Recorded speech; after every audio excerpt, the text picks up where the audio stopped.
dentro y que luego permitía entonces que desarrolláramos y colocáramos toda la cantidad de coils. Un paso posterior va a ser el que nos va a mostrar Bo y Jianmin Lu de Shanghái con la utilización de las técnicas popularizadas sobre todo por el grupo de Ankara, ISI y el doctor Sekirch, las técnicas en I, las técnicas en Y, que pueden ser con diferentes stents, como aquí, una técnica en Y, que permite entonces hacer un armazón y permite a través de este armazón constituida hacia las dos ramas de la cerebral posterior poner coils como ustedes ven y aquí tenemos el control entonces 31 meses después mostrando la oclusión total del aneurisma. Posteriormente vinieron muchos más dispositivos, una cantidad importante. ¿Por qué? Porque bueno, ustedes ven que podemos utilizar desde clips hasta coils, con balón, sin balón, stents, barrel. Hay una serie de dispositivos que se podían utilizar. Nosotros comenzamos muy temprano ante la necesidad de utilizar, por ejemplo, flow diverter. Este es un caso que le vamos a mostrar, donde el mismo derecho que sangró, lo tratamos en agudo, colocamos los coils y se recanalizó. Así que fue uno de los primeros casos donde preservamos todas las ramas de la trifurcación, como ustedes ven ahí, perfectamente salvadas luego de la colocación y un control a 15 meses observando la indemnidad de la arteria y la desaparición del aneurisma. Obviamente, cuando pasamos de los endoluminales a los intrasaculares, nos encontramos con el web. Nuestra experiencia ha sido bastante extensa con el web, con los intrasaculares. Creo que, si no recuerdo mal, comenzamos, no sé si me corrijan Ángel o seguramente Esteban, 2009 me parece, comenzamos con los primeros web. Por supuesto que aparecieron luego otros 10 likes, Pulsar, Piconus, Picambas y el último es Cerus. Cuando comenzamos en el 2009 utilizamos el primer single layer en 3 casos de aneurismo que habían sangrado. Y aquí tenemos los controles que nos va a mostrar el doctor Ferrario. El primero a 21 meses, en una cerebral media que había sangrado, repito. El segundo un basilar, el control a 20 meses también. Y el último en realidad es un lateral, es tratado y controlada a 22 meses, como ustedes ven. Con la primera generación de la web, luego aparecieron en el 2012 los otros, y seguramente el doctor Lorenz Pell, que tiene una enorme experiencia, un neuroradiólogo de primera, el jefe de Picetre, nos va a mostrar su experiencia del registro. Les quiero mostrar nada más que lo último que tuvimos en nuestras manos como medio flow diverter, el Contour, el dispositivo de Cerus. Es realmente la mitad de un flow diverter, se ancla perfectamente bien, se larga por electrotérmico, ya disponen de él en Europa y realmente es fantástico. ¿Por qué? Porque por todas las cosas tiene una gran ventaja. Es muy simple, tiene muy pocas medidas y el cálculo para colocarlo es realmente simple. Ángel les va a mostrar, creo, un caso, Ángel.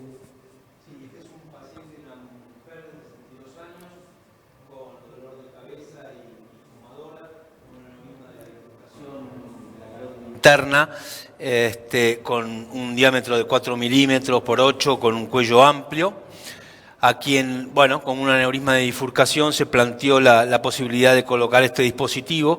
Se hizo, ahí ven la resonancia magnética donde se ve el aneurisma en el corte axial, y la angiografía tridimensional donde se colocó a través de un microcatéter este dispositivo, este diversor de flujo intrasacular, que es una forma de copa que tiene, como pueden ver ahí arriba, y en el cual se colocó a nivel, cruzando el cuello del aneurisma y cubriendo toda la superficie del cuello con una marca radiopaca similar al web que debe quedar sobre la arteria, digamos, para lograr la oclusión completa. Y abajo pueden ver el control inmediato a las 24 horas, a los 3 meses y a los 15 meses con la oclusión completa del aneurisma. Bueno, si te parece, podemos introducir a nuestro primer invitado desde París. Muy bien. Please stay with us for the question and answer. We will follow now with our friend from China, Bo Hong and Jianmin Lu. They will present us his experience on bifurcation animals using stents and coils. So it's my pleasure to introduce, I think Bo Hong is with us probably, ready to go. Please welcome Bo and please show us your experience. Thank you very much.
from the contralateral side through anterior communicating artery, but the aneurysm recurred at the MR angiographic follow-up. If we cut through, as the line shown here, you will find it is difficult densely packing the area through, as in yellow. So, for perspectives of flow dynamic, this kind of technique is not friendly for aneurysm cure, although it is really a fantastic technique. It is the same situation for basilar tip or ICA terminal wide-necked aneurysms. If the aneurysm is assisted coiling may be enough. If the aneurysm is large, the recurrence rate will still be high. For the worse, that will make the retreatment very challenging and even impossible to cure this kind of aneurysm. To overcome the problem, balloon remodeling is a good option for most of the bifurcation aneurysms, especially at the acute stage of rupture, such as this case. Both the presumed ruptured PCOM aneurysm and MCA wide-neck aneurysm were densely packed with balloon remodeling technique. Nowadays, balloon remodeling technique becomes much easier with the advent of dual-lumen balloon catheter and a low-profile stent. The high-compliance balloon will bulge more into the neck and the origin of the side branch, illustrated as red line here. You can do dense coil embolization with balloon remodeling only, or you can then deploy stent if you are not satisfied with the result. Just use the dual-lumen balloon catheter. Side branch can also be protected with one stent. Someone named it barrel technique. In China, we call it lantern technique. Use just one stent is easier and safer. Even without barrel technique, most of the side branch can be a nice step forward. It is the last evolution of the web. It is just going through 17 microcatheters, which are the microcatheters that we are using for coiling of aneurysms. So it's really something which is interesting, and it's interesting to manage a small aneurysm, as you can see in this example. Here you have the smallest available web, 3 by 2, and you have also half size of the web, which are pretty useful in these small sizes. This is the angiogram. As you can see, there is still a dye circulating within the web. This is the vasosity, which nicely depicts the shape of the web. Remember, it is 3 mm diameter of the web. It's really very small. And this is a 5 months follow-up, complete exclusion compared to how it was before. This is the 3D before the treatment, and this is 18 months follow-up for this patient with the 3D rendering. So we have some experience treating small and very small aneurysm, and if you consider this period of 3 years, we were just looking patients that were treated with a small web, 3 or 3.5, and it's a retrospective intention to treat study. We were just finding 29 aneurysms. Among them, 10 were ruptured. So there was no choice, we had to treat them. In 3 cases, it was not possible to treat just because the aneurysm was smaller than the smallest available web, which was too large. The median follow-up time was 1 year, and we obtained a complete and adequate occlusion in 90%. That was really a good result. Complication was pretty limited. All of them, they recovered at discharge. So for just you to fix, this is a lady who got this hemorrhage at the very beginning, and she got some ACOM aneurysm and ruptured aneurysm, and they are really very small. Look at that, look at this one, which is pretty difficult to treat. It's a patient having some multiple aneurysms. So for the first one, we have chosen the 4.5 by 3.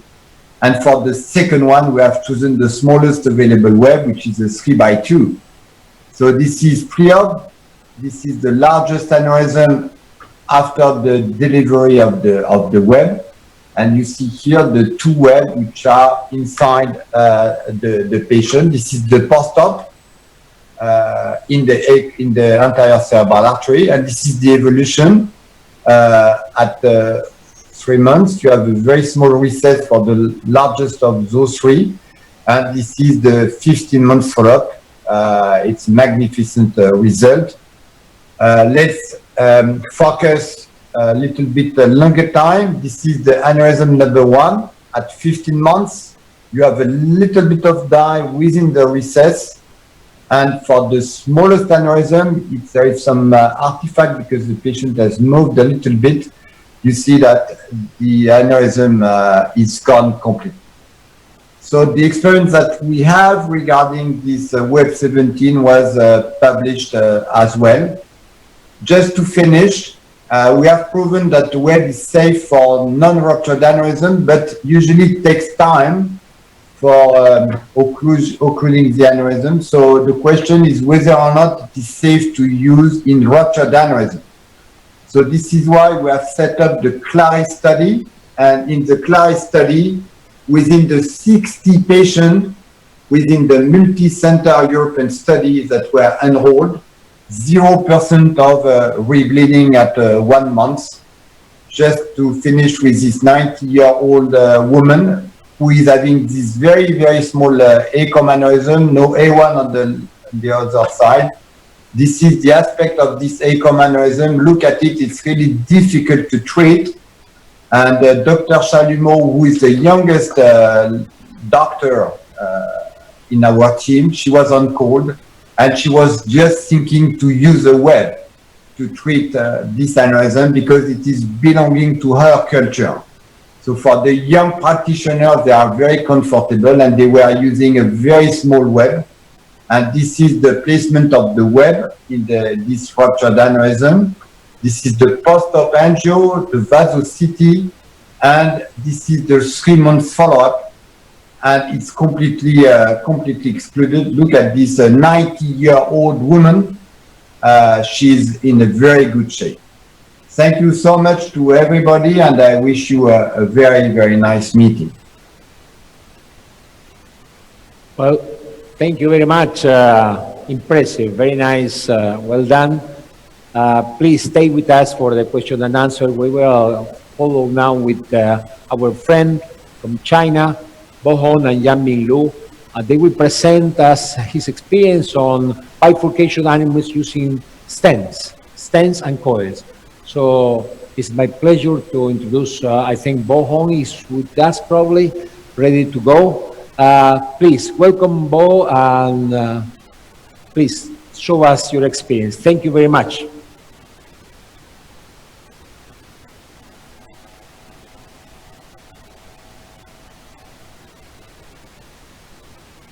Support for ocean meetings. The key for successful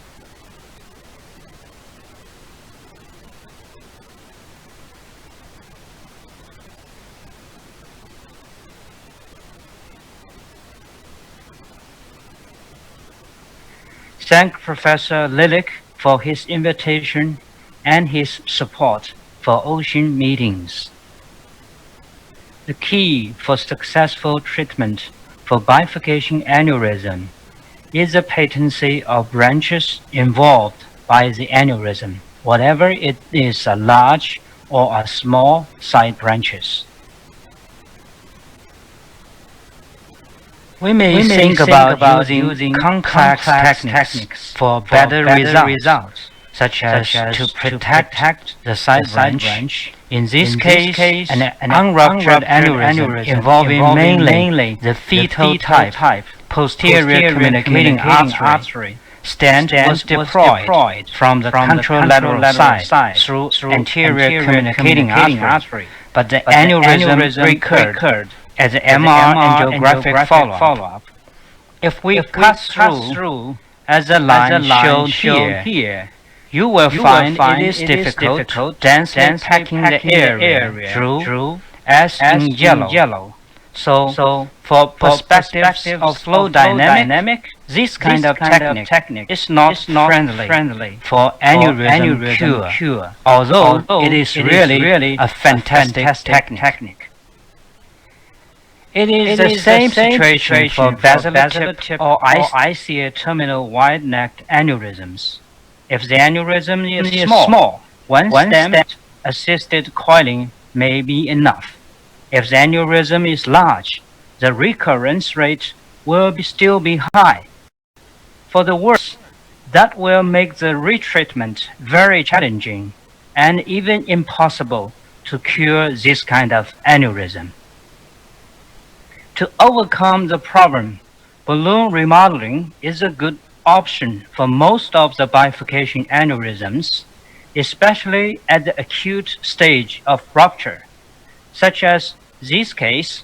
Both the presumed ruptured PCOM aneurysm and MCA wide-neck aneurysm were densely packed with balloon remodeling technique. Nowadays, balloon remodeling technique becomes much easier with the advent of dual-lumen balloon catheter and a low-profile stent. The high-compliance balloon will bulge more into the neck and the origin of the side branch, illustrated as red line here. You can do dense coil embolization with balloon remodeling only, or you can then deploy stent if you are not satisfied with the result. Just use the dual-lumen balloon catheter. Side branch can also be protected with one stent. Someone named it barrel technique. In China, we call it lantern technique.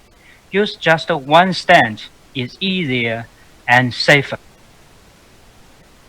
Even without barrel technique, most of the side branch can be protected. Use one stent with the usual way. That is, put the stent in the major trunk. As for this super wide neck aneurysm, when you deploy the stent, the neck becomes significantly smaller. That will let you have a coil basket in the aneurysm sac. Only few loops made around the side branch origin. The 6 months follow-up showed complete cure of the aneurysm. The draw here shows a wide-necked aneurysm involving the fetal type posterior communicating artery. If we cut across as a dotted line, The side branch vasculature may not be totally destroyed if you choose relatively large coil and have good basket. Further coils packed just inside the basket. It is relatively safe and easy to keep the patency of side branch. Even the side branch is totally involved. There is also high possibility to keep it patent with only one stent in the trunk. This is another case. MCA early branch aneurysm. It seems difficult to protect the side branch, especially when we're looking from back, as shown here. When we choose the appropriate framing coil, the coil basket will keep stable, and a further coil just inside the basket will spare the origin of early branch. 1-year angiographic follow-up showed total occlusion of aneurysm at patent side branch with some kind of flow diversion effect of a braided stent. The other advantage is that it will make us much safer and easier to densely pack the inflow zone of the aneurysm, which is very important for long-term stability. Wire stenting had been reported for many years, especially for those large aneurysms involving both branches. But it is relatively challenging. Some have reported higher complication rate for multiple stents techniques.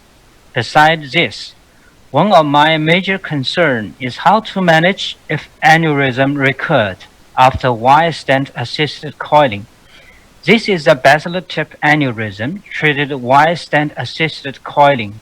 2 closed cell stents were used. The final results seems to be good, but 16 months MR angiography suggested recurrence. The aneurysm was only treated with coils only, but another year MR angiography showed still recurrence again.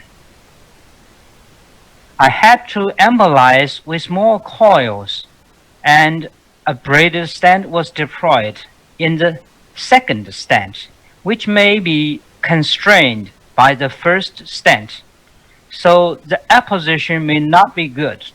I'm still worried about the patient if the aneurysm is still in growth. From then on, I prefer to treat this kind of bifurcation aneurysm with one stent-assisted coiling and protect the other branch with Y or microcatheter, such as this basilar tip aneurysm with right ICA occlusion. A braided stent was deployed from right PCA to basilar. Curved micro Y was in the left PCA for protection. At 6 months follow-up, there is some recurrence. She was treated further, coiling and stenting. I'm not too worried about this case. Microwire and catheter protection is helpful, especially in acutely ruptured aneurysm with difficult angulation.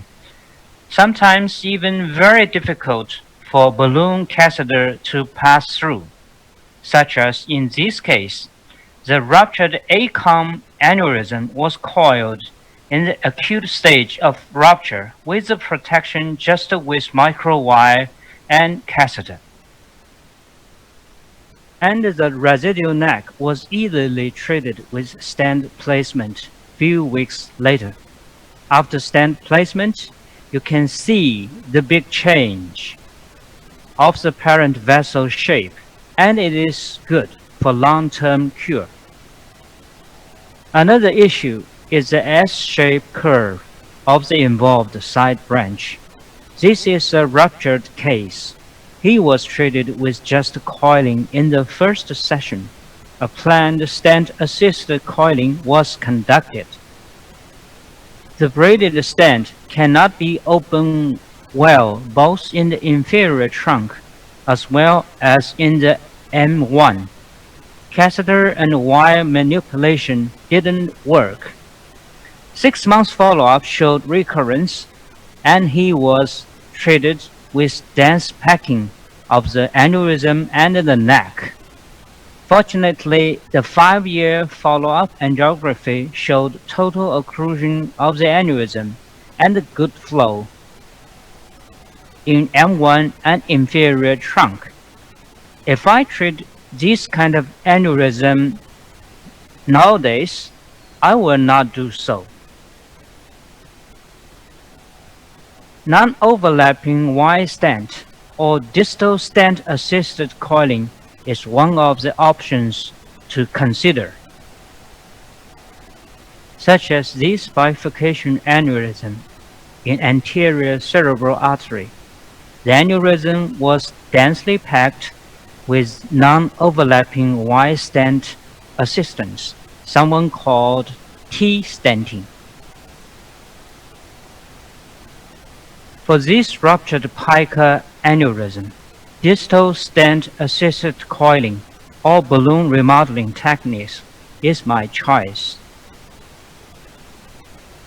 If the side branch is small and tortuous, I'd rather to choose partial embolization the aneurysm and put a stent in the major branch. 1 month after the procedure, the patient is planned to have treatment for another aneurysm. Angiography showed total occlusion of the aneurysm and excellent flow in the side branch. This kind of treatment is relatively easy, safer, and durable. Flow diversion device can also be used for bifurcation aneurysms. The procedure is very easy, but side branch patency and perforator stroke is still a question to answer. Thank you for your attention. Hope we can beat the virus soon, and we can have you here for WLNC Ocean Joint Meeting in Shanghai in the coming October. Thank you. Well, Paul, thank you very much. Has been really very, very impressive. Send our best regard to Professor Yanmin Lu. Really very nice technique, very clever technique. It's our pleasure, Angel, now. Go and see Easy. Easy is probably one of the brightest, clever interventional neurologists around the world. She's based on Ankara, Turkey, and she will join us live. So Easy, I hope you are there, and if you are there, please go ahead. Welcome to SIMI 2020, please, in Buenos Aires. Thank you, Pedro, for your very kind words. It's a pleasure to participate in SIMI. I wish I could be there with you. I'm going to talk on flow diverter treatment for the cerebral bifurcation aneurysms. One of the most important part of the revolutionary changes in aneurysm treatment created by flow diverters has been making the treatment possible for aneurysms, especially with an important vessel coming off the sac, which used to be the major limitation for endovascular treatment. And we described a new aneurysm occlusion process called flow remodeling. You all know, and we first realized that in sidewall ICA aneurysms like PCOM and anterior artery, when there is a flow demand, while the aneurysm is getting occluded, the branch kept this patency, as in this anterior choroidal artery, or as in this PCOM artery. However, if there is no flow demand, as in this PCOM aneurysm, where there is a good P1, the branch, the integrated PCOM, got occluded with the aneurysm sac occlusion. The process is not always completed with perfect reconstruction, but remodeling of the aneurysm sac may end up with stable remnant that become continuation of the vessel with the flow demand, as in this fetal PCOM aneurysm. In the ICA termination aneurysm, because the flow demand of this particular vessel is not strong, I mean the A1, flow diverters simplified the bifurcation, and when the reconstruction of the ICA was completed, there is no filling of the A1 from the ipsilateral ICA because there is good flow from the contralateral ICA, and the aneurysm is gone. At the bifurcations, when there is a flow diverter placed, all bifurcation vessels may remain patent while the aneurysm is getting occluded with the flow diverter, as in this distal ACI bifurcation aneurysm, as such that the jailed pericallosal artery kept this patency while the aneurysm was getting occluded. Oops. On the other hand, in this example, which was a ruptured case of the same location aneurysm, in the first control, the pericallosal artery, the jailed pericallosal artery, is filling in a retrograde fashion, which means it is occluded. The aneurysm is occluded too, but in the follow-up at 18 months, you see that it's the pericallosal arteries started to fill again, though a little bit smaller than the preoperative size. Secondary to flow remodeling effect of these treatments, the angiographic results may differ from those in the endosaccular packing and need to be described. This is why we ended up describing a neuroaneurysm occlusion classification after the impact of this flow modification. Basically, it is a modified Roux-Reymond classification with its classical class 1, 2, and 3, complete occlusion, neck filling, and incomplete occlusion of the aneurysm. However, when there is an integrated branch of the aneurysm treated with flow diverter, depending on the patency of the integrated branch, we describe subgroups 1A, B, and C. If it is fully patent, then called A. If it is reduced in caliber, it is called 1B. If there is no antegrade filling of that branch, we called it 1C. Class 4 is aneurysm filling at the immediate postoperative result out of the concern of this talk. And class 5 is very important, especially for the bifurcation aneurysms, which is the stable remodeling due to flow modification, which describes the filling in the neck region with the continuation of the integrated branch, unchanged or reduced in the two consecutive angiographies. We're going to see examples. Flow remodeling concept not only caused a paradigm shift in the sidewall aneurysms, but also inspired us in the treatment of complex bifurcation aneurysms. This is a typical example that we show, which very much resembles the PCOM aneurysm that I showed. When you change the direction of the image, you can easily see that the MCA bifurcation aneurysm very much like the sidewall aneurysm with an integrated branch. So why not putting a flow diverter at the neck? We were a fan of stent-assisted coiling and treated very complex bifurcation aneurysms with dual stents or single stents, using even large profile stents. Very good results, very low recanalization with dual stent assistance.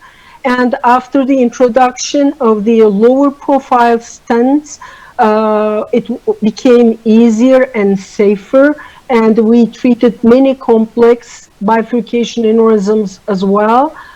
But are we going to continue to do such complex treatments, or we switch to use flow diverters in large neck, in wide neck aneurysms at the bifurcation? Here are a bunch of aneurysms that we treated using flow diverters. Some of them we may not have treated otherwise without a flow diverter, as in the, for example, this one. We may have treated with dual stent assisted coiling possibly, as in these ones. However, possibly it would have been much more difficult and more challenging. So now, from now on, I'm going to talk when and how do we treat bifurcation aneurysms with flow diverters. So first of all, the treatment concept and target needs to be understood. So philosophy is to simplify the treatment. Flow diverter is to be placed to extend into the non-dependent straight trunk. It's a very easy, straightforward treatment, and you see in the control, 1 year control, the integrated branch is fully patent, the aneurysm is gone, and 2 years stable, and 3 years very stable result. The target of simplicity is the same for ACOMs. Actually, I'm going to mostly show ACOM and MCA examples because the distal aneurysms will be covered in the next session, I know.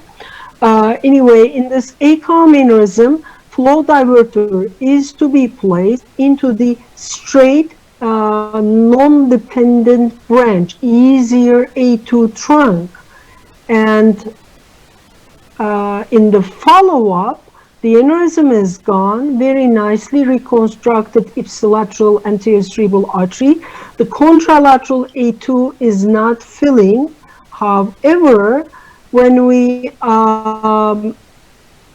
look at the pre-treatment and post-treatment angios, we realize that because of the flow demand, the contralateral A1 got bigger, so that the contralateral A2 is filling from the contralateral ICA from the ipsilateral A1. So no need for the flow through the ACOM and the contralateral ACA.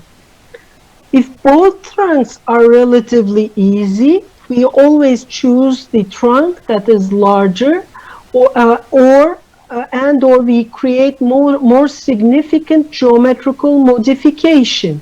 In this case, we placed the flow diverter to the inferior trunk, and here is the 1 year control. You see that the superior trunk is a little bit smaller but patent, and the bifurcation is very nicely reconstructed, which is 1B occlusion according to our new classification. If both trunks are difficult or dependent in the ACOM region, we choose the larger trunk to put an easier trunk to put our flow diverter. In this one, ipsilateral A2 to A1, and you see 1 year control, very nicely reconstructed. The aneurysm is gone, and same hemodynamic effect. The contralateral A1 got bigger in the 1 year control to provide the flow demand. so that no less flow demand from the contralateral side. Another ACOM complex aneurysms, two blisters, had a rupture story, and we placed a flow diverter to the most straight orientation, and in the control, the ACOM complex is very nicely reconstructed. The blisters were gone, and the branches are patent.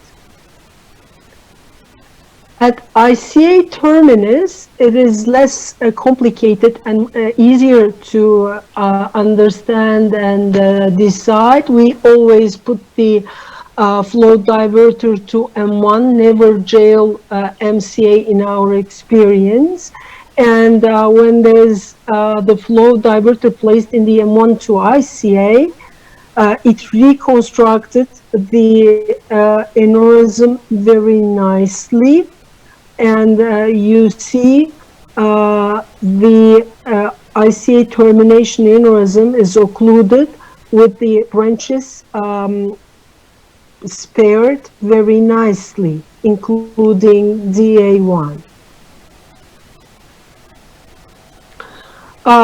The second issue I would like to stress on is the anti-aggregation. It is very, very, very important for the bifurcation aneurysms. In such a big MC aneurysm, while it is being reconstructed with the flow change of the flow diverter treatment, it is very important to keep safe from the thromboembolic event. And we can only rely on the newer generation drugs, that's to say prasugrel and ticagrelor, for that purpose. The clopidogrel is not reliable, having resistance, at least in our population, it's close to 1/3. And also, when there is a very important branch taking off from the aneurysm, in this ACOM aneurysm, the subcallosal artery is originating from the aneurysm sac, so it is very important to keep this vessel patent with a very good anti-aggregation. You see at 1 month, the aneurysm is gone, the branch is patent, and 6-month control, same, aneurysm is gone, branch is patent, and you see the 1-year control DSA,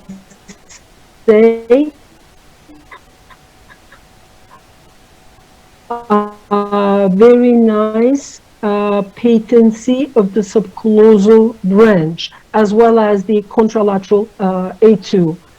And in this MCA aneurysm, for example, new generation anti-aggregation, please go on with stent-assisted coiling or with other techniques, because it can be treated with stent-assisted coiling, for example, or possibly with intrasaccular flow modifiers, though the angle is a bit challenging.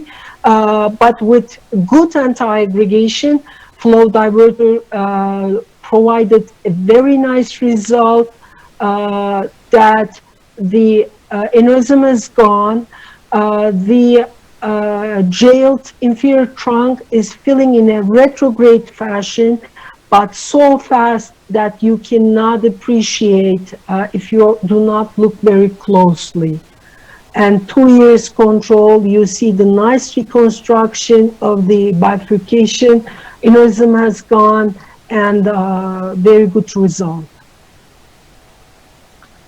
The other issue is post-treatment follow-up. Morphology expectation needs to be adjusted according to the new understanding of the aneurysm occlusion or flow remodeling concept. For example, this MC aneurysm where the flow diverter was placed, we do not call this as a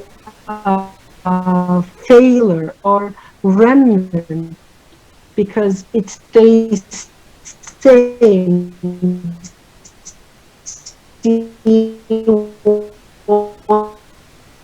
modification to keep the flow in this branch because there is a flow demand.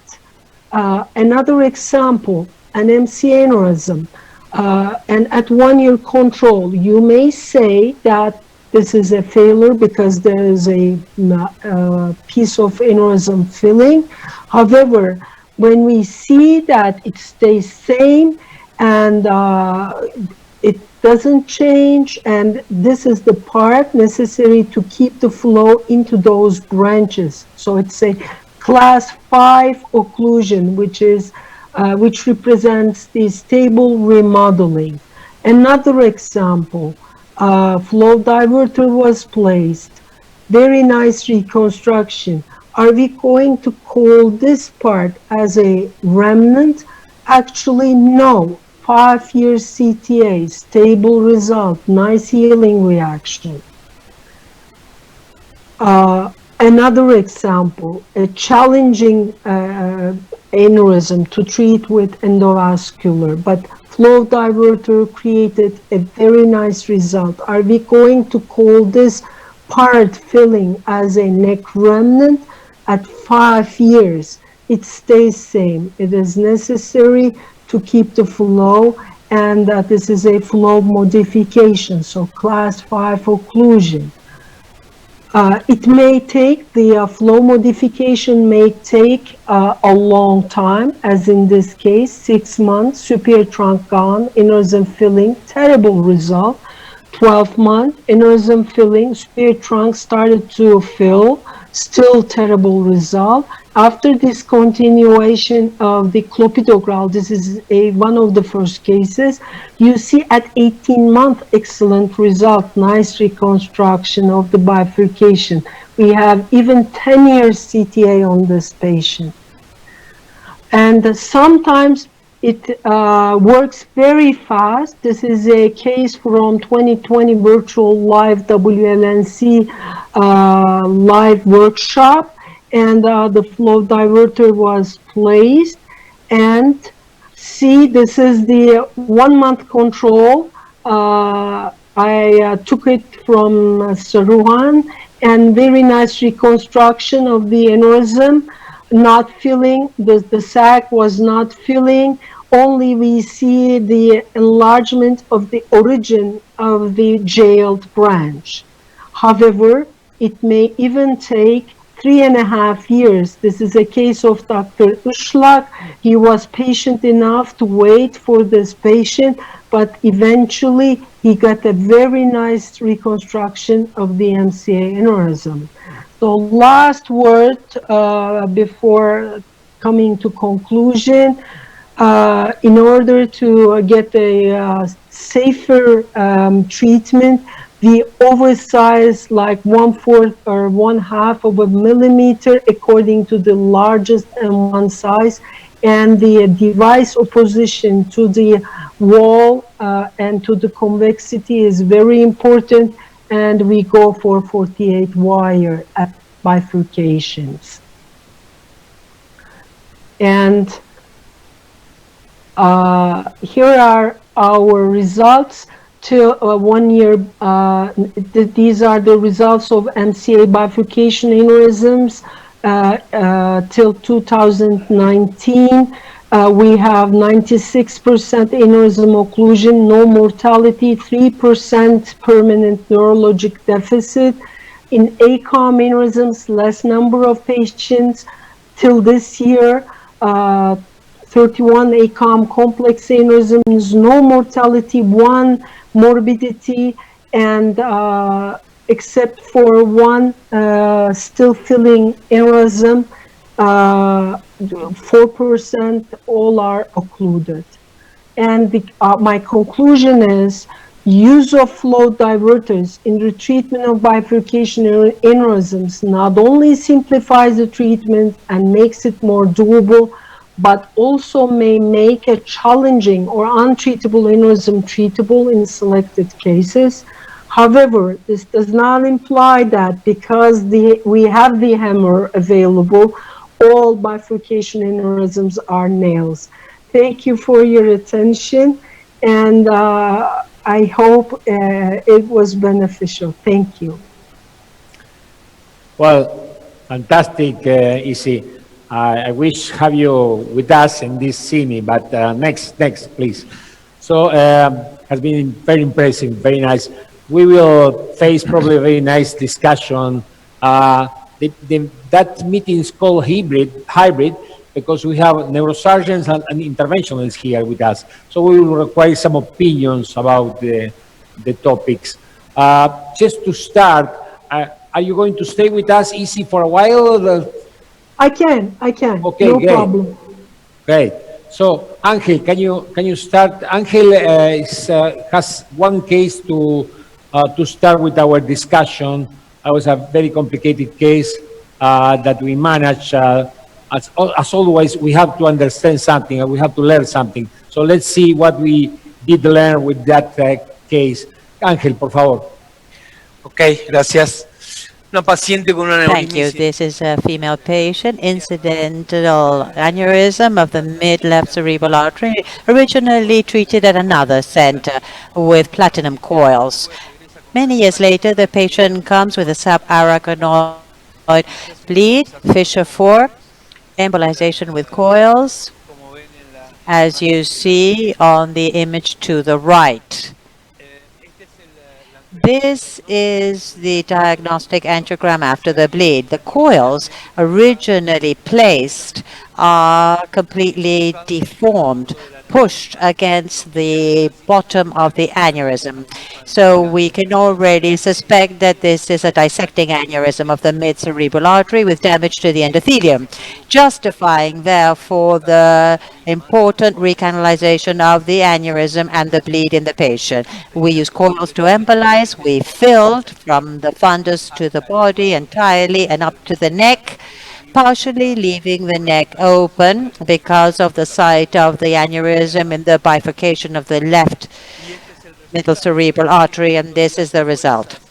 8 days later, however, there's vasospasm with symptoms in this patient. Remember, it's a fissure 4, and we used a system that many years ago had been developed for the treatment of vasospasm. Double balloon placed supra and infrarenal, above and below the renal arteries. What this does is to redirect the blood flow from the aorta to the brain in order to increase brain blood flow and therefore blood perfusion. And you see the result that was achieved after y la perfusión del territorio de la arteria cerebral media izquierda, pero todavía vemos que el cuello está permeable de este aneurisma. to this the left side. The neck, however, still patent on this aneurysm, so we decided we'll follow up 1 month later. We do a control angiogram, which is required. Of course, there appears to be a dissecting aneurysm, as I said, and had bled, and the neck will require repair. Fortunately, for some years now, we have had these flow diverter stents, which will be definitive result for this type of patient. This is Expercity, where we show the platinum coils. What you see here is the device. Is it not working? Can you see it? This is the device which is in place. This is a flow diverter, a biplane, which crosses the neck of the aneurysm entirely, 3.5 by 18 millimeter. And you can see that reconstructing the damage of the wall of the aneurysm, it cures the endothelium. This is the CTA without subtraction, the 3D image, and the overlap of both images, where you see the device and the flow diverter. 15 months later, this is the follow-up CT, where we see the healing line, which is provoked by endothelialization of the flow diverter placed in the left MCA, and all the branches of the left MCA are patent, and there is complete occlusion, vascular reconstruction, which resulted from the treatment, and this is the control 3D image. And this is the follow-up. So here, from the bleed, placement of the coil, the image follow-up, the pipeline is put in, and then after the pipeline, the post-op control, which managed to achieve complete occlusion. So that's the case. This patient did well, did she not, Angel? Yes, she did. She did very well. She had a drain catheter. She recovered from the vasospasm, and she has currently a pretty normal life. Okay, easy. Were you able to hear the translation? No, not really. I was trying to figure out how can I switch to English, but English. I couldn't. But I understand that there was a dissecting aneurysm that was coiled first, but came back with recanalization. And then, if you help me. Yes, the question is, we have to learn about our mistake. So I would like to ask you and the panelists, of course, based on that happens, if you have tomorrow that same case, are you going to start with coils? Are you going to start with stents coils? Are we going to send to neurosurgeon? Or are we going to start with flow diverter? What is your opinion? Let's you have that case tomorrow in your lab in Ankara. If the patient was ruptured or, presented with a rupture or no? Was an incidental, was coil, rupture, and the follow-up rupture, retreated with coils, rupture, did a vasospasm, at the very end was treated with flow diversion. So initially with incidental, no rupture, coiled, but when recanalized, presented with rupture twice, correct? Right, correct. And the final treatment was with what?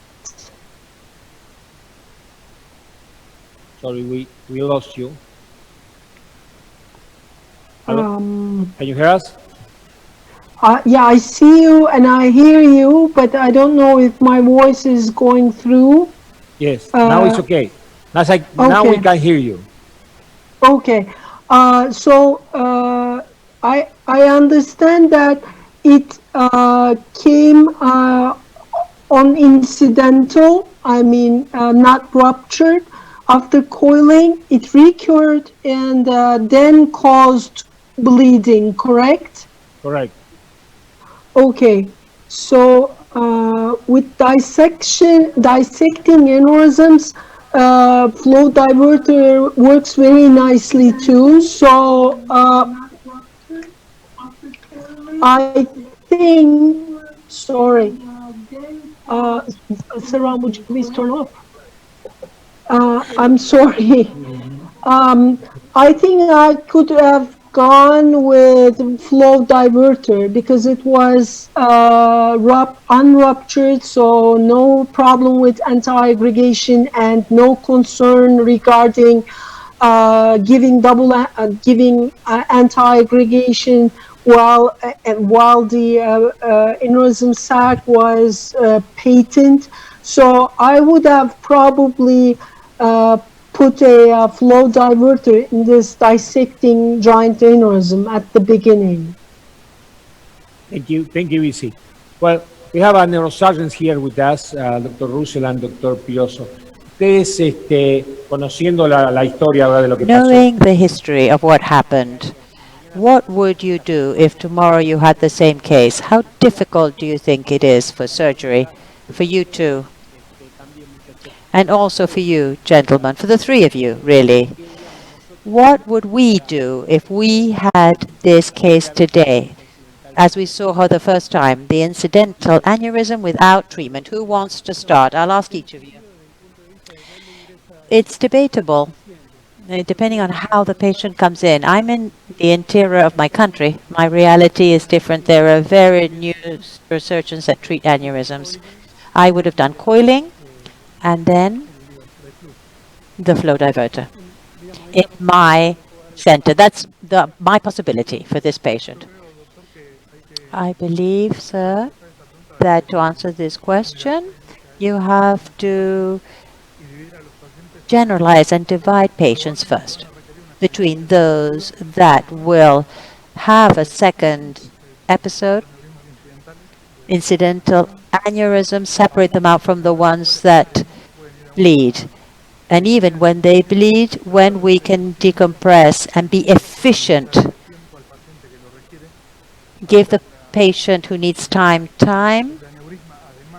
if the aneurysm, aside from needing decompression, this patient will also require flow diverter and anti-aggregation, I think that patient is a candidate for elective surgery in the first option. We could discuss it later, case-by-case basis, but I think the greatest problem is to complicate a patient with anti-aggregation who might later need decompression. That will make things very complicated for them. Esteban, you were witness to this. If you had the same patient arrive now, what would you do? I think that with the knowledge we have today, and based on the talks that we heard today I feel I would start with a flow diverter. The other debate would be coil, yes or no. But it would have made things much, much easier to start with a flow diverter from the beginning, I think. Esteban? Let's not forget that what Javier says is true, that today with experience, what he says is true, but it's a small aneurysm, incidental, left 8 millimeters, and it was 2008 back then, so there was not a lot of experience with lots of things that we have now. No flow divert, etc.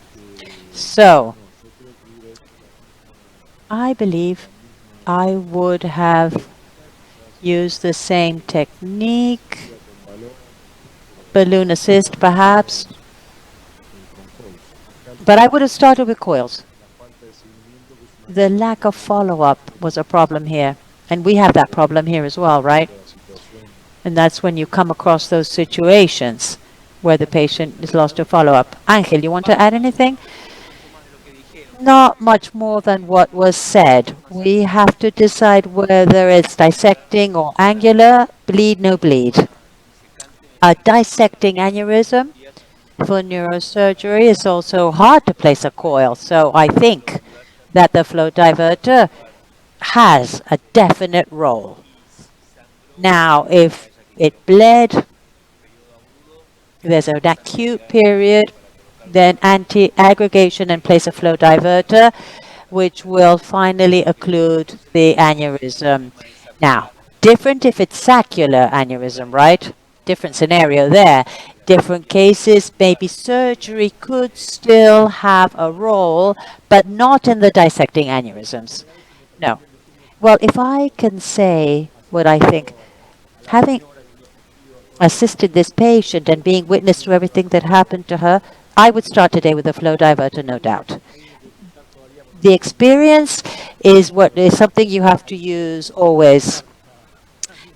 It's something that you have to rely on. And we need to learn from cases, from our mistakes, and considering everything that happened, how bad she was, and all the things we learned in that time, we have to learn. I agree with what Mariano has mentioned too. Every patient is different, of course they are. Of course they are. But I would like to take advantage. Are you there? Easy? Yes. Yeah. Okay, good. Yes. Can you hear the translation now? Good. So, Yes, yes. I can. Yeah, good. Okay.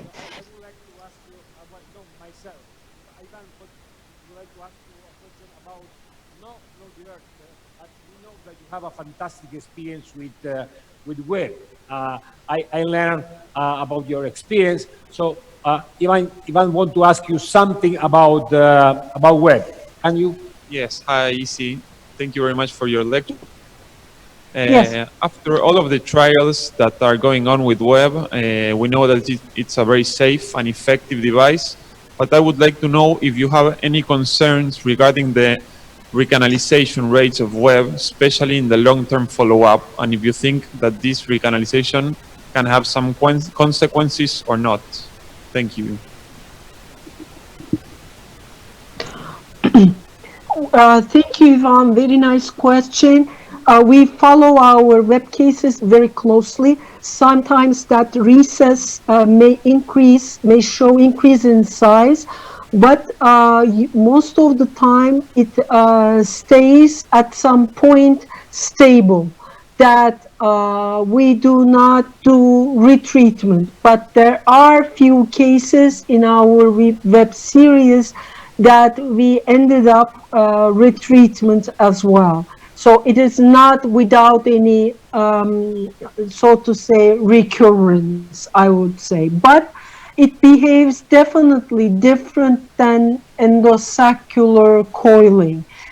So even though there is a filling at the neck region due to so-called recess filling, in the majority of the cases, it stays stable. So when it stays stable, we do not do anything. There are only few cases with the recess filling becomes larger and larger in the follow-up.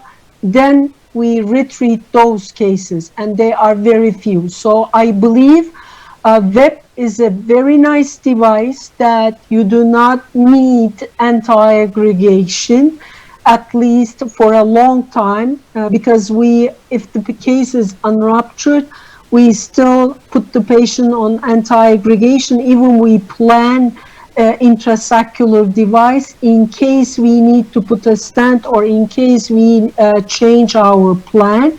But for the ruptured cases, it makes possible to treat a wide neck aneurysm with placing one device, very fast treatment.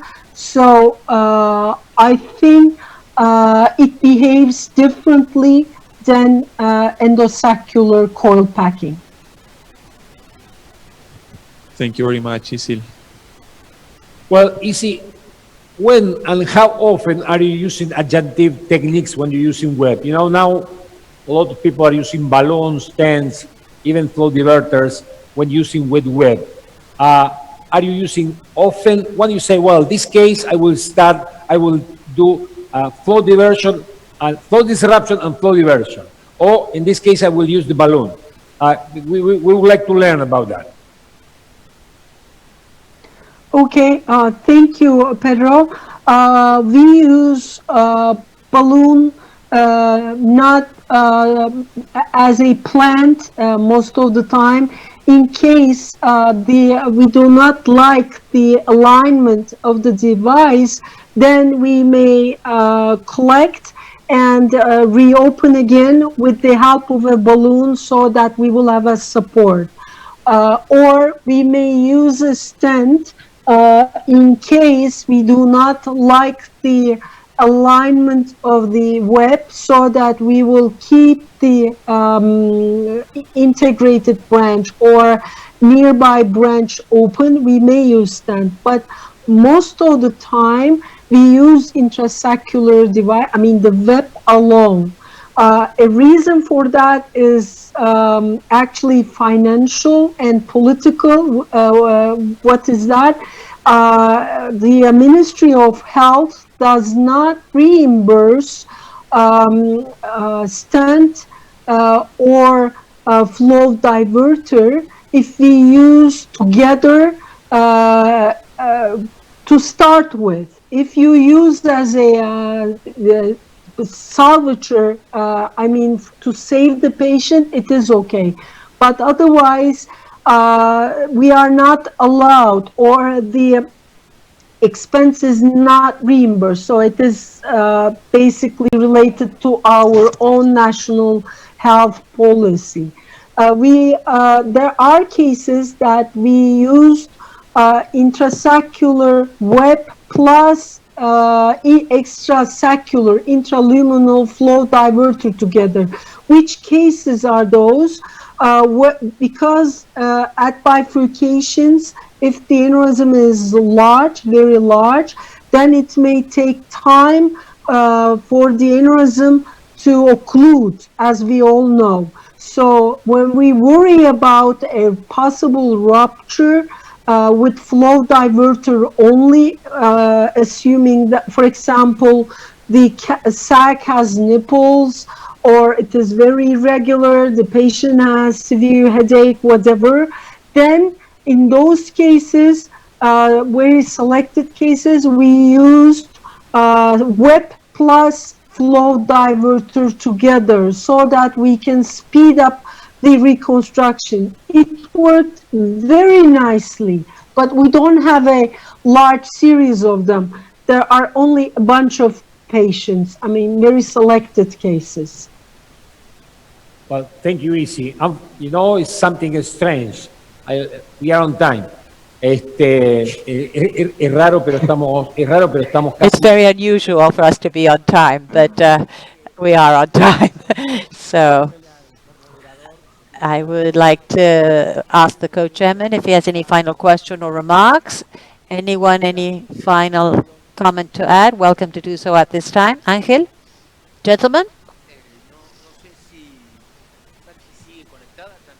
Is Izzy still there? Yes, she is. Izzy, are you there? Yes. Can you hear us? Yes, I do.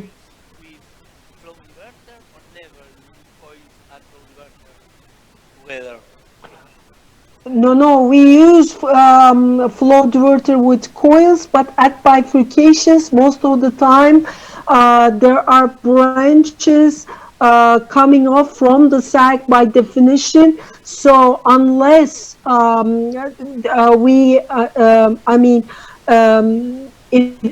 the aneurysm is large and very irregular, we do not put coils together with flow diverter at bifurcation aneurysms, because we worry about thromboemboli with the stagnation and with through the interstices of the coils.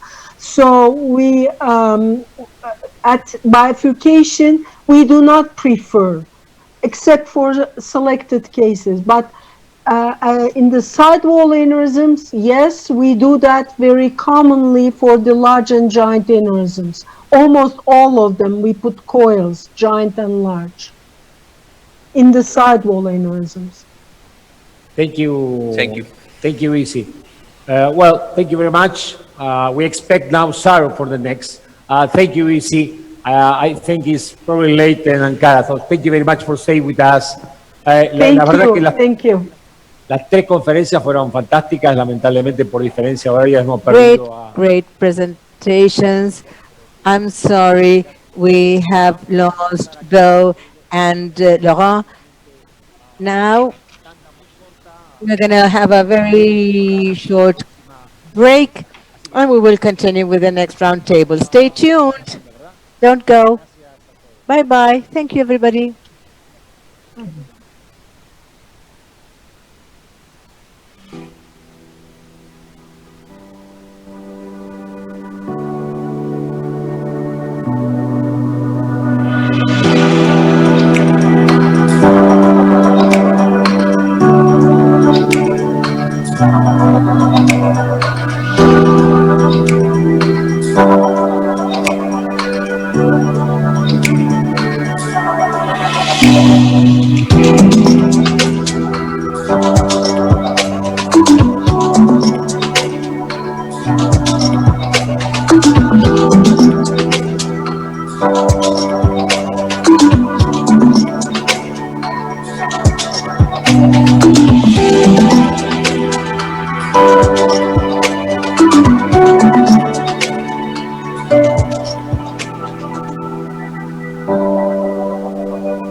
Hola, aquí estamos de vuelta. Hello, we are back again. And now we're going to talk about proximal and distal flow diverters. A lot has been achieved. And before talking about distal aneurysms by Dr. Henkes, I'd like to share a case. Angel, do we have the case prepared? Okay, this is a 77-year-old person, hypertensive, dyslipidemic, previous stroke, progressive loss of sight, hydrocephalus, and as you can see in the 3D image, a dissecting aneurysm of the anterior cerebral artery. MRI, as you can see, hydrocephalus, an aneurysm with different thrombi, ventricular dilation. We first placed a flow diverter, and this is digital subtraction images. You see severe stenosis at this location, which is characteristic of a dissecting aneurysm of the MCA, gigantic, 20 millimeters with surrounding thrombi, mass effect, and the patient had visual impairment. A 3D image shows the overt severe proximal stenosis to the aneurysmal neck and a dysplastic segment and another proximal aneurysm. With a micro catheter, we navigated the anterior artery. We placed a flow diverter, a P48. It passes through a smaller guide wire, and with the flow diverter, it was deployed, totally covering the neck of the aneurysm. To the right, you see the CT, the vessel CT, and other slices, proper apposition of the stent to the wall of the artery, full coverage of the aneurysmal neck with the eclipse sign already described with flow alterations inside the aneurysm. 9 months later, follow-up, you see the perfect reconstruction of the anterior cerebral artery. Look at the stent where it's been placed. The aneurysm totally excluded by the flow diverter, endovascular reconstruction, and disappearance of the proximal stenosis. 18 months later, you see 3D angio and expert CT down there, and this is the timeline. Pre-embolization, immediately post, 9-month follow-up and 18-month follow-up, total occlusion of the aneurysm, patency of this P48 flow diverter. So sometimes we've placed some flow diverters. Do you remember the WNC was the first one? And Nachi, he will be talking about this, and it's a great example, and also the timeline up to 11-month follow-up and arterial remodeling. Great.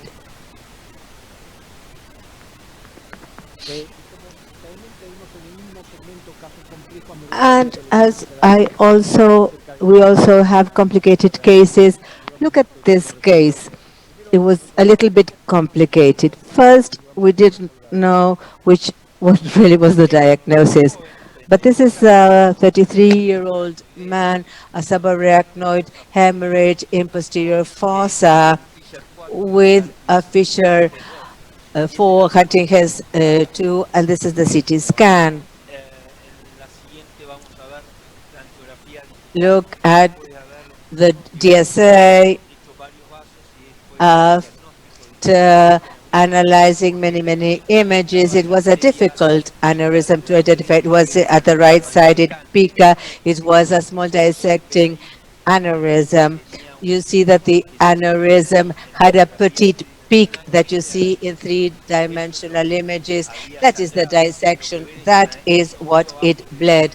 You see down there an angiovascular section with 3D angiogram to visualize the true lumen, and obviously the placement here of a pipeline, the smallest and the shortest pipeline, which is reconstructing perfectly well the lumen of the pica, practically on the same level of the pica and covering this very small dissecting aneurysm that induced this subarachnoid hemorrhage with a pipeline.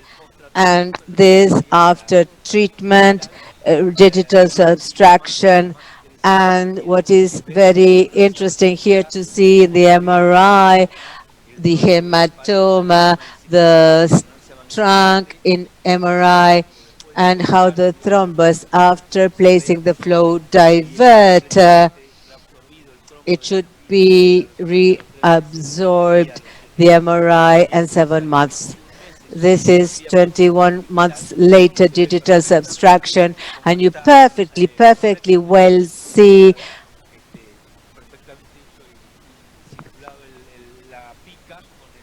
and how the pica is and how the pipeline is, the flow diverter, perfect reconstruction of the artery, patent vertebral, and how we could place it perfectly up to the origin itself of the pica.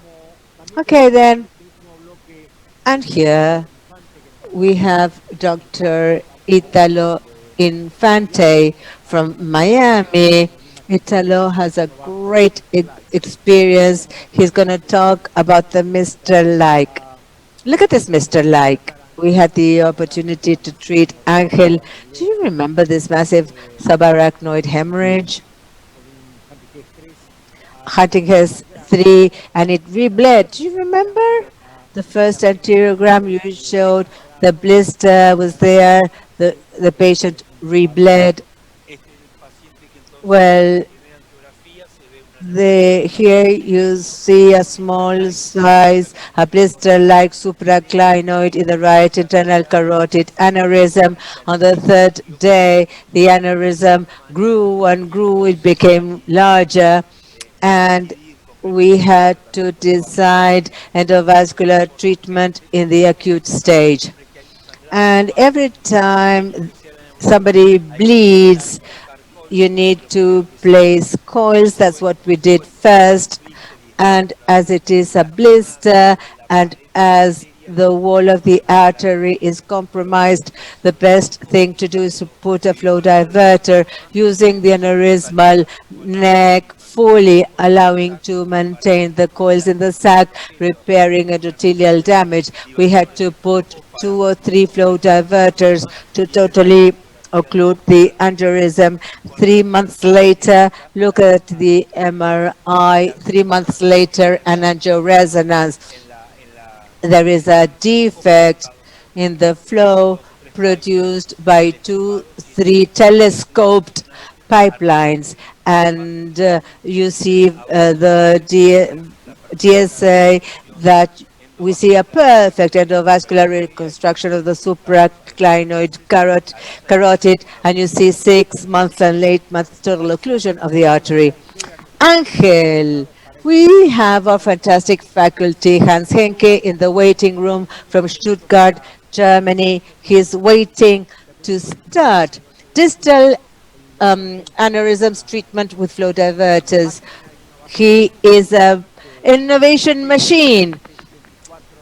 P64, and he has never stopped, and he has delighted us with new devices. Conceptually, he has fantastic ideas. Hans, are you there? Are you there, Hans? Can you share your experience with the treatment of distal aneurysms with flow diverters? First of all, I would like to thank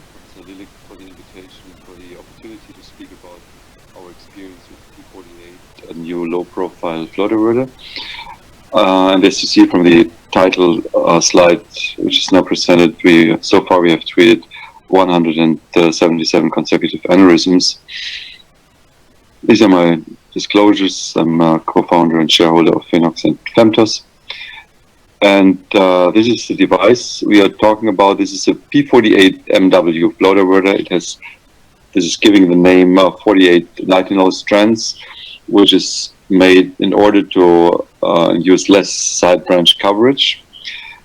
The P48 is accepted by a O21 microcatheter, which facilitates distal access in contrast to 0.27 microcatheters, which are needed for the previous generation of flow diverters. This makes a big difference. It has an independent wire inside, so the wire which is running through the detachment tube and the device itself can be moved independently from the position of the device itself. It can be pushed forward or pulled back. This, of course, offers the opportunity to stabilize the implant during the deployment process, and it allows to pull back the wire in order to avoid distal dissection or even vessel perforation by the wire. This is the summary of our experience. We have, as already mentioned, treated 177 aneurysms, 76 with the uncoated version, and 102 with the HPC coated version. HPC in this context means the implant has a hydrophilic coating, which is significantly reducing the thrombogenicity of the surface of the implant. In the lower part of this slide, you see the breakdown of the aneurysm locations. So only a few ICA aneurysms have been treated. The reason for this is that the largest physical diameter of the P48 has a diameter of 3.9 millimeters. It is a nominal diameter of 3 millimeters. It opens physically to 3.9 millimeters, and this is fitting for only very thin internal carotid arteries. The majority has been treated, or aneurysms were treated in the MCA and the anterior cerebral artery, and a few in the posterior circulation. The majority, again, is middle cerebral artery and anterior cerebral artery, and I would like to emphasize this aspect because these are, at least as long as we talk about the middle cerebral artery, these are typically bifurcation aneurysms, which becomes a further role during this presentation. We started with our experience in November 2016, and we have done cases until recently, and of course, we did the evaluation of follow-up examinations until recently. The registry has 98 patients with 104 target lesions treated with the uncoated version. These were 76 secular aneurysms in 75 patients. The others had been taken out because they were fusiform aneurysms or dissections or anything else, at least not secular aneurysms. These are typically relatively small aneurysms with a diameter below 4 millimeters, and 74% were located in bifurcations. In 57 aneurysms, which is 75%, the flow diversion treatment was a primary treatment strategy, and the remaining aneurysms, these aneurysms had been clipped or coiled or both. Technical results: the far majority of patients and aneurysms have been treated with a single device, so only a few needed 2 or even 3. Complete opening of the device was achieved in all patients, so we had no post-deployment action like balloon remodeling or any other maneuver. We had complete wall apposition, so we didn't need any other measure, and device malfunction did not occur. We had 4 cases with significant foreshortening. This is an important point. Foreshortening occurs more than with other flow diverters, so the operator should be aware that he makes sure to have enough distal and enough proximal landing zone, taking into account that the device on deployment will foreshorten more than we are used to. Adverse events. We had periprocedural complications in 9 out of 76 procedures. This is the 12% rate. One was symptomatic, causing a deterioration of the condition of the patient from modified ranking 0 to 1, and the other 8 periprocedural issues were asymptomatic, like thrombus formation or gastrointestinal bleeding, which didn't cause any permanent issue or something like that. Post-procedural and follow-up complications were those which happened more than 24 hours after the procedure. These were 2. We had 2 asymptomatic issues. The treatment-related change in modified ranking scale was 1 out of 76 patients. The mortality in this group was 0. This is a breakdown of the adverse events. We had 2 asymptomatic sulcal hemorrhages. These, we are not totally sure if these were really hemorrhages. What we saw was on FLAIR MR images, a white signal, white phenomenon in the sulci, and as we know from other experience, this can also be related to the administration of propofol for general anesthesia. We had thromboembolic events. 3 were really little small infarcts. The other were just PVI lesions on MR. They are really frequent.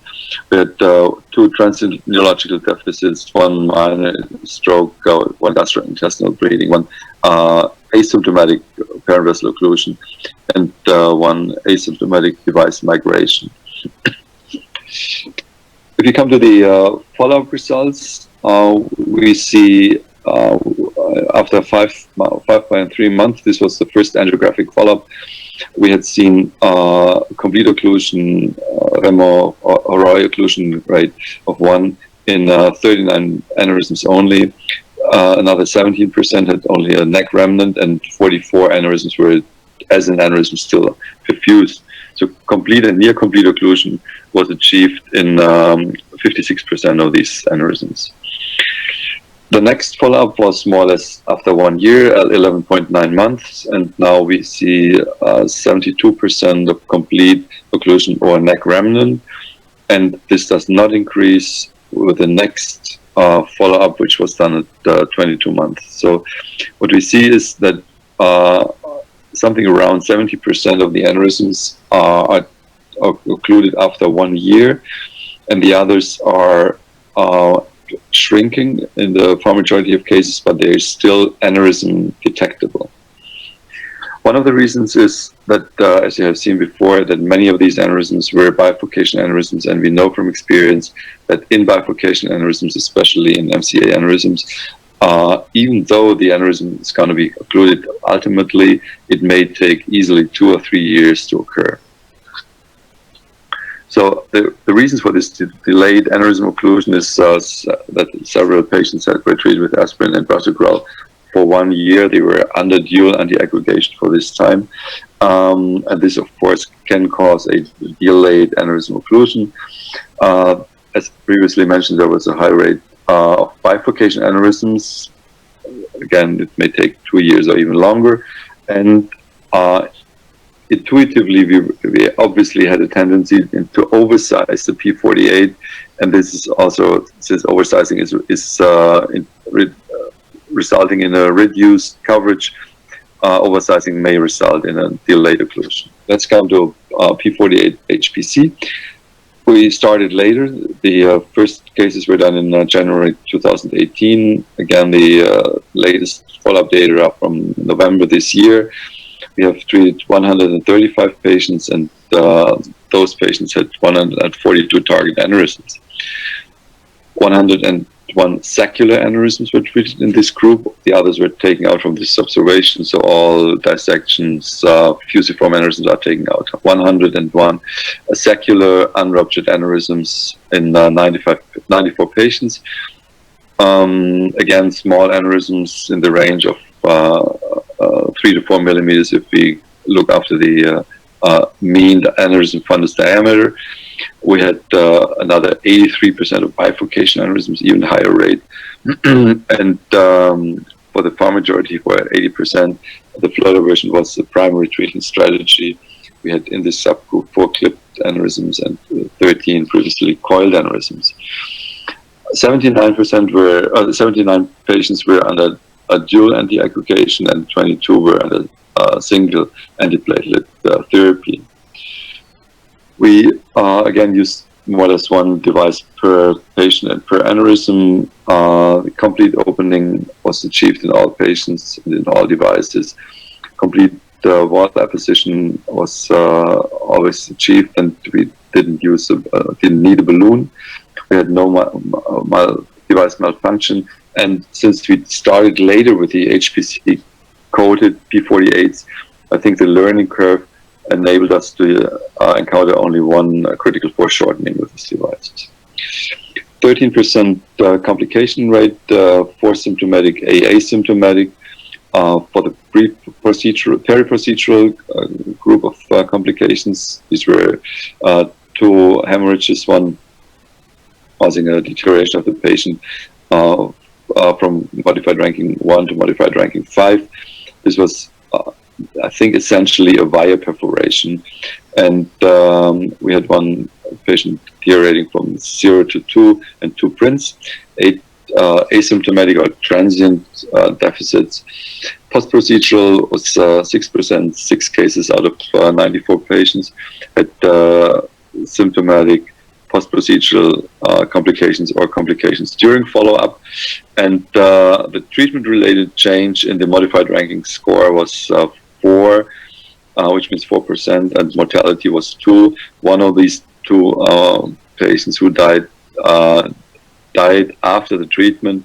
The cause of death, however, was unrelated to the treatment itself. She had another CNS disease and died from this. Breakdown of the adverse events. We had asymptomatic thromboembolic complications, a little less than with the uncoated P48. Transient deficit in 2, symptomatic minor ischemia in 2. So everything you see here is, I would say, in the range of what you can expect. This was a patient, she had a thrombosis with a P48 HPC, despite she was under dual antiaggregation.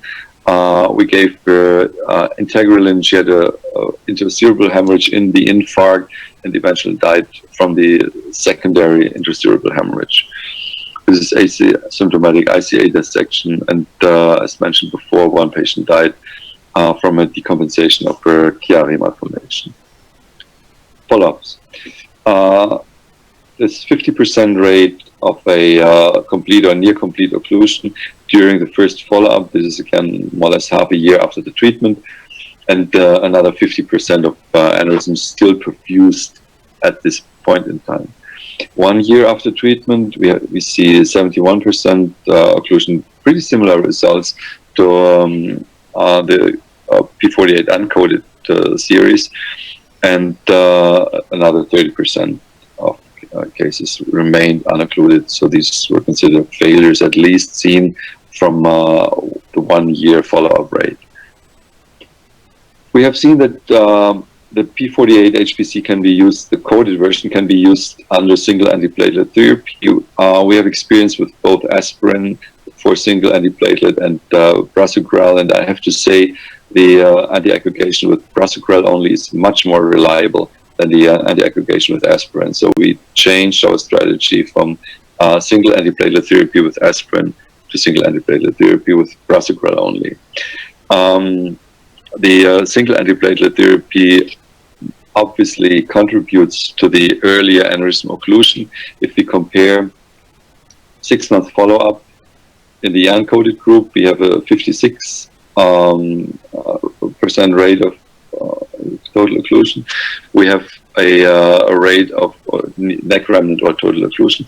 We have a 35% rate with the HPC under dual antiaggregation, which is much lower, and we see a single antiplatelet therapy associated rate of 71% occlusion after 6 months. So that is what we observed during the follow-ups. Those patients who were treated with the HPC-coated flotterwerda and received single antiplatelet therapy usually have an earlier aneurysm occlusion than other patients, especially those under dual antiplatelets. These are a few examples. This is an unruptured incidental ACOM aneurysm. You see here, wide neck, and certainly not a perfect candidate for coiling. This is a P48 treatment was done in January 2019 with a 3 millimeter by 18. And as I mentioned before, I think it's fair enough to say that this device is slightly oversized. So another choice would have been to use a 2 millimeter device instead of a 3 millimeter P48. And this is in July, half a year later. The aneurysm is occluded and the artery looks just fine. There was also no filling from the other side in that particular case. This is a MCA superior branch aneurysm. It was incidental and was treated in January 2019 again. And this is the device now used in this smaller artery, a 2 millimeter, 2 by 12 millimeter P48 uncoated in that particular case. And this is the deployed device you see here. The device is well visible. And this is in the fall, in September of the same year, 9 months after treatment, and the aneurysm is completely occluded. This was a ruptured ACOM aneurysm. The patient was under HES1, and the aneurysm was clipped, but there was a significant remnant after clipping, and we decided to deploy a flow diverter underneath the clip and the previously ruptured aneurysm. This was done in April 2017, and as you see here, this is the situation right after treatment, and this is a few months later. The aneurysm is not gone, but you can see this line of white line between the flow diverter and the aneurysm. So we have no recent follow-up for this patient, but I would expect the aneurysm to be obliterated in the meantime. The next case is a spontaneous subarachnoid hemorrhage. It was a 104 fissure 4 hemorrhage, severe spontaneous hemorrhage. The first angiogram was negative. A few days later, a week later, we saw this basilar perforator aneurysm.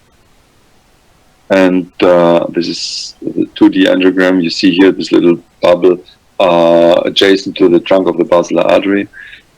See here, and we deployed under prasugrel only a P48 into the superior third of the basilar artery. This is a 3 by 15. It was treated on January 2nd, 2018. This is the implanted P48 HPC, and this is still January 2nd.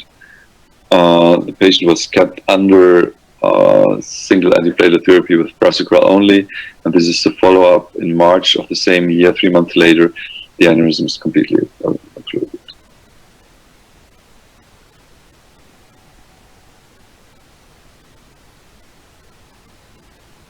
The patient had a small asymptomatic pontine infarct without clinical symptomatic. So distal aneurysms can be treated with P48 MW with reasonably good safety margins. P48 is compatible with 21,000 inch microcatheters. The device is user-friendly. It's very easy to use it. The opening behavior is very reliable, and you will always see a very good wall apposition of the implant. The movable wire is an important feature for both safety and efficacy, so you can use it for stabilizing, or you can pull back the wire. And MR follow-up is possible, so the MR artifact is very limited. So in case you want to see the patient during follow-up, it's very well doable to do just time-of-flight MR instead of catheter angiography. The P48 MW shows a significantly more foreshortening if the implant is undersized, or if the device is used for treating fusiform aneurysms. This has to be taken into account. This foreshortening is, as I mentioned before, it's really different from other devices. And obviously, under dual antiplatelet therapy, the aneurysm occlusion takes longer than with flow diverters with lower porosity. We see this also in the meantime. We started to use P64 HPC, the denser version of the same material and same coating, and these aneurysms have much earlier aneurysm occlusion. And as we observed recently, most of these limitations can be overcome if the P48 is used under prasugrel single antiplatelet therapy. For those who think all these aneurysms are very small, do they really need any treatment? I collected a few cases to emphasize our opinion that those aneurysms are dangerous and they should be treated. This is a small ACOM aneurysm. This was the first imaging was done in August 2014. We have another imaging. It's a little bigger in January 2017, and this is the rupture belonging to this aneurysm. It ruptured when it was of this size. This was an ACOM aneurysm. The patient was in our hospital in 2012 for another reason. We did this MRI, found the aneurysm, and the patient rejected the offered treatment. And this is the time between 2012 and 2015 in October. He had a massive subarachnoid hemorrhage. The aneurysm itself was of the same. This is, I think, a pseudoaneurysm. This is perfused part of the hematoma. The aneurysm was coiled, and lucky enough, the patient made a really good recovery. This is a basilar bifurcation aneurysm. The patient was in Huntington has 2 fissure 4 with the bleeding from this little nipple and the basilar bifurcation. Another very small aneurysm, M1, with massive hemorrhage. Patient had no other reason for the bleeding, and this we clipped this aneurysm, and it was the reason for the bleeding. Very small, very tiny aneurysm. Even smaller MCE bifurcation aneurysm. You see this little aneurysm here. It was again clipped, and it was during surgery confirmed that this was the source of the bleeding. Here in surgery, you see the clipping procedure. ACOM, very small hemorrhage. Another ACOM. This is the surgery, very severe hemorrhage, and the rupture site on the end of the aneurysm. And it has 5 fissure 4 small ACOM aneurysm. See the CT scan for this patient. Even smaller MCA bifurcation. Huntington has 2, and fissure 3. MCA bifurcation very small. This is after surgery with remnant of the aneurysm. And I think it's fair enough to say that even though these aneurysms are small, they are certainly not benign lesions. They can cause massive hemorrhage, as we have seen in many situations. Thank you very much. Well, thank you, Hans. Really fantastic. You know, that small collection is very illustrative. If you put that among with the cases that show us very early on with web management spell, it's clear that we know by experience, the small bleeds too. So it's size is something that we consider, but there are other things that we have to consider.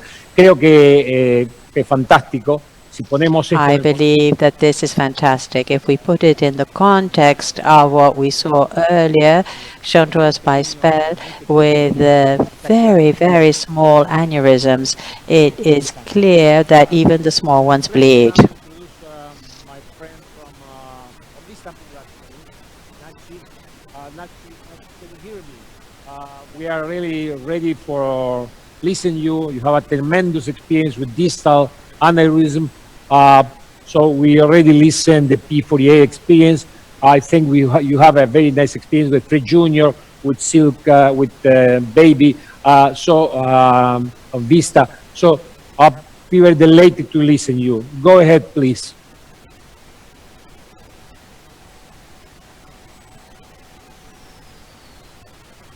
Hello, everyone.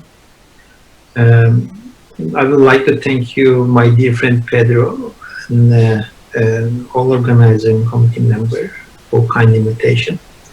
I hope all of you well in that difficult times. This is my disclosure. Let me start with this parent-artery occlusion in the rupture case. This is always an option for distal aneurysm, but we are accepting that there was a spasm effect on that collateral. Even you have a good collateral, you may have an ischemic problem by simple parent-arterial occlusion. And then the results, when you looked at all the meta-analyses of distal anti-circulating arterial aneurysm treated with flow diverter, is very encouraging and very effective. Of course, there are certain problems. We will go over those problems in this talk also. When you look at anti-communicating artery segment, of course, we started with the regular flow diverter. This is the one of the first thread for ACOM aneurysm. Even this, the short period and the long period follow-up showing a really nice reconstruction of the artery without any problem. But don't forget, these things are not produced for the distal small vessel treatment. And when we get the low profile stent and microcatheter, which is 21 headway, and this Fred Jr. without having guide wire distally, but nice adaptation of the curve and the vessel. We have less manipulation during treatment of these cases.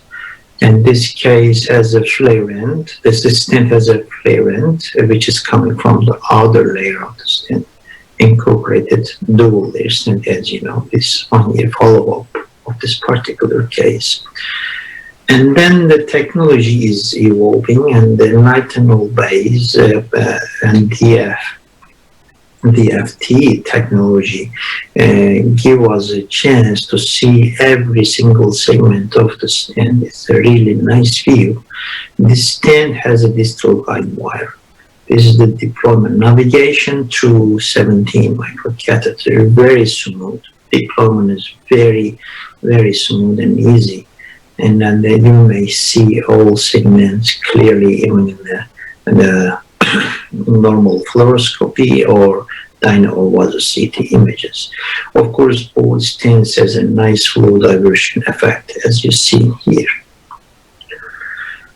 Let's go move for complex technique, that is extreme mentality in ACOM vision, complex shape, wide neck, and when you see corneal and sagittal view, you may easily appreciate the stent position touching each other.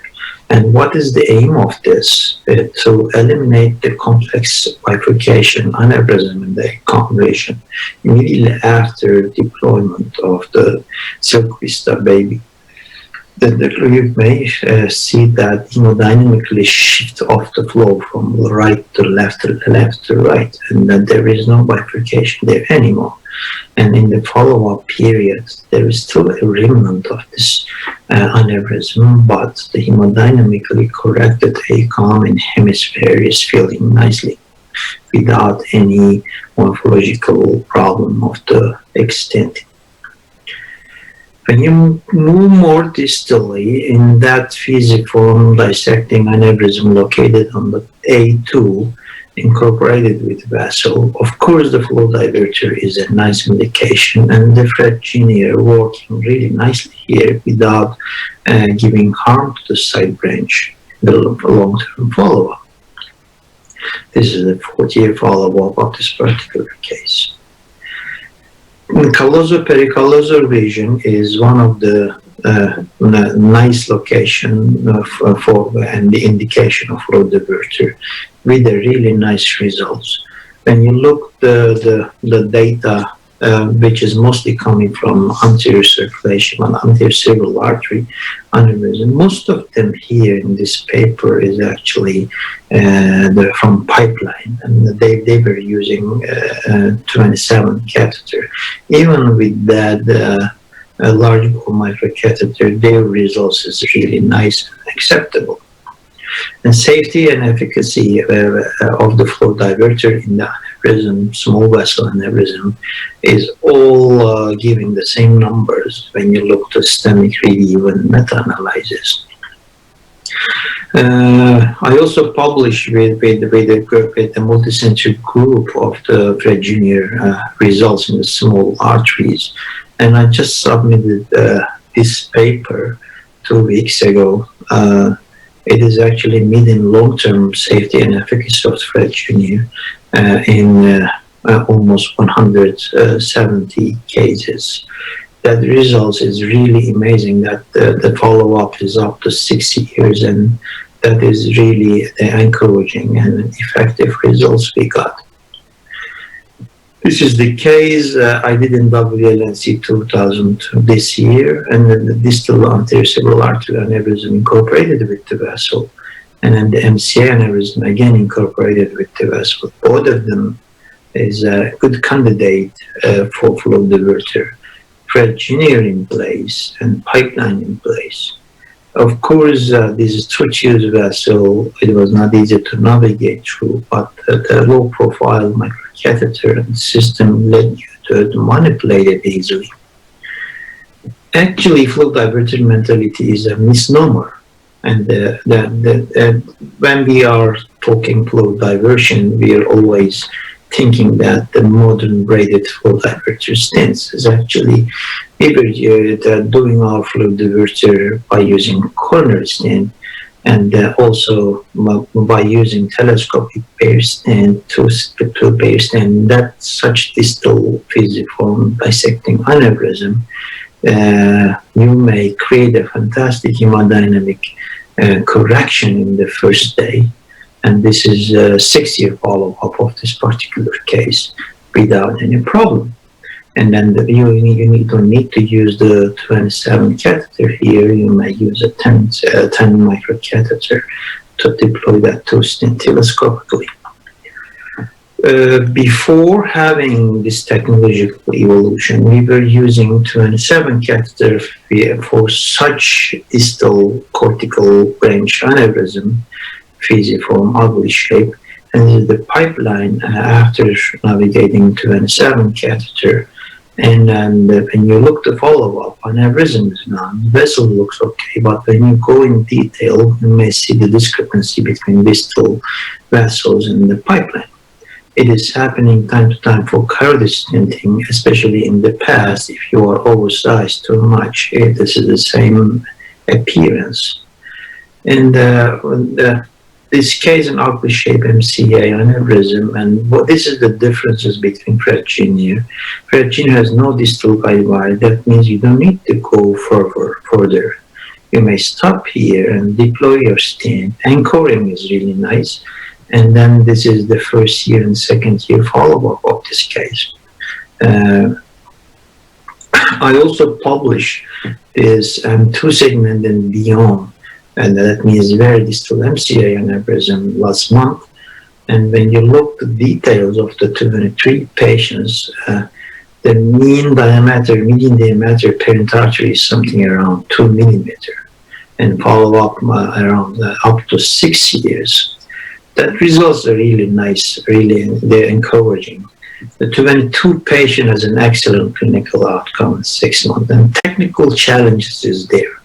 We had some problems in certain cases. The severe complication is intraparenchymal hemorrhage and the rupture of the aneurysm in 2 patients. But overall, pre-procedural and post-procedural events something around 17, but most of them resolve without giving clinical sequelae. And some example from this paper. If the parent artery size is good enough, you may use the 27 catheter, do a telescopic pipeline, and having such results in the long-term follow-up. That is feasible. But when you go distally with such ugly angle, you need to have a lower profile, better system in your hand. And in that system, you might get that type of results without any problem.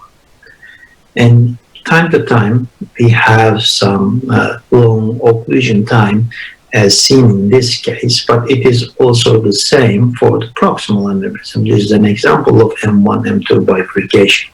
You need to be patient, and the corporated vessel is a factor, independent factor for it.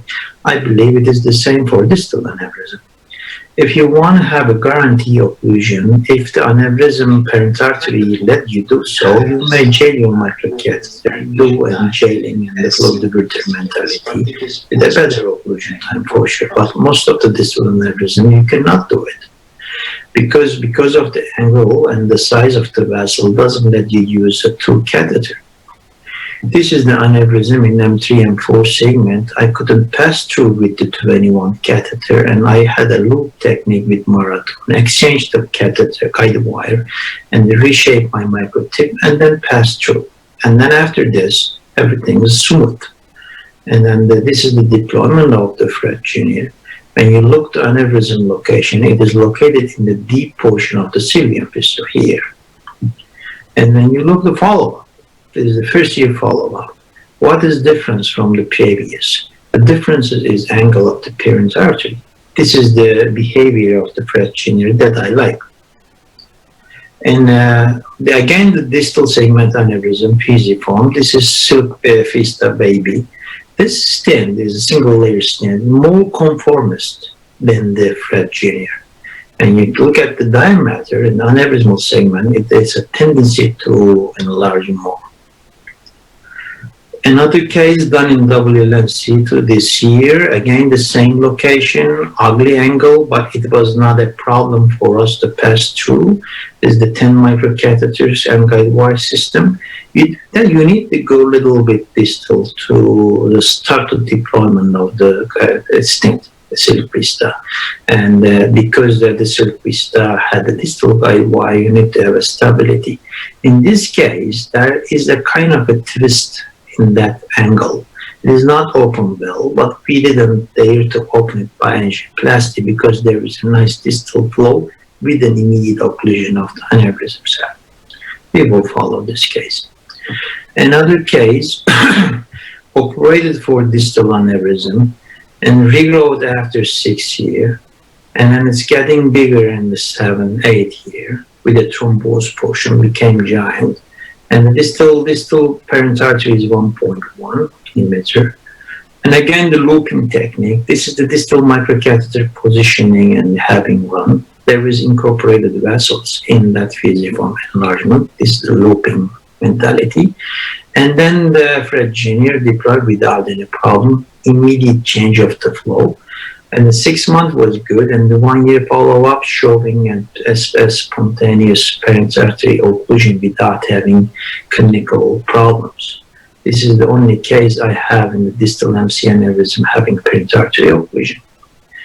This example is very interesting example to use the flow diverter in the tiny vessels, dissecting pisiform aneurysm, non-ruptured, located in M1, M2. And the stenosis is suggestive of dissection. And I decided to put the flow diverter here, and then it has an occlusion after passing the 21 catheter. That means this vessel is 0.7 millimeter in diameter. This is the aneurysm size. When you check it in the 9 months, because of the hemodynamic correction, this vessel is getting better. If I had a longer flow diverter, I certainly start from here and end up here. But there is no stent available in our hands. So in the 22 months, the whole hemodynamically corrected aneurysm lobules and canal luminally, we had a nice treatment, but this is the giant physiform aneurysm with thrombosis. There is still enhancement around the aneurysm. That's why I'm still following this case for additional problem. Posterior circulating distal aneurysm really rare comparing the anterior circulation, but the system is working there also, almost the same results we got in that group. At the end, you need to be aware of feature of your fault filter stent, retrievability, flavors, and opening features, very important.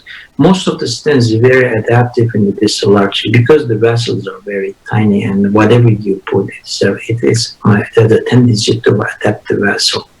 Medication is very critical, very important. I'm stressing not having vasospasm during the treatment. Either proximal or distal vasospasm can prevent having good results in that. Most of this be very sure that you have a nice vasoconstriction before deploying. In conclusion, we are enlarging our indication to the very distal with very encouraging, very effective results, almost the same occlusion numbers, starting from 70% and ended up to 90% of the cases having total occlusion or adequate occlusion in 3 years. What the diameter of the stents and profile giving education mentality for distal aneurysm. The surface modification technology that these companies also use. I would like to thank you again and stay safe. Bye bye. Thank you. What diameter of the stents and profile giving education. Can we use your patience for the discussion? Can you wait for the next talk? After you do Jueves, or you prefer to discussion now? Can you wait 20 minutes for discussion?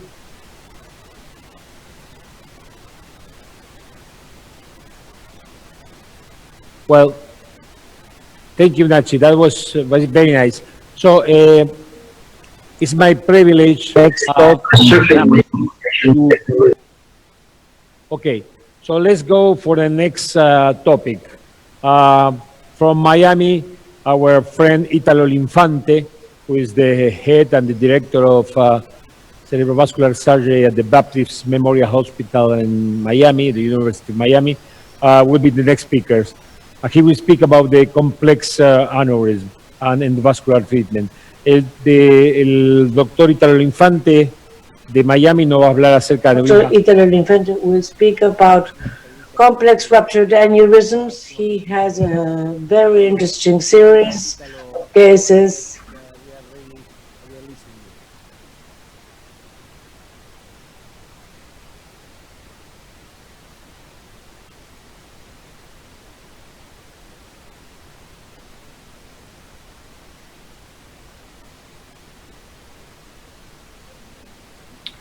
Thank you for inviting me. It's a pleasure to be virtually with you guys to discuss some thoughts about some aneurysms, rupture aneurysm treatment. These are my disclosures. I have a lot of interest, but not real conflicts. So subarachnoid hemorrhages. You know very well. The good news about subarachnoid hemorrhages is the mortality rate have declined steadily in industrialized nations over the last 25 years. In the survey in 2009, the median mortality was 32%, while it was about 40% in Europe and 27% in Japan. However, we have data to show that mortality. Good news about subarachnoid hemorrhages is the mortality rate. These are steadily data industrialized nations of the last 25 years. UK in the survey 2009, the median mortality was a sharp decline in mortality. Was about 40% from 2000 and 27% in Japan. However, approximately we have data to show that all the way down. Good news about subarachnoid hemorrhages is the mortality rate. The reason for this decrease in mortality is multifactorial. There's better ICU care, but definitely in 2009, the was a sharp decline ruptured aneurysm. Mortality is about 40% more and more. In Japan. However, the data to show that all the way down ruptured aneurysm even more complex. Therefore, this is the case that I want to start with our discussion. This was a 47-year-old resident in pediatrics, arteriosclerosis, who was exercising at the gym, and all of a sudden developed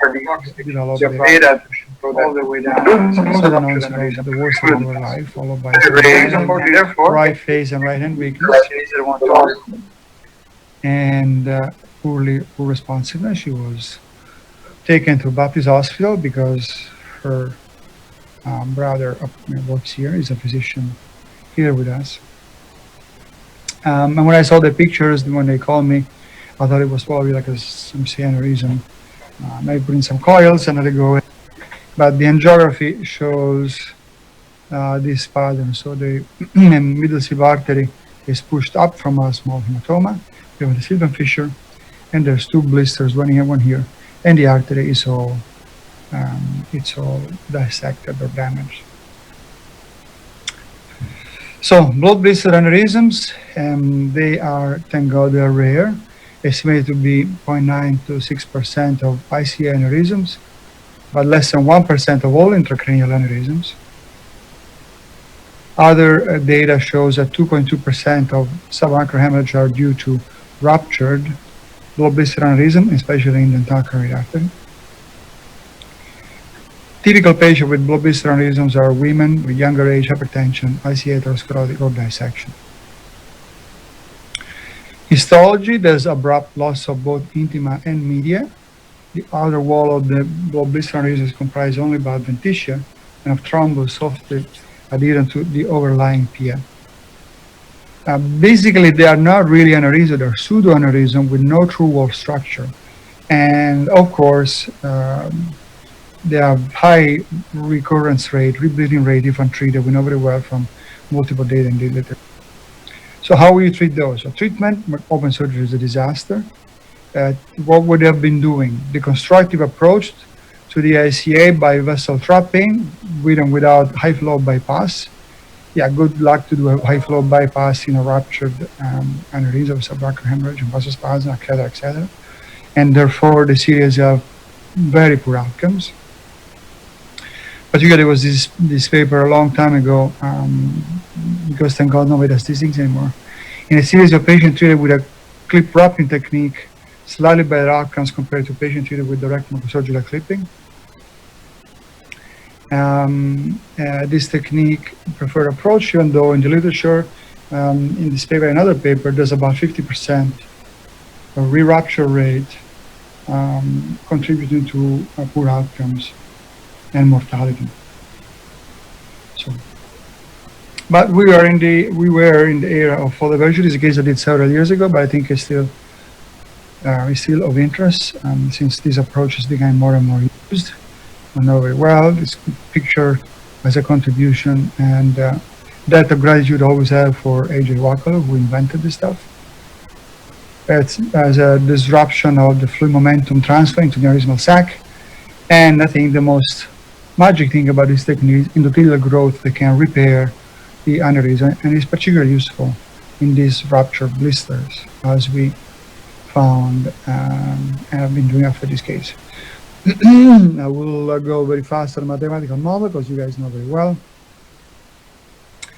And the things that we also know very well, that there's also side branch or spare, which is very important when you place a flow diverter in a middle cerebral artery with all the perforators. And here's a beautiful electron microscopy image that shows that the artery grows over the flow diverter, stem strands. Okay, so that's exactly what I did in this lady. I was able to go into the middle cerebral artery gently, and I place a pipeline 2.5 by 14 that deployed actually very easily. The brother, never forget this case because the brother was there in the engine room. That was in the case. And of course, we were ready in case of re-rupture with the surgeons and stuff. I was able to deploy the device. At the point of the devices, there's decreased filling of the lower blister here and the upper blister here. Next was T. So patient did very well post-bed placement, back to work full-time 3 months after subarachnoid hemorrhage. 6 years later, she's married, expecting this child. I have 8 months follow-up angiography on this lady. That shows complete reconstruction of the middle cerebral artery with no affection, no problems with the perforators and this early insupraocular branch originating from the MCA. So we published on that. And the paper we published a series of 10 patients a while ago. And the paper was actually at the cover of JNS, which was very humbling and well accepted. It is a classic blister aneurysm of the dorsal ICA, treated with fluid diversion with, of course, great outcomes. And these were our first 10 cases. We really had pretty good results. All patients did very well, except one patient who had persistent filling of the blister after placement of 2 flow diverters. And then we placed a 3rd flow diverter, and then the patient did very well. In terms angiographically, however, the patient had several complications from the subarachnoid hemorrhage, including aspiration pneumonia, and eventually expired. But on the other patients, we use only one device, and we're able to very good follow-up, both clinical and angiographical. And then we published a large case series with Max Morkin and Lylyk and Siddiq, and these were all RCA blisters. Another thing that I mentioned, blisters, we were described in the telcardiac artery dorsal aspect, as we all know very well. However, as we all know, they can happen in other vessels, been described up in other vessels, like in the MCA, the basilar artery is a common point, the PCA has been described before. So, but this series that we published were all in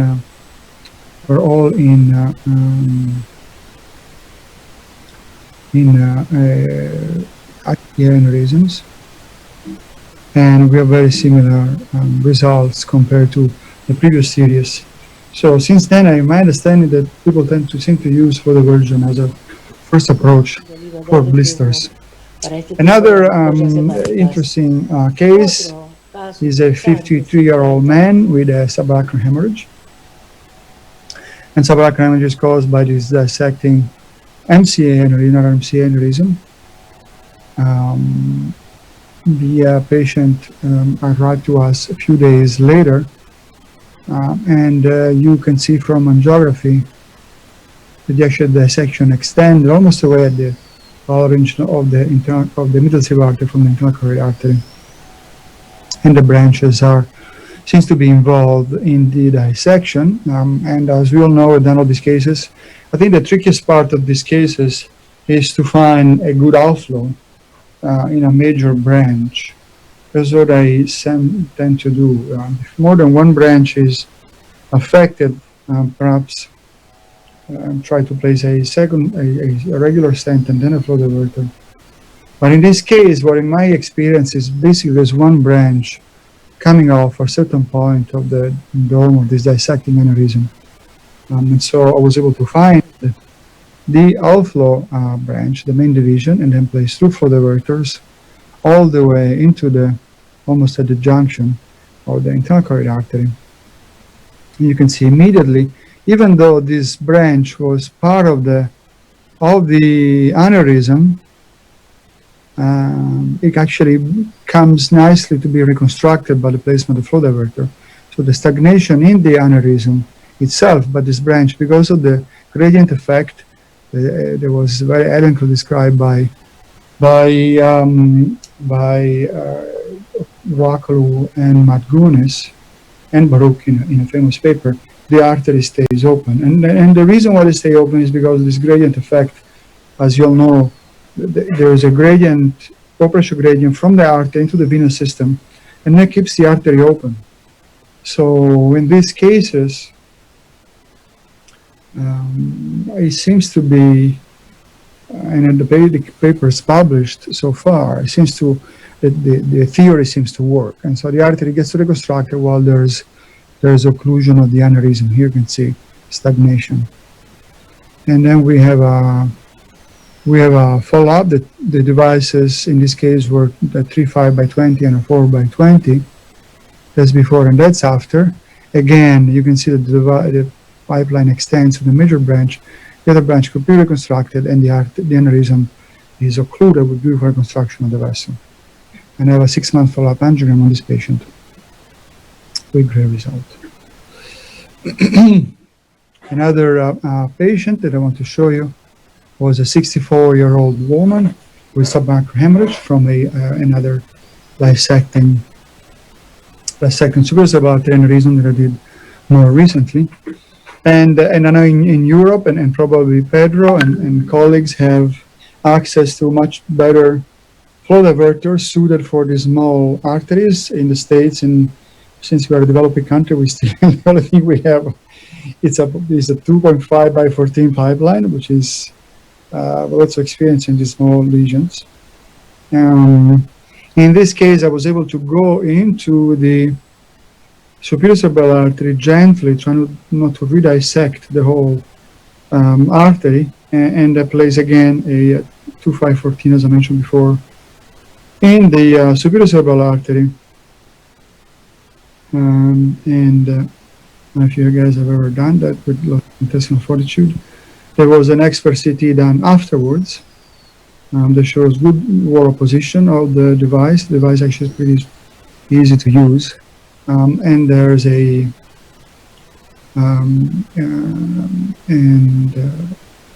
with able to do flow diversion effectively into the dissecting aneurysm. I think what happened in these cases, and that's why I think flow diverter is particularly useful in those dissecting aneurysm, that probably flattens the flap, the dissecting flap, and also helps the artery heal from the dissection by having a construct that the artery could use to basically reconstruct itself. That's my personal theory why in this dissecting aneurysm flow diversion seem to work very nicely. And let's say follow-up angiogram that we did on this patient is very minimal at 3 months.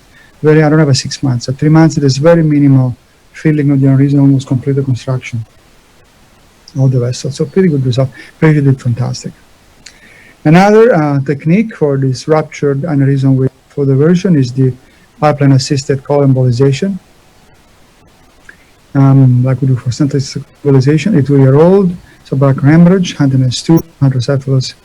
It is very weird, probably bilobed PCOM aneurysm that I would feel better put a card if I can in these cases.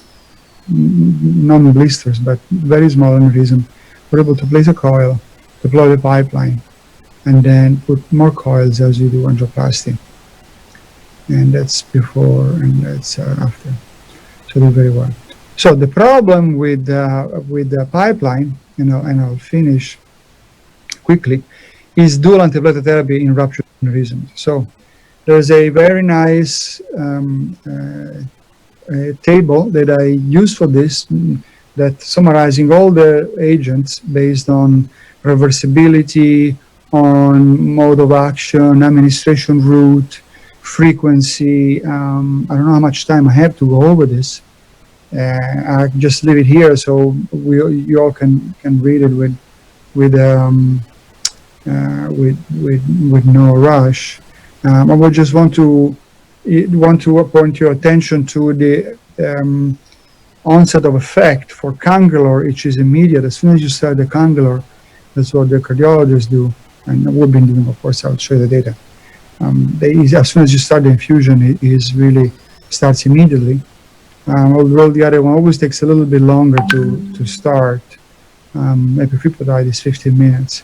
And then ticagrelor is about 30 minutes from the oral dose. So think about that. So if you really do immediate blocking, you can use the cangular IV, but otherwise ticagrelor in 30 minutes after an oral load, you have a pretty good platelet aggregation.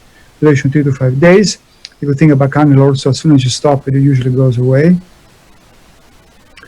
The cangular is a bolus plus infusion. There's no cangular, it's twice daily. cangrelors once daily, and plasuglav, which is, I guess, is used more in Europe. I don't know what they use in Argentina, is once daily. So I think the first one, publishing on cangrelor in acute stenting, was actually Ricardo Hanel and his group. And so our usually, so as I say, cangrelor is a fast-acting direct P2Y12 platelet receptor inhibitor, and usually it's a bolus of 30 milligram per kilogram. However, we are reducing the bolus because perhaps you don't need all this, and we are going now to 15 milligram per kilogram infusion and 2 microgram per kilogram per minute, and then the load with the Berlinta, and then we used to go 6, and sometimes we do 90 or 60 BID. So in the paper by Ricardo, there were 8 patients, 7 acute strokes, 1 was in a ruptured aneurysm. Very quickly, cangrelor was infused in all patients. A pretty good result. No patient experiencing interstitial thromboembolic complications. And 6 out of 8 had good clinical outcome and discharge. And this is the table with all these data. And then we published our series, and our series were mostly our ruptured aneurysm. So similar protocol. 4 subarachnoid hemorrhage, 4 at tandem ICA to MCA occlusion, and the other one was a rupture via aneurysm. 1 at 10 thrombotic event, 1 at a post-procedural bleeding, 2 at worsening of intracranial hemorrhage. And I see a pretty good result, 5 discharged long severe condition, 3 rehabilitation, and 2 expired by the stroke. So pretty good results, and these are our data.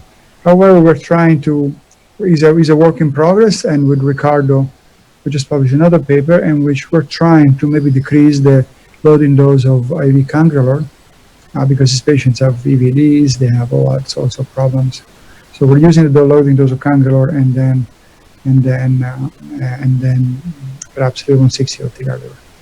Anyway, the future is very good. As we know, we're working on surface coding, and perhaps we'll make all this exercise of finding the best antiplatelet agent useless, but we're not going to need much with the coding, but surface coding, but we'll see in the future. And this, I want to conclude. Rupture aneurysm and chemistry is already advancing, surface coded for the vertebra, perhaps. The question is, do antiplatelet in subarachnoid acute extending, and then the individual response of the patient, and then thank you very much for your attention.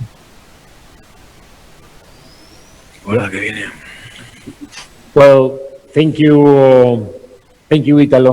Very nice presentation. Ángel, ¿querés presentar a nuestra mesa? Como no, bueno, nos acompañan el doctor René Would Viso. you like to introduce the panel? We have Dr. René Viso from the Sagrada Familia, who trained several years ago. He's been in Argentina. He's come from Venezuela. Esteban Escribano, known by everyone. Adrian Lukis, who's been working for many years now at Eneri Sagrada Familia Clinic, and Nicolás Pérez, who also is finishing his training in interventional neuroradiology clinic. Very well. We have the pleasure of having Dr. Zekic. I don't expect him to speak in Spanish. Thank you for being with us. I think it's very late. I don't know where are you, if you are in Ankara or if you're in Istanbul. I think you are in Ankara. So thank you for being with us during those late night. I think you are wearing a right shirt. So welcome and good night in Ankara. Thank you for being with us. I think it's very late. I don't know where are you, if you are in Ankara or if you're in Istanbul. I think you are in Ankara. So thank you for being with us during those late night. I think you are wearing a right shirt. Yes. So Welcome. Good night. Es interesante cuando apenas pasó lo de Maradona. It's interesting, when Maradona passed away, the first person who called me to ask me about him was our good friend. He is really a passionate soccer fan. So we knew he was going to be here. So we have a surprise prepared for him, especially for you. Es interesante cuando apenas pasó lo de Maradona, la primera persona que me llamó para preguntar fue Saruhan Sekirch. Así que tiene una pasión futbolera muy importante. Así que hemos preparado, sabíamos que él iba a estar aquí, así que preparamos una pequeña sorpresa para él. This is our recognition for our Maradona. So, thank you for being with us, Saru. So we will start our discussion. There was three different talks, very nice, three of them. Hank spoke about the P48. Nachi gave a fantastic lecture on reconstruction of distal aneurysm using Fe Jr. and Silk, Baby Vista, and Italo show very nice cases.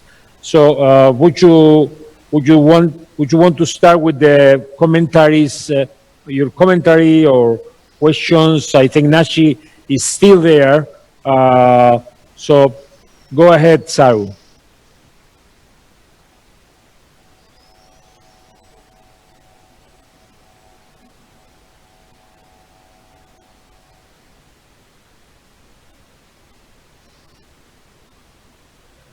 Go ahead, sir.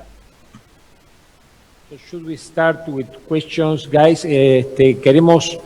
Estuvieron asistidos a las magníficas charlas. You heard the wonderful talk. So we start with some questions? Who would like to start with a question? Maybe the moderator. Angel, the talks were really impressive.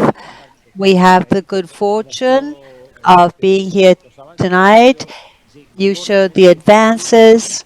You saw that he reached very, very distal aneurysms.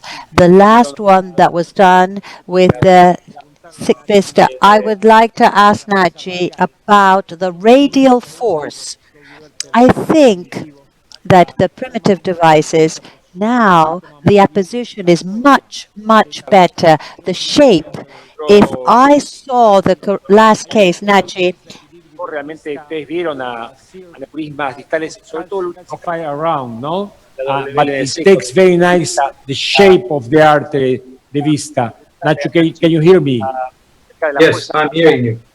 Yo creo que diferencia de los we would like to hear your comments on that. We don't have experience with vista yet, so please.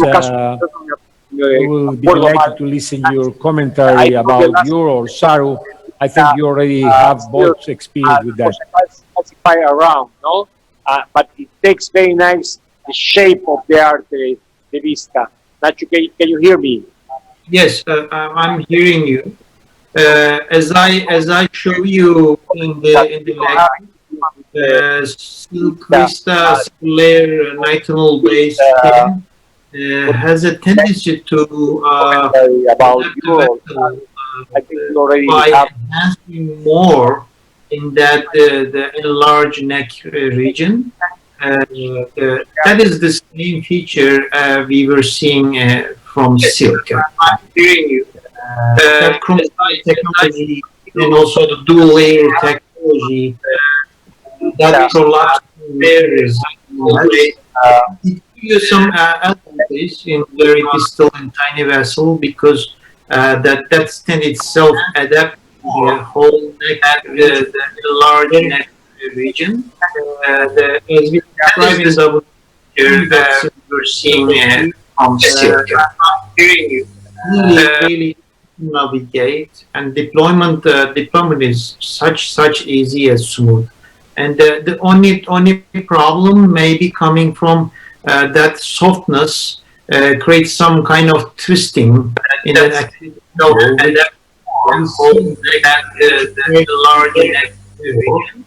And nice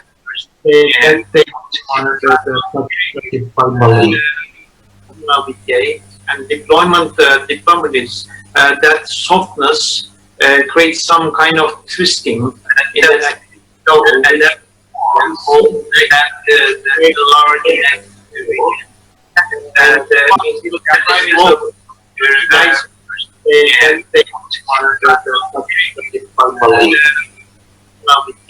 and deployment diplomacies, that softness creates some kind of twisting.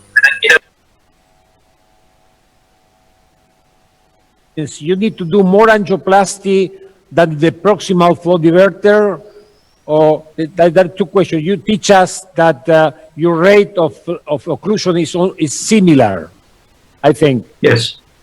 Yes, correct. It's pretty similar. Yeah, pretty similar, yes. Okay, you have the same regime of antigregation. I know you guys are using Prasugel since I remember, I think, but you haven't changed your regime of dual antiplatelet. Not at all. Just the same as proximal one, the same regimen for distal aneurysm. Half of the case that in that paper is a single parasural case. I see. Guys, ¿alguien quiere hacerle alguna pregunta, Ángel? Yes, Nachi, in some cases, do you use coils with flow diverter in distal location? And the second question is, do you prefer Silk Vista Baby or Elvis Junior for the distal aneurysms? And for distal aneurysm, if the aneurysm is large and giant or have a baby and the weak portion, especially around M1, M2 bifurcation, if it is possible, we are jailing the catheter with any stent, including the flow diverter. But technically, it is not such easy to do dual stent in the M2, M3, M4 segment. It is not easy, and it is actually dangerous. You may create spasm and dissection. So if the aneurysm and the parent artery let you use two catheter, and I prefer to use the Fred Jr. In those situations, because Fred Jr. has more robust stent than the Silk Vista Baby. There is no prolapsing in the neck region. It is steady. And maximum enlargement of the 0.2, maximum 0.25, like pipeline. But if I want to go distally, if I want to not play with the microcatheter, the opportunity to use a 17 microcatheter is fantastic. And that you may go only with the 10 catheter and then deploy your Silk Vista Baby. It is also a very nice opportunity. Saru, are you doing something different than Italo did with those complex aneurysms, with the blister-like aneurysm? Are you using consistently now? Are you treating them by flow diversion and every single case of blister-like, either anterior or posterior circulation? Any preference? It is also a very nice opportunity. Saru, are you doing something different than Italo did with those complex aneurysms, with the blister-like aneurysm? Are you using consistently now? Are you treating them by flow diversion and every single case is a blister-like, either anterior or posterior circulation? Any preference? It is also a very nice opportunity. Well, Pedro. Saru, are you doing something different than Italo did with those complex aneurysms, with the blister-like aneurysm? Are you using consistently now? Are you treating them by flow diversion and every single case is a blister-like, either anterior or posterior circulation? Any preference? Well, I mean, it's just Pedro. It's just a case base. Different than Italo did with those complex aneurysms, with the blister-like aneurysm. Are you using consistently now? Voice keeps looping. We are listening to okay. any preference? Guys, we have I mean, it's just Maybe, case maybe based. you or Nachi having some speaker there. We have some echo here. You guys have some speaker on near you. any preference? Guys, we have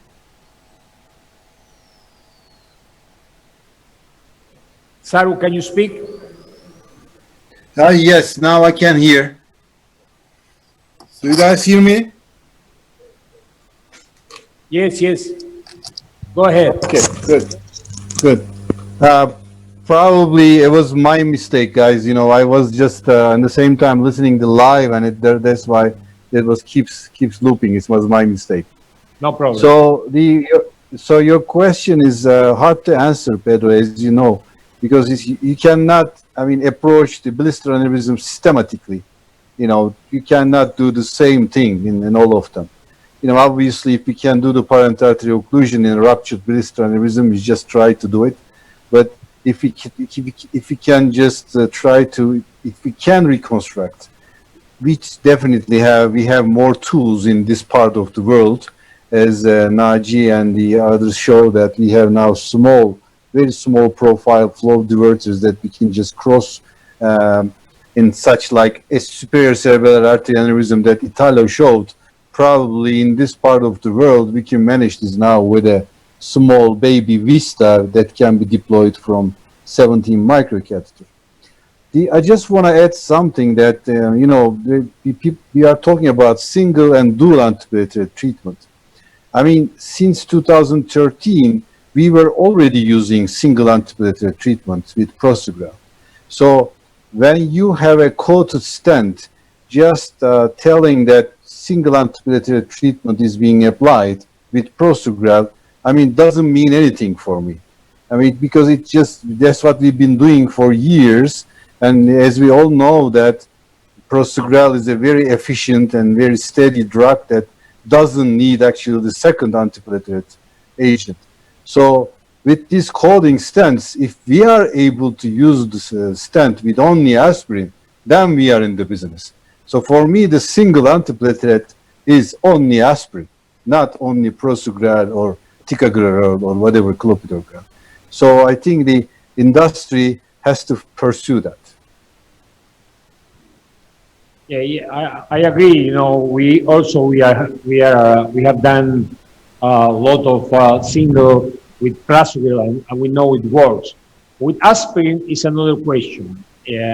We had problems with the Shield, we have problems with the HPC in some cases. Why? Because we know that the aspirin is fantastic, it's very cheap, it's available everywhere, but in presence then another medicaments or drugs like some anti-inflammatory drugs or others, the interaction between them jeopardize the anti-aggregation, the fever, the stress, the pregnancy. All those really, you know, we have some cases that we have to go up to 2 grams of aspirin.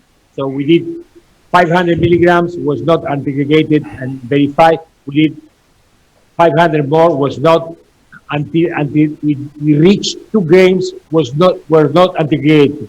So it's very variable, I said. Probably is the most variable thing. But I agree with you. I think we have to work on that. I tried to convince industry and company for many years that we need some surface covering, no, some treatment. We today have some, but I agree we have to improve that. Prosugrel is not the same single Prosugrel that single aspirin. We know that, but we have to switch and try to go more close to aspirin. Yesterday, the day before yesterday, we had such a very nice conversation about the endothelization, the speed up of an endothelization and flow diversion. And I was very enthusiastic about changing some surface treatment or adding some films to speed up the endothelization. And you told me, well, Pedro, maybe this is okay to to speed up in acute cases, but in bifurcation, you need to have arteries open. Maybe this is not very good. Would you make a comment on that, Saru?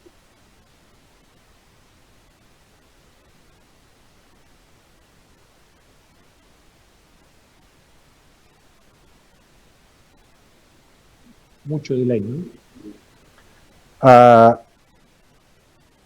As far as I understand that, you were asking about the discussion about the endothelialization, if we need endothelialization for bifurcation aneurysms or not. I mean, it's just a discussion we were doing mutually in this our WNC group, but I'm not sure that we have to have very fast endothelialization for like, as we ask for sidewall aneurysms, for the aneurysms with the integrated vessel on the body of the aneurysm sac. Because we need time for these aneurysms to be able to have these nice flow remodeling thing that Ishil showed and the others showed. So if we have a very quick endothelialization, very quick healing reaction, I mean, we may end up losing this particular branch before body develops collaterals according to the flow demand of that vessel. So that's what I was actually afraid of, that endothelizing stents. Any comment on that, Nachi?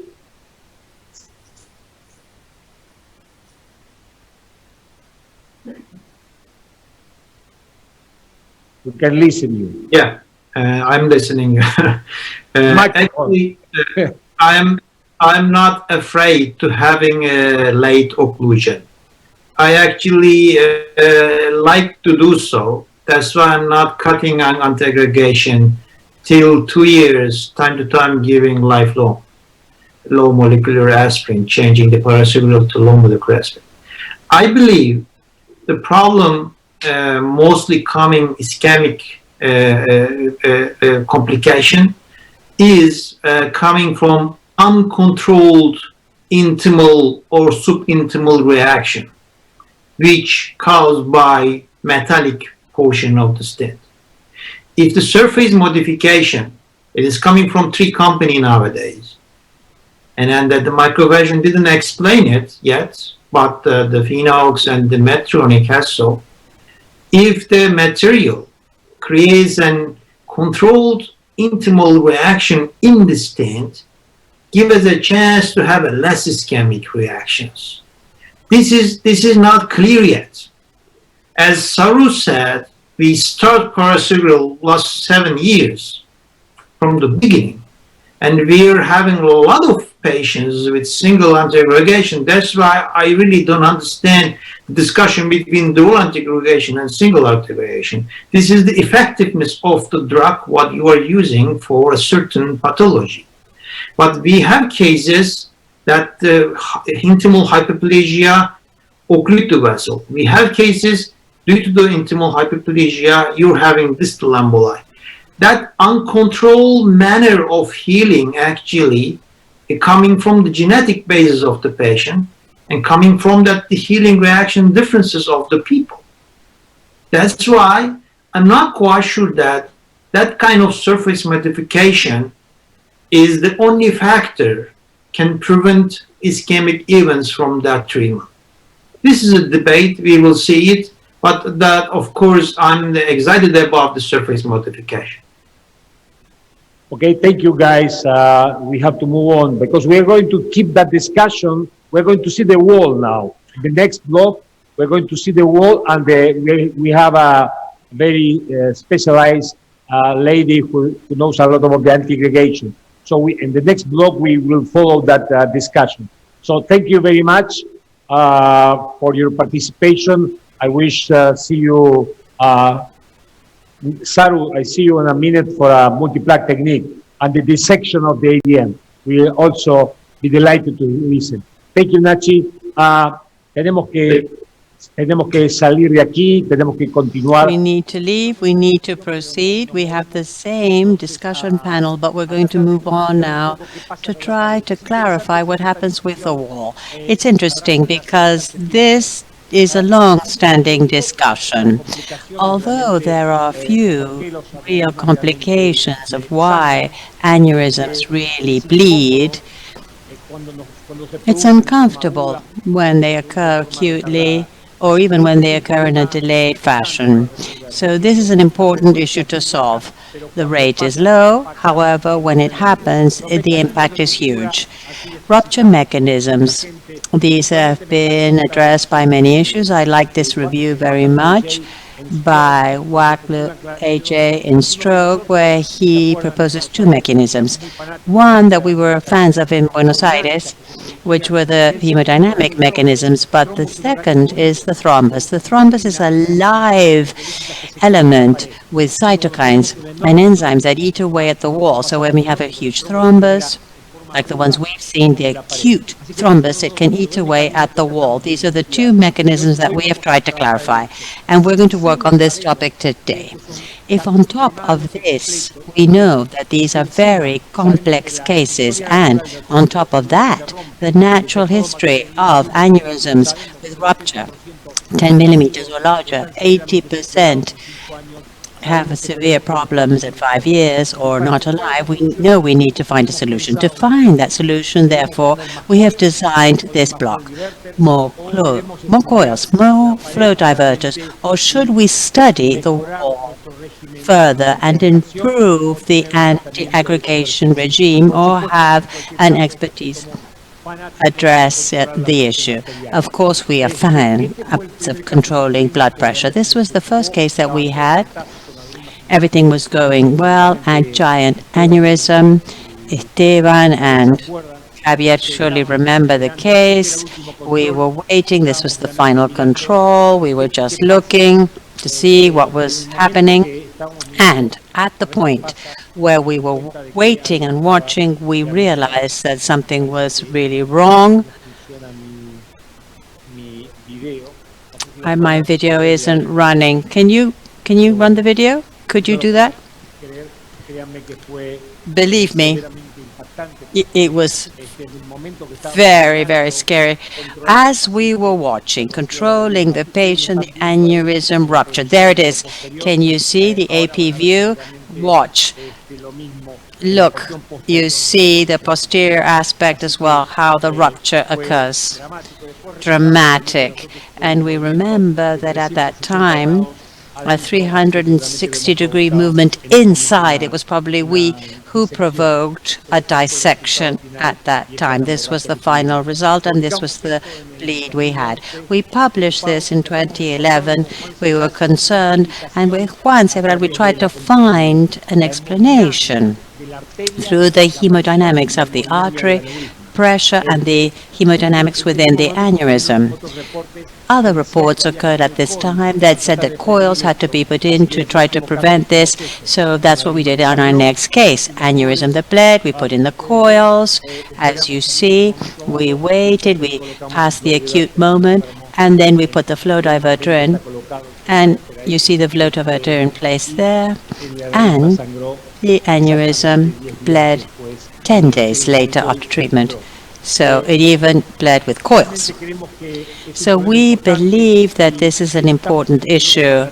So this is a segment where we're trying to find an explanation to all of this. So I would like to introduce Dr. Salvatico. I've known her for quite a long time.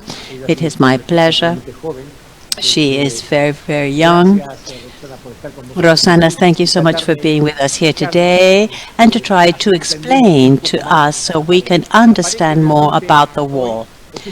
The wall, which is a common problem that we have together with neurosurgery, a problem that we have with Daniel Osvaldo or with Piroso. They come from outside with eclipse, and inside we have the flow. But what do we have in common? Blood and the wall. The blood, we will see it today, and Rosana will talk about the wall. Thank you, sir, and thank you for the kind invitation, for allowing me the space to speak and to show our work. Because what I'm going to show today is not just what we do with imaging, but also what we do in the hemodynamic lab, the working group. Based on the questions you raise and ask us, We, with images, with MRI, with the CT, we attempt to find the answers. And these answers are always based on this premise, which is that images are not just a change of colors. They are an expression of underlying pathophysiological processes. So based on this, we try to interpret the images, to program or obtain new sequences that might answer the questions which are not easy to answer. When we talk about blood vessels and of the arterial wall, we're not talking about tubes. We're talking about very complex structures where there's interaction of different elements. The actual vascular wall with all of the histological elements, the flow, the lumen, and the surrounding medium. We're going to concentrate on the vascular wall. Later, Dr. Juan Sebral will give a talk about flow, and we will mention some elements of this too. As we know, the arterial wall has different layers. It is made up of different elements: endothelium, the media, and the adventitia. And there are different histological components for each one. In the case of the endothelium, also there is the possibility of producing substances. So there is a significant interaction between these histological layers and the immune system. Let us review some particular elements which have to do with the intracranial arteries that make them different from the extracranial arteries. First, the medium layer is thinner. The adventitia is also thinner. In the adventitia, there is no lamina elastica, no external elastic layer. We will have instead a thinner layer which will allow the adventitia to receive nutrition through the CSF. As we know, the vasa vasorum at birth, the intracranial arteries don't have it. This will only develop later on during pathological processes that these arteries are exposed to. So I show here a very pretty example where we can see the proliferation of vasa vasorum and how it reconstructs the caliber of the artery, of the occluded artery. So this is the potential effect that can occur, potential of growth of this vascular network which lies outside the wall and which can occur during pathological process. So that is about the generalities. Regarding the imaging, in recent years and with the development of new imaging techniques and more modern equipment, the 3.5 and the 7 Tesla MRI has given a lot of answers now regarding the arterial wall. We developed high-resolution sequences, the black blood sequence, which was a T1 fat sat, which has the possibility to annul the flow signal, and we slowly improved the section thickness, FOV, which allowed us to be more precise and exact regarding the study of this entity. In the particular case of clinical practice, we don't only use the black blood protocol. We have adapted the T1 and T2 techniques through the decrease of the section size and the modification of the FOV in order to better understand focal pathology. The black blood sequence, because it takes a long time, the delay for acquisition might be better for diffuse pathology like vasculitis, but high-resolution T2 and T1, they allow us, aside from adapting black blood, to obtain other details, and this added to the susceptibility sequence, which is not restricted to the wall, but it will allow us to distinguish some elements. For example, the presence of calcium, and talking about giant aneurysms or differential diagnosis, we can see through the phase information, SWI, the difference between calcium in blood, which usually is a problem. So the magnetic susceptibility, or SWI, vis-a-vis the gray, will give us additional information regarding the wall constituents, which can contribute more information when there are giant aneurysms. SWI offers many options and has many applications at the vascular level for the detection of mass, subarachnoid hemorrhage, tumors, etc. Basically, in our case here, this is not exactly an aneurysm. However, we can here see how on phase information, here we see, and before it's not a thrombus, what we have, it's calcium deposit, and this was later confirmed on the CT scan. Another case, as an example, a patient in which on susceptibility we could see a low signal intensity image in the anterior cerebral artery. We were later able to see that it was calcium. So, another case. This is a sequence, therefore, that will help us to distinguish some elements. In the case of high-resolution T2, this was a patient that had had a stroke. The study applying the 1 millimeter thin section, the sequence showed that the ectasy of the basilar artery was due to a thrombus. And we can exactly appreciate here the wall thickness and the area of patency.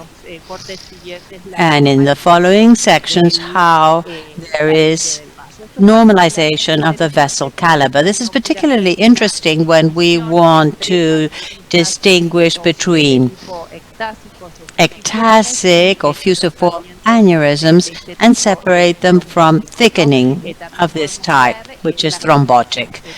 On T1 SAT sequences, we can see how there is enhancement on the wall and the contribution also of the susceptibility sequence. Another case, this is the case of a dissection. And here we can see the half moon, the blood on T1, hematoma on the wall, which is responsible of causing this minor dissection observed on this ectasic artery. This is highly relevant information, and we give this information to the specialist because with normal MRI, we'll just see a little bit of retained floor excesses, and we won't know that it is related to this minor dissection, which can be observed through using T2 and T1 axial sections with high resolution. Aneurysms in particular, the relation between the flow and the wall and the diameter of the aneurysm is crucial in order to try to understand what's going on at the level of the wall and how we can perhaps predict or establish the likelihood of bleeding of an aneurysm, which, as Dr. Lylyk mentioned, is one of the most crucial questions. It's interesting to see the classification proposed by Prince based on the vascular wall to classify aneurysms vis-a-vis the vascular wall using the sequences for study that I described previously, because this allows us to infer all of the elements that have treatment implications. This is a slide that I show as a must-see. You are well aware of how the aneurysm is formed, or at least the theories that are linked to aneurysm genesis, and there are inflammatory processes that accompany the development and the later rupture also of the aneurysm. This has been studied at the level of the histology, and it has to do with weak points that occur within the vessel wall, which ultimately will cause the bleeding. Of course, the shear stress increase, activation of the endothelium, presence of cytokines, all of this will lead us to find two phases, so to speak, in aneurysms. The proliferative phase, but later also the degenerative phase, during which there will be proteolysis, wall thinning, and finally rupture. What happens with the question that was mentioned at the beginning, whether there's any element in imaging, and also, for example, the use of reinforcement to predict which aneurysm will bleed and which aneurysm will not bleed. Controversial results are in press. Some authors state that this bleed of the arterial wall is linked with vasovasorum proliferation in a prior stage to rupture. However, in reality, on imaging, we cannot yet reproduce the histopathology findings.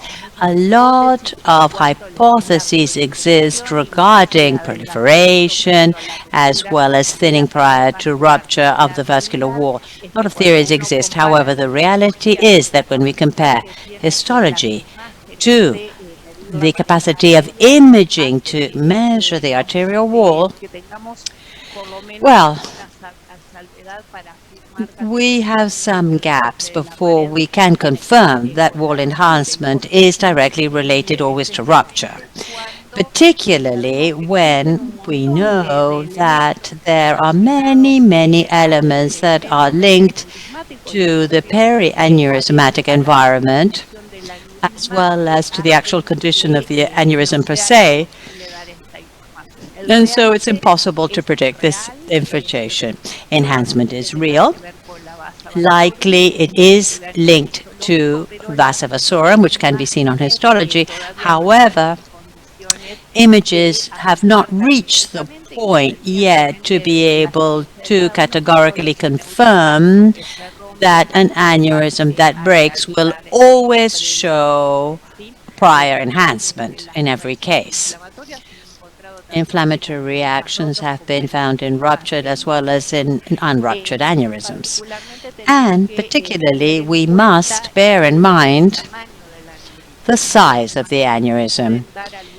Images can give some responses regarding aneurysms that have more than 3 millimeters, or those that are smaller than 3 millimeters.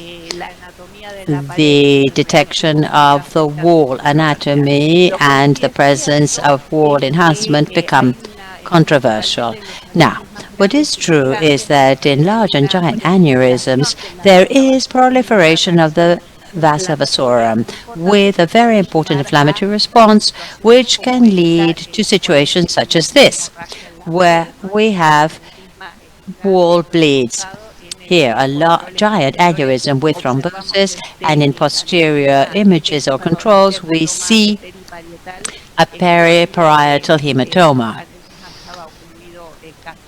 when almost all of the aneurysm was occluded. Another example of dissecting aneurysm of the pica, and with the sequences that I mentioned before, we can actually identify the different components.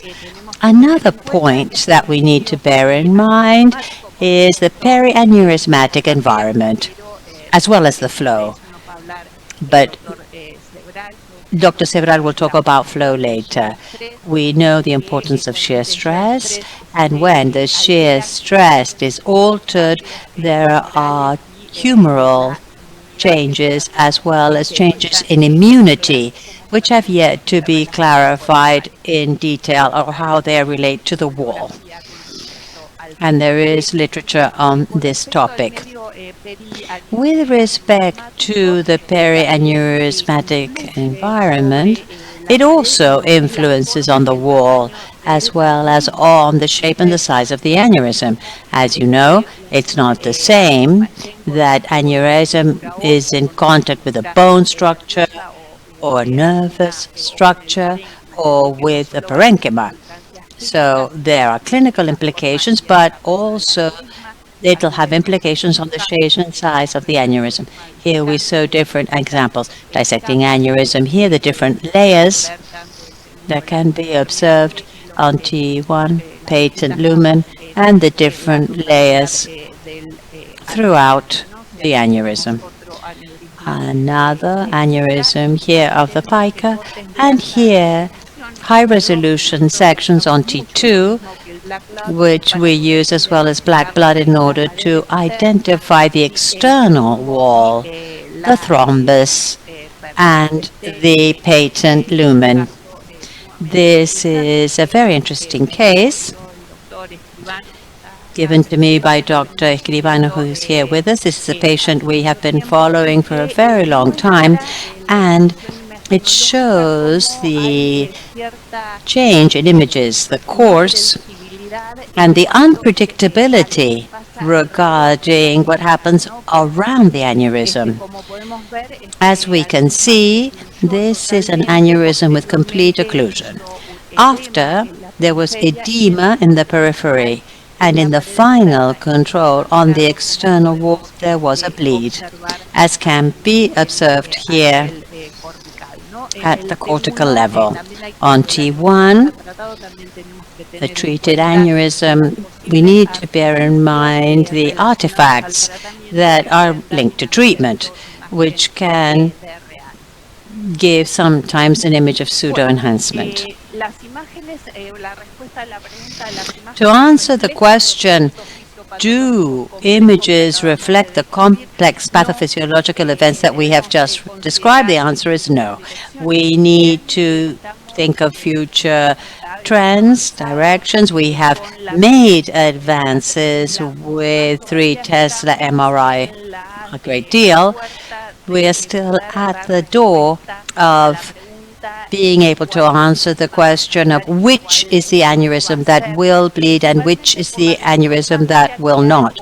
Mainly because of the discordance, well, not the discordance, we cannot compare the wall thickness with pathophysiological mechanisms at the histological levels.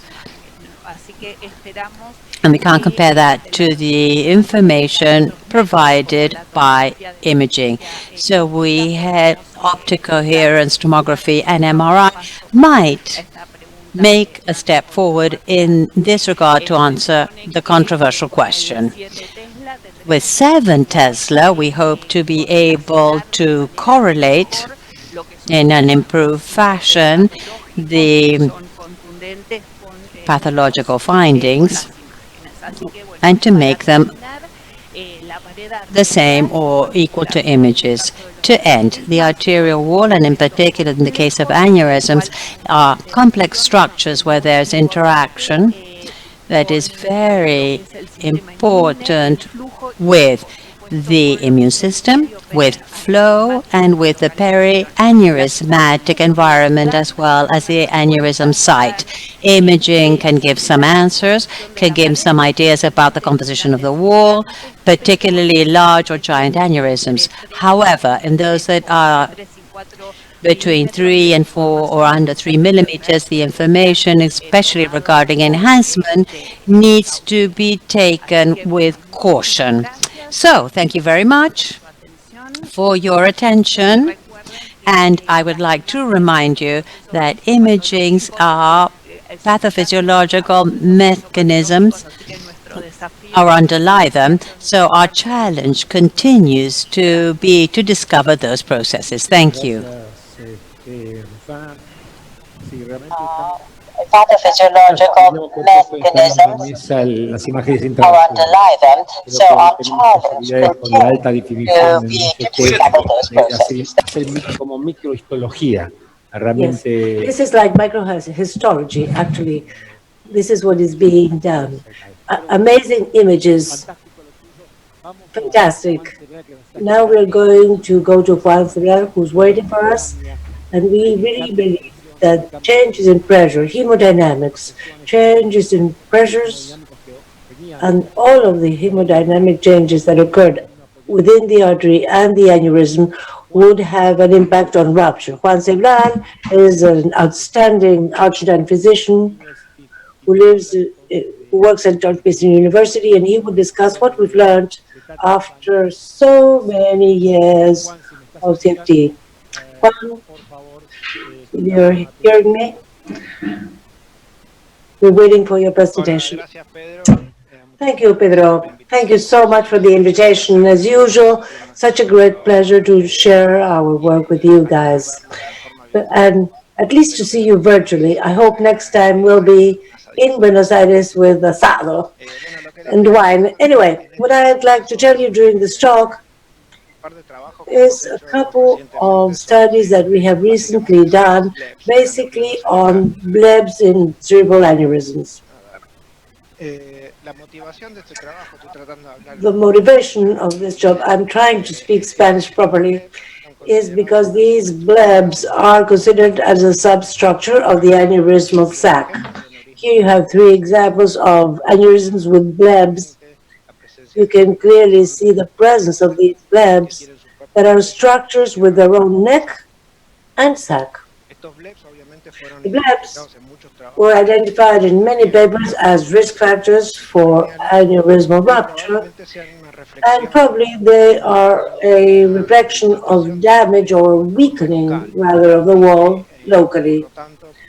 And thus, the wall becomes more vulnerable precisely in those areas. The goal of this study was to try to understand how these blebs develop and how they affect wall vulnerability and aneurysm rupture risk.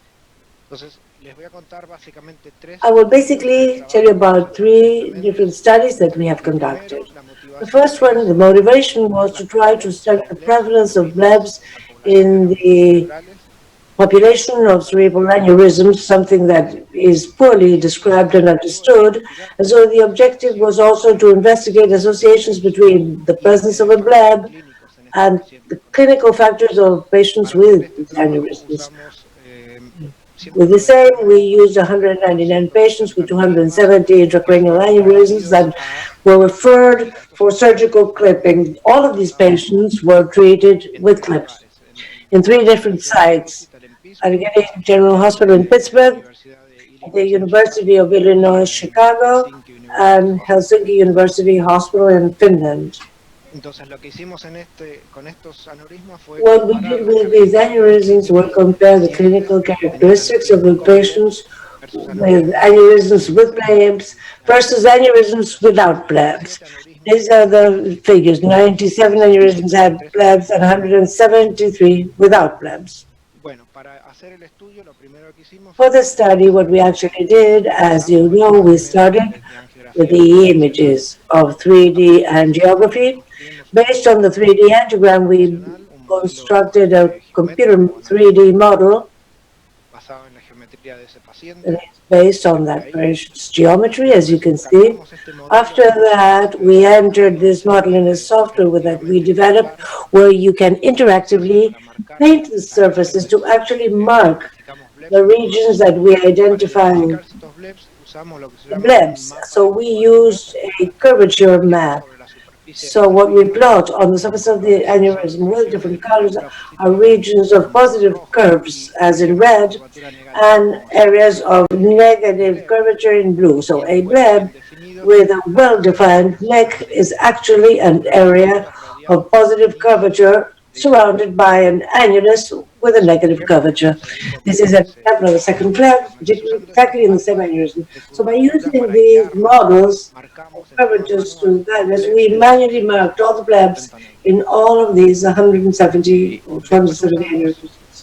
So we use techniques that we had previously developed to be able to characterize the geometry and hemodynamics of the aneurysm. Here you can see the aneurysm divided into three. One is the neck, the body, and the dome. The same techniques that we use to characterize the geometry of the bleb, we can, the geometry of the aneurysm, we can use the same model to characterize the geometry of each bleb. So our findings were as follows. Because this technique is very subjective to identify and mark the blebs, we did an inter-observer agreement study and realized the match was about 94% of the observers agree with their observations, so it's quite robust. And the interesting thing is that we actually found that the presence of a bleb, there are blebs in these populations in about 36% of aneurysms. They did have blebs. And of these, 77% had a single bleb. So 23% of aneurysms have multiple blebs. Most blebs were located in the body or at the dome, and only a few, only 6% at the neck.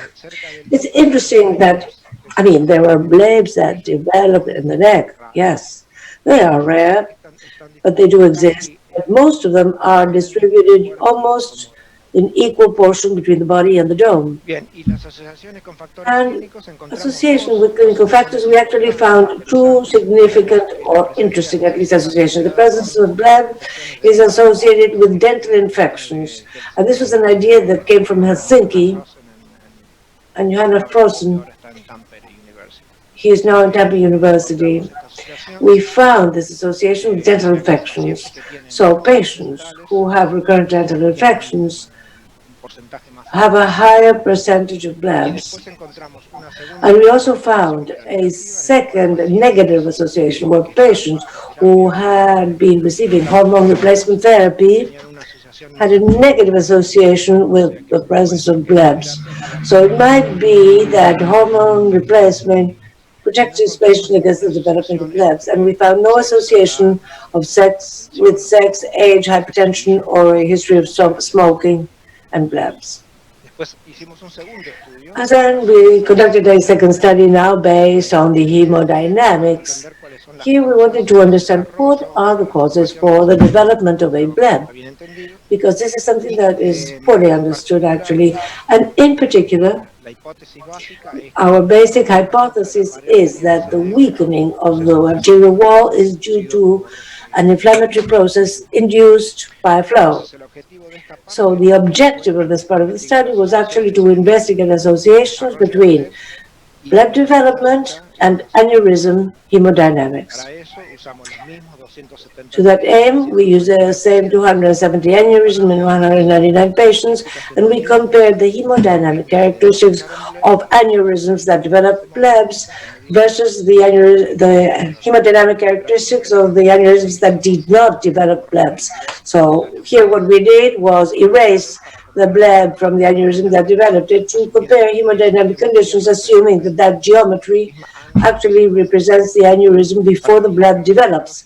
So to illustrate this methodology, we started with the images of 3D angiography. We built a 3D model. Then we used the curvature maps to identify the blebs. We marked them manually, we stained them on the model, and after that we removed the bleb, that is, we erased it.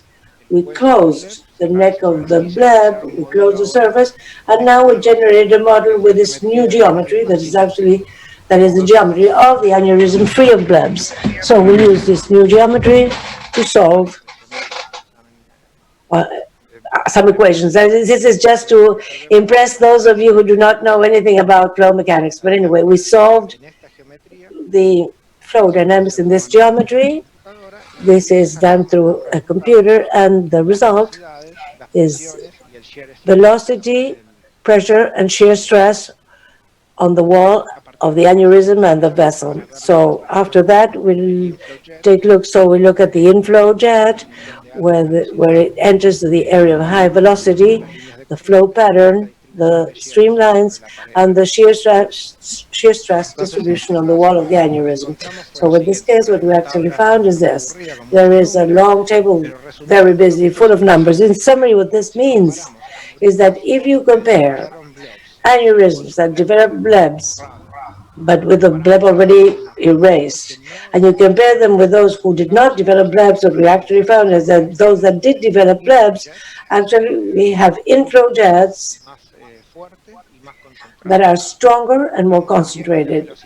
So we also found that mean velocities are faster, and flow patterns are more complex and more unstable in the ones with the blebs. And we also found that aneurysms that develop blebs tend to have higher wall shear stress, that is higher, more concentrated, and with higher oscillations. And we also saw that aneurysms that develop blebs are larger and more elongated or longer. These are some examples to illustrate what I'm talking about. These are two aneurysms of the middle cerebral artery, the MCA on the left side. You can see an aneurysm with a bleb.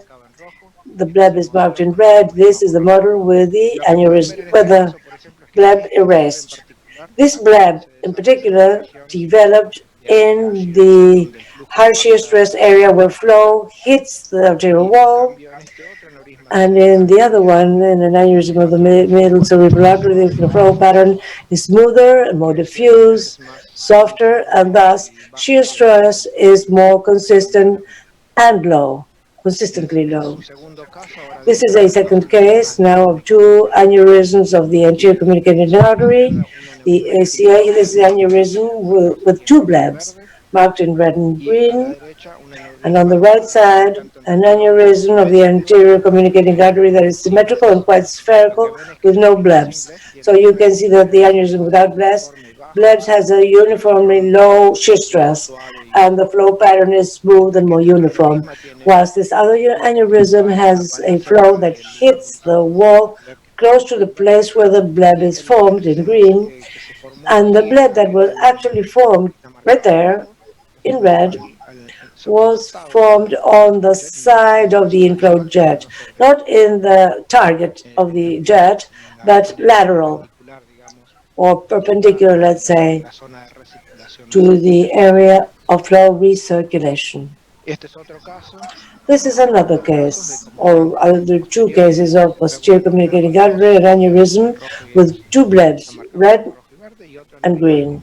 And another aneurysm of the posterior communicating artery, also you can see that the one that does not form blebs has a low flow pattern that is consistent, whilst this other one that we developed two blebs has a much more complex flow pattern with an inflow jet hitting the wall where this complex green bleb is formed. And there's another bleb formed in the sac in the area of low flow and low shear stress. So this led us to do a third study, because we know that there are blebs that are formed in the area of high flow and high shear stress, and the other ones that form in areas of low shear stress. We tried to find different blebs, and we actually saw that in previous studies. In these aneurysms that were actually treated with clips, the arterial wall can be different in different areas of the aneurysm. Some aneurysms have, for example, in this case, a wall with regions that are seen in reddish color. These are thin walls that are clear, that you can see through them, whilst in other aneurysms you can see areas of the wall that are remodeled with atherosclerosis, with thickening and lipids. So we know that the walls of aneurysms are not all the same, they're heterogeneous, and they have their own local properties. And we do believe that flow patterns are associated to these different characteristics of the walls. So the idea in this study was to investigate hemodynamic differences between blebs with different walls. So the idea was for a subset of these aneurysms, we had surgical videos for 32 cases, 32 aneurysms. There, in the videos, we saw 41 of the blebs we used in the previous study. So we looked at the blebs and classified them in either red or atherosclerotic. And we compared the local hemodynamic characteristics of blebs with different types of walls. So, to show you how we managed, this is a case of these two blebs. So we built the model, we marked both blebs, and then in the intra-op videos, we can check if the bleb, this is the bleb that is marked in red, and you can clearly see it is that is coming up of a very thin wall, while the second bleb that is marked in white in this case is seen in the background. You can see that there is hyperplastic remodeling of the wall. Two blebs in the same aneurysm with very different wall characteristics. So, once again, we erased the two blebs to study the hemodynamic conditions of the aneurysm before the blebs are formed. And we also characterized the location of the region of the bleb in correlation with flow. For example, if you follow the current, you can see that it's close or far from the inflow or the outflow of the aneurysm. In this case, the flow circulates from left to right in this direction. So the red bleb will be closer to the inflow than the white bleb that is seen there. To get to the white bleb, you have to circulate more on the streamline than to get to the red bleb. So in this way, we characterize location of the bleb on the aneurysmal sac related to the distance to the inflow jet. So what we found here is we did two things. First, we compared aneurysms that we call thin aneurysms shown in red in the videos, versus aneurysms with atherosclerotic remodeling, that is the blebs with atherosclerotic remodeling. In this case, we actually saw, in this sample, we only had 40 blebs, half and half, red and white, or red and green, that is thin or atherosclerotic. And we actually found that blebs with thin walls have an oscillatory wall shear index that tells us the degree of oscillation of shear stress that is lower in the thin blebs compared to the atherosclerotic ones. We also found that the thin blebs, that is the red ones, are closer to the inflow than the blebs with atherosclerotic remodeling that tend to be close to the dome of the aneurysm, closer to the outflow. So what we did afterwards was compare to increase the sample size and see if we could find any statistical result. We compared all blebs that are close versus those that are far from inflow jet. So instead of just comparing the ones we see as thin or atherosclerotic, knowing that the thin ones tend to be closer to where the inflow jet and the atherosclerotic ones further away. So we looked at all the sample of the 270 aneurysms. We compared the close and the far ones. So what we found now is that blebs close to the inflow are exposed to a hemodynamic condition of higher shear stress and higher shear stress gradients with abrupt oscillations of shear stress, whilst the blebs that are formed in the further zone at a greater distance with lower wall shear stress are much more consistent with less oscillation. So these are three examples. Look at this case with two blebs, one red and one white, seen in the video. One is thin, the other one is with a hyperplastic wall. So the red bleb, the thin one, is located in the zone of impact of the inflow with high shear stress, whilst the one with atherosclerotic remodeling is far where shear stress is low and it is the area of recirculation of flow. This is another case of an aneurysm with a single bleb. With atherosclerotic remodeling, it is quite yellow. Probably these are lipids on the wall of the aneurysm.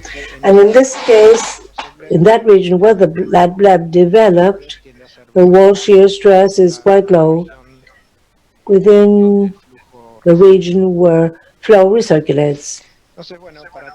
So to end, and in summary, of what we found in all of these studies, blebs are quite common. They occur between 30 to 40% of all aneurysms, and they are clearly associated to a higher rate of rupture. What we also found is that the presence of blebs is associated with dental infections.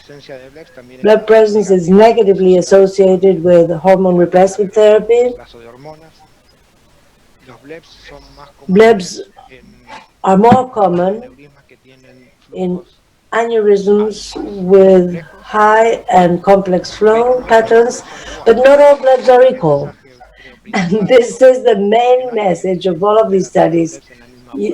They're not all the same thing. Some blebs have thin walls that we don't know if they're more vulnerable or not than blebs with thicker walls and that are more atherosclerotic. And another comment about the previous talk, I must say that in order to be able to see wall enhancement in an image, particularly the aneurysmal wall, we need the walls to be relatively thick.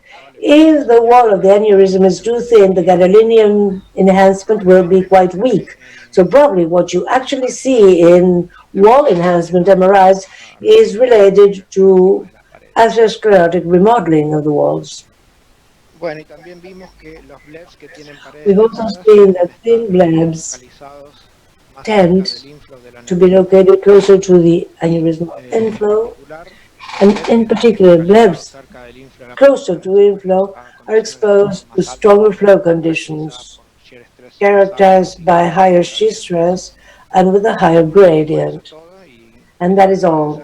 I wanted to thank you and show you all the people involved in this team, students who are at George Mason University, and our collaborators, neurosurgeons, clinicians, Johanna Frosten in Finland, Mika Niemela in Finland in Helsinki, Alexander Yu in Allegheny General Hospital in Pittsburgh, and Sepia Minanjani and Fadi Chabel in Chicago. All of this is done in collaboration with Anne Robertson and Stephen Mahidi of the University of Pittsburgh.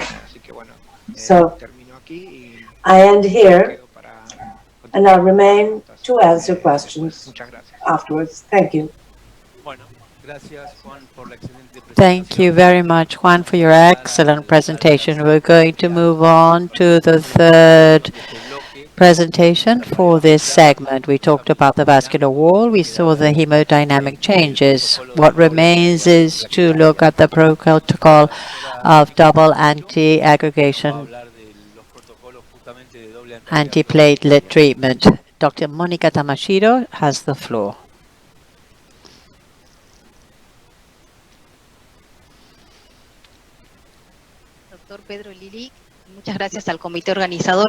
I thank Dr. Pedro Lylyk for allowing me to take part in this 2020 SIMI meeting. We're going to talk about double antiplatelet aggregation. My conflict of interest is that I work for MSL Language in oncohematology. However, I have no particular conflict of interest regarding the pathology or the topics we will address, the medication in this talk. Double antiplatelet aggregation is important because endovascular technique is becoming more and more the standard for the treatment of intracranial aneurysm and other cerebrovascular pathologies. To this end, they require a very procedural antiplatelet, in particular treatment, in order to minimize complications. The double antiplatelet aggregation, but dual antiplatelet therapy, is indicated to prevent thrombotic events, but the risk can remain. And the dual antiplatelet therapy of aspirin and clopidogrel is the most commonly used. Incomplete activation of clopidogrel is its problem. It's a prodrug, and it will therefore depend on the genetic polymorphism of the isoenzymes of cytochrome P450. There are also drug-drug interactions, and there are clinical factors that can increase platelet reactivity. This is known as platelet hyperreactivity during treatment. Platelet hyperreactivity is used to identify patients that will have a low response to clopidogrel during treatment. These are hyperresponders who will have over 240 more thrombotic events, and also the hyperreactivity is used as an indicator of quality of HTPL. So those who are hyperresponders will have less than 60, and they can have more bleeding complications. Platelet hyperreactivity during treatment is related to genetic polymorphisms of the enzymes I mentioned from cytochrome P450, which is distributed in different ways in different populations. The incidence is 12% in Caucasians, 15% in Afro-Americans, and 29 to 35% in Asians, with the ischemic and bleeding complications linked, therefore, to treatment. Both the American Association of Cardiology as well as the American Cardiology Foundation do not recommend to do genetic testing routinely. Why? Because we are lacking prospective clinical trials, because there's a lot of polymorphism, and this makes the cost very high, and it's very hard to obtain reimbursement. Also, there are therapeutic alternatives, such as other antagonists of the receptor ADPP2Y12, which is other drugs such as prasugrel. And another option we have is that we can use platelet function tests as a method for follow-up of treatment. The method we're talking about is Verify Now, and it correlates with the gold standard for test of platelet aggregation, which is aggregometry through light transmission. Verify Now only requires 2 ml blood sample. It's placed in a device, and the result is available in 5 to 10 minutes. Platelets in this blood sample are activated with a reagent, and they aggregate around pearls covered with fibrinogen. The degree of aggregation changes the transmission of light. More platelet aggregation, there will be great shine. The decrease in transmitters of light implies greater inhibition of platelet function. Verify Now also evaluates the effect of aspirin, the P212 inhibitors, and the glycoprotein 2B3A inhibitors as well. Based on Verify Now results, many studies have been conducted in order to document and to prove how patients who were hypo-responders increased the thrombotic events, and how other patients who were yet within therapeutic range within the new drugs had a greater risk of bleeding, 5 or 6 times increased, and how patients who were in adequate range with ARU below 550 and inhibition greater than 20% showed differences between resistance and non-resistance. Regarding the antiplatelet agents, they all act on different therapeutic targets. So there is synergism, and that's why it's so important to give the combined treatment. The 4 antiplatelet agents we use are aspirin, clopidogrel, ticagrelor, and prasugrel. Aspirin is an irreversible inhibitor of cyclooxygenase. It has a rapid beginning of action, but it can vary between 7 and 60 minutes, and the duration of the action is 3 to 5 days with minimum metabolism. Clopidogrel is bound in a reversible fashion to the receptor P2Y12. It takes 2 days to act, and the duration of action is 3 to 7 days. Metabolism is very important, and it depends on the genetic variants of CYP450. Prasugrel is a third-generation thimerosal, which binds in an irreversible fashion to P2Y12 receptor like clopidogrel, but it acts much more quickly, and the duration of action is more prolonged, 5 to 9 days, and its metabolism is not quite as influenced by the genetic heterogeneity of CYP450. And ticagrelor is a reversible inhibitor of P2Y12. It acts very, very quickly in 30 minutes and has very brief duration of action, 12 to 24 hours. And it's almost not at all influenced by genetic variants of CYP450. Another thienopyridine, but for IV use, is cangrelor, which is a irreversible bound to PY212, acts very quickly, 2 minutes, but also brief action, only 1 hour. We do not have cangrelor available in our country. And we add cilostazol, which although it's an old drug, is showing to be effective and to have less risk of thrombosis and less risk of bleeding and less in patients who are resistant to clopidogrel. With respect to the 2B3A inhibitors, they are for IV use, and we'll talk about those later. To carry out the IV endovascular procedures, particularly the ones that require use of stent a day, we start with aspirin 3 to 5 days prior. And in some centers, they start 14 to 21 days prior. If we weren't able to give it, the loading dose is between 200 and 650 milligrams. And the incidence of hyperresponders is low, 2.1 to 13.5%. Daily dose of aspirin is 100 milligrams a day. And with that, we can reach an ARU below 550, i.e. the therapeutic value. There is no evidence that higher doses of aspirin, above 325 milligrams a day, are efficacious. Moreover, it has been seen that there is an inverse relationship between dose and the aspirin reactive units. So the aspirin dose would be between 81 and 325 milligrams a day. Regarding clopidogrel, we have to start 5 to 10 days prior, or with a loading dose of 300 to 600 milligrams if the pre-treatment was not given. Maintenance dose 75 milligrams a day, and the per target is 60 to 240. We had already mentioned that clopidogrel is the other more common agent in the dual antiplatelet treatment, but that has variation in individual response, and there are papers showing that hyperresponders can be between 21 and 53%. We had already mentioned that this depends on genetics.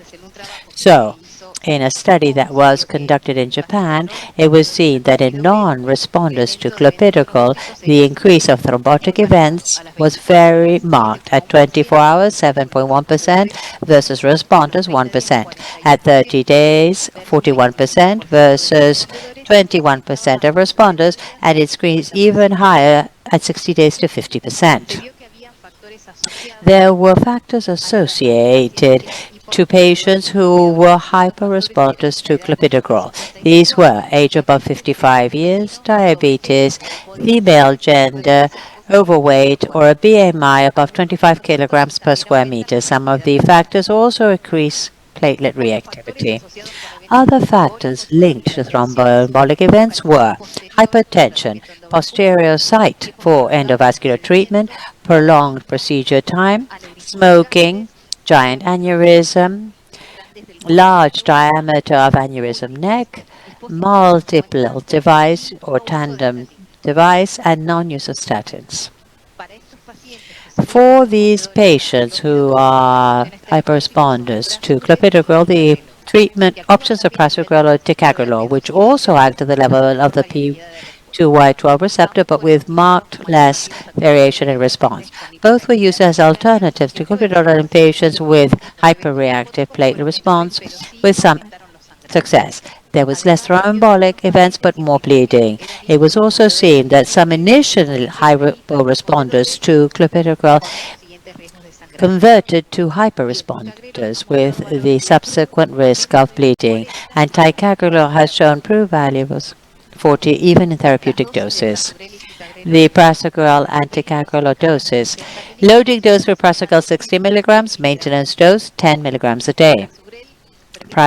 Prasugrel allows us to adjust the dose depending on patient age, weight, and risk of bleeding. If the patient is over 75 and weighs less than 60 kilograms and has risk of bleeding, you can decrease the dose by 50%.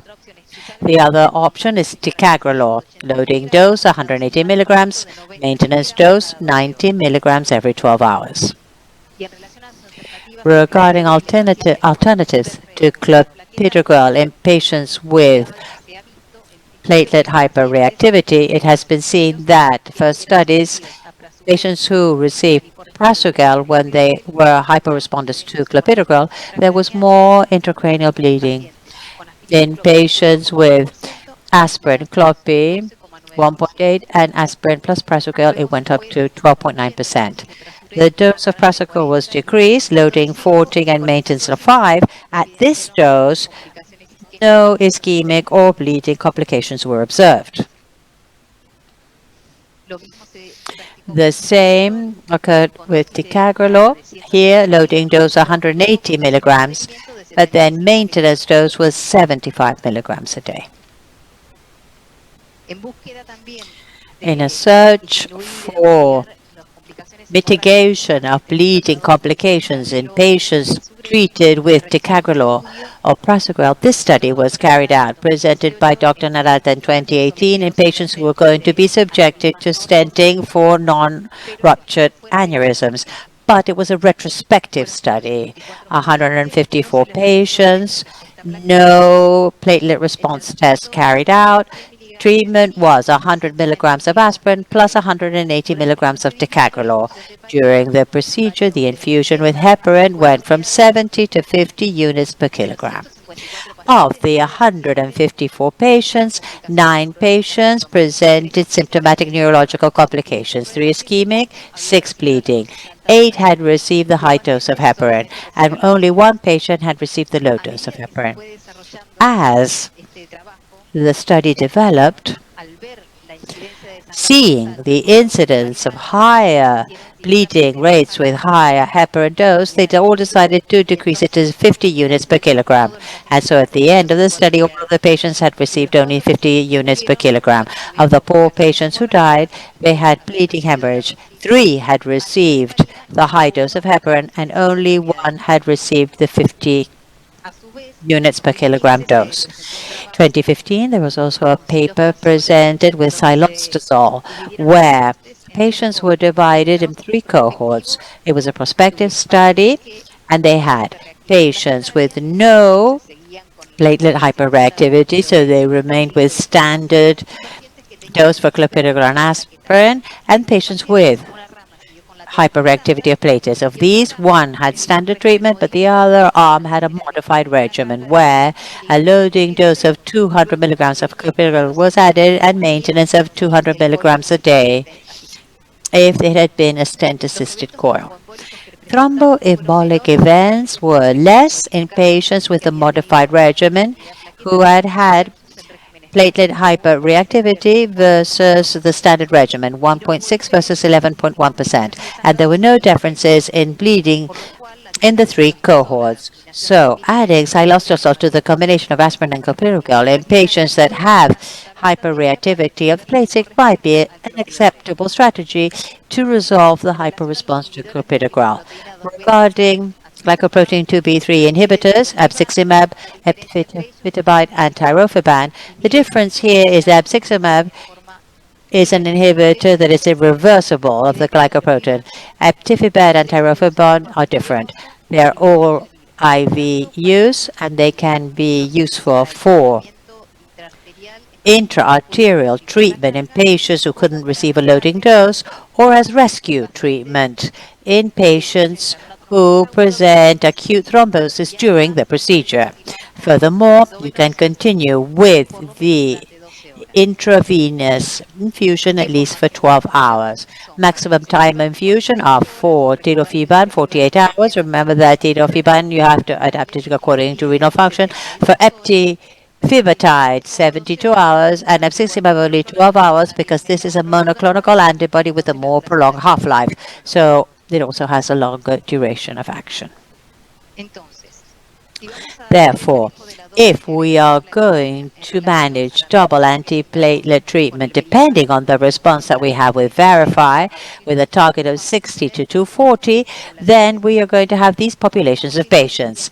5 to 10 days prior to the procedure, we begin with aspirin 80 to 325 milligrams a day, plus clopidogrel 75 milligrams daily. The PRU can be within the range or not. If it's not within range, if possible, we defer the procedure. If the procedure cannot be deferred, another load of clopidogrel is given, 300 milligrams more are added, and we see whether the PRU is in range between 60 and 240. If not, a switch is made to the other gineripidim options. Prasugrel, loading dose 60 milligrams, and then continue with 10 milligrams day maintenance. Remember that this option has the possibility of decreasing the dose to 50% if their patients are over 75, weigh less than 60 kilograms, or have risk of bleeding, and if not, ticagrelor or 180 milligrams loading dose, and then 90 milligrams every 12 hours for maintenance. Remember that ticagrelor, the cardiovascular studies have shown it's superior to prasugrel. If the patient has a PRU that is below 60, there's more risk of bleeding.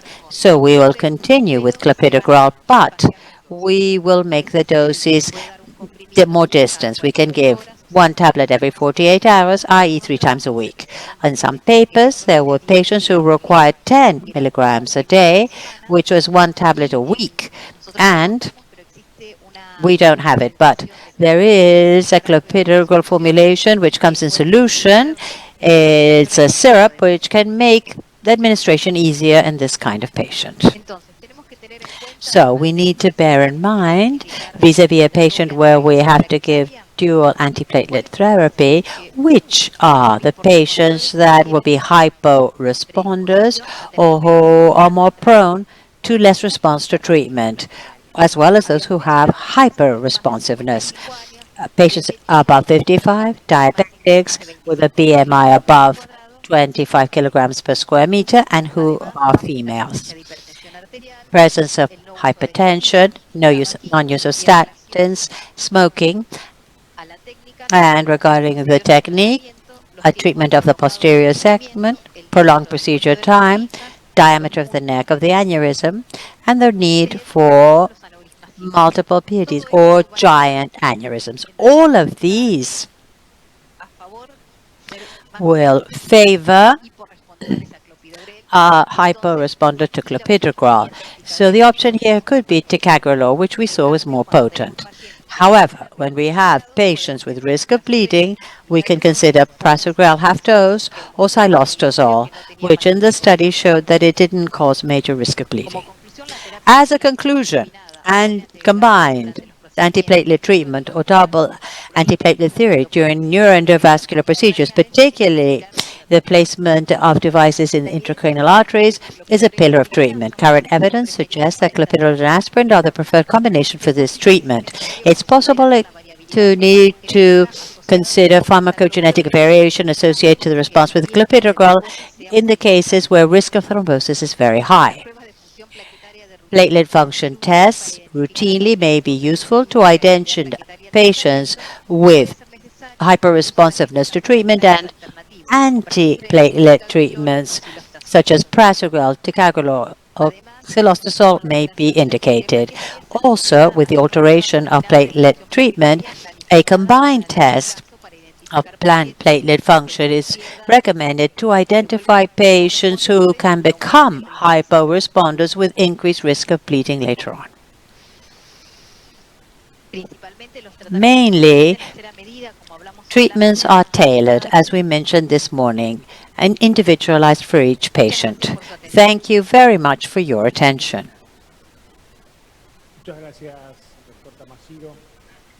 Thank you, Thank you very much, Dr. Tamashiro. Brilliant presentation.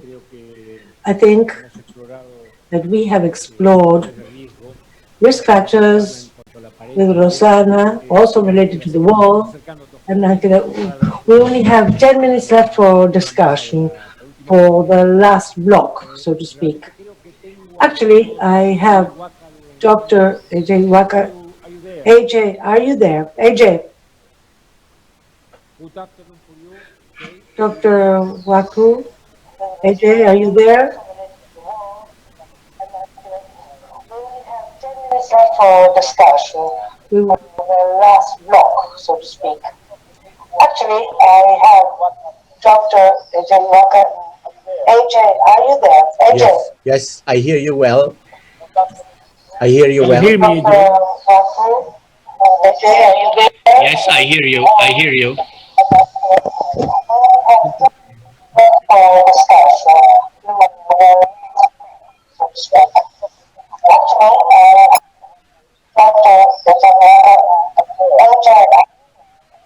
Yes, I hear you well. Is something wrong? I don't know if something wrong with the I connection. can hear you. I can hear you. Can you hear me? You can hear me. Yeah, I hear you Yes, I hear perfect, you well. Jay. So we would like to have you summarize for us. Did you hear the talks already? Or? Yes. Okay. Yes. So we try to understand the complexity of the wall, the interaction between the blood, the CFD features, and try to pack everything together. Try to explain what kind of problems do we have or during the flow diversion. I think you are very good on that. So Oh my God. Go ahead. Okay, Pedro, first of all, thank you very much. I have to say that I enjoyed Rosanna's, Juan's, and Monica's presentation very well. First of all, I think it's not only important for understanding pathomechanisms and the epiphenomena of aneurysm and vascular diseases, but also how to balance flow with dual antiplatelet treatment and anticoagulation, as well as understanding the wall. As you know, there was a landmark paper, I think, from the Iowa group, where they saw that aspirin had a huge impact on reduction of rupture of aneurysm that showed inflammation. So as you see, Juan's work ties very well into what Monica was saying. So if we find a way to stabilize aneurysm that show, based on Juan's study, a higher propensity to develop inflammation-associated blebs, then we could maybe delay certain treatments or even monitor treatments and see the reversible nature of the inflammation. For example, in flow diversion, I think it would be very important to understand what happens to the aneurysm wall once we place a device, and we would see whether the inflammation is reduced. And certainly in certain cases where we have blebs, and if Juan could tell us there's a higher propensity for rupture of this aneurysm, whether there may be an opportunity for us to combine flow diversion technology with coils, for example, or some other technologies that could eliminate the inflammation of the wall. So I see here the opportunity, understanding where we can use dual antiplatelet therapy, potentially reduction and healing response and reduction of the inflammation, the aneurysm wall imaging to monitor those treated cases as well, before and after treatment, of course, and then see with Juan's technology whether there is a subset that requires more than only simply treatment with flow diversion or coiling. That's something where I see that all these fields, and you have put it really a nice session together, Pedro, whether we can put everything together. My only question to Monica would be, we are in the posterior circulation seeing more and more after flow diversion, clotting or perforators. So what we did 3 years ago, we switched to triple therapy. So we put FN, so we do anticoagulation, and then we do dual antiplatelet treatment with aspirin combined with ticagrelor. And we have done now a significant number of patients with very good outcomes. And then we stop the anticoagulation at 6 months generally, or sometimes we keep it longer.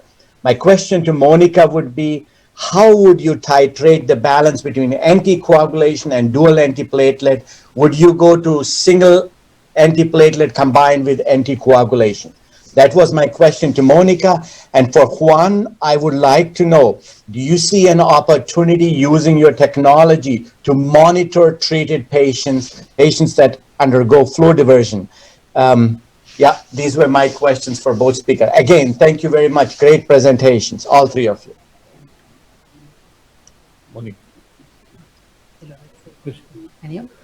Bueno, doctor, muchas gracias por la pregunta.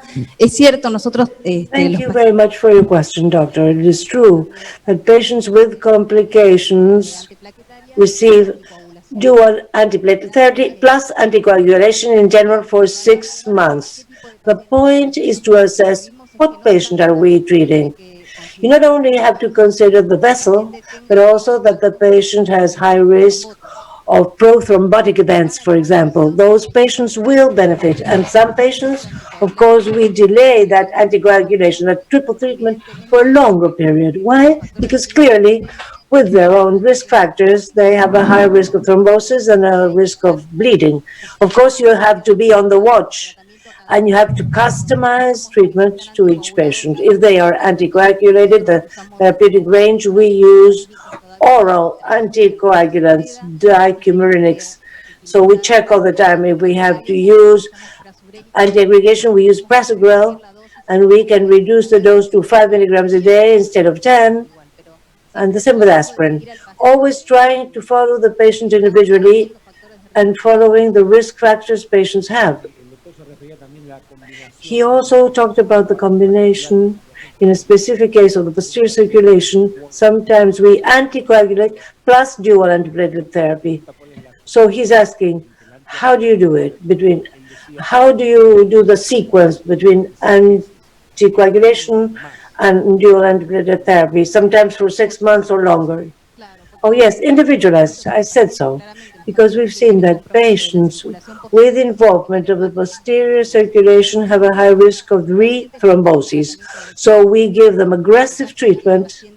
If the patient has too many risk factors, instead of prasugrel, we use ticagrelor, and then we follow them up. And we can check, again with Verify Now, and we follow the patient closely with IRN ranges that are not so high, or use the new oral anticoagulants that can be used at lower doses, such as apixaban. Second question was for Juan. Are you listening, Juan? Yes, I did. Thank you for your question. Thank you very much.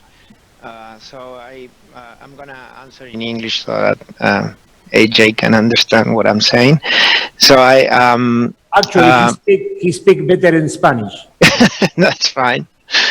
So I think, AJ, that one of the main messages of the study that we are doing and what we are seeing is that, for example, not all blebs are the same, and it seems that some of them have been remodeled arteriosclerotically and have thick walls. So probably anti-inflammation drugs will help with those kind of blebs, but it is not very clear what happens with the blebs that have very thin walls, in the red type of blebs that are exposed to different flow conditions, and also the structure of the wall is very, very different.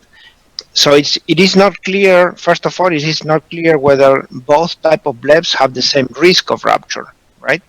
We know that they will alter the stresses of the wall because of the geometry and all that, but the wall thickness is very different, and that may be very important. And they have evolved differently, right? The walls have evolved differently in these two regions of the aneurysms. So to answer your question, I think the combination with anti-inflammatory drugs may be helpful, especially for the thick arteriosclerotic blebs where you expect a lot of inflammatory cell infiltration into the wall. But I'm not sure what happens with the thin blebs that are basically decellularized and are, very thin and lacking any cells. So I wonder whether those blebs form due to a process that is not an inflammatory process, but something different. And they are also exposed to very different flow conditions. So I think we are in the presence of two different beasts here, and we need to treat them differently, not lump everything in the same bag. Thank you, Juan. So we have time for one. We are already out of time, so we have time for one question. I think vos tenías, Esteban, una o dos preguntas todavía para. Esteban, I think you have a couple of questions for Rosana and Juan. Go ahead, please. Hi, Juan. Nice to see you. Hello. Well, you discussed the association of dental infections or infections in general and aneurysms. The first question is if those aneurysms have been followed and how many of those aneurysms had ruptured, or if any had ruptured, with the ones with the blebs. And the other thing is related to the comment you made about the area of enhancement in the MRI related to the talk of Rosana Salvatico that you believe is an area of atherosclerosis. Was this seen? In what aneurysms? What size were the aneurysms? And do you have MRI follow-up to confirm all these observations? Hola Esteban, gracias. Sorry AJ, now I'm gonna talk in Spanish. Sí, bueno, la primera pregunta. Yes, the first question. Well, the patients that we studied so far were all patients who were referred for surgery. We do not have follow-up. The only thing we have is information about their current condition of dental infection. What we saw was an association, yes, between the presence of blebs and the presence of dental infections. The Helsinki group and Kuopio also conducted studies with follow-up of ruptured aneurysms, and they were the ones who encouraged us to start studying all these variables. But actually, in our study, the only thing we could check was, because we do not have follow-up, is association with blebs and infections. And the second question about wall enhancement with MRI, what I think, but this is just speculation, is that enhancement will occur in regions of the wall that are relatively thick, because if the wall is very, very thin, probably we will not have enough concentration of gadolinium to see it in the images. If the wall is too thin, or 30 micra, for example, what concentration of gadolinium should we collect there to see it in the MRI? So, for example, in blebs or in regions of very, very thin wall, I suspect that those regions will not enhance with contrast gadolinium. But blebs and the walls that were with atherosclerotic remodeling with 200 or 300 micra in thickness, in that case, I'm almost sure that we will naturally see more wall enhancement. And that's why some studies have shown association between areas of enhancement and no flow. But it's precisely the same thing we see with these blebs with atherosclerotic remodeling.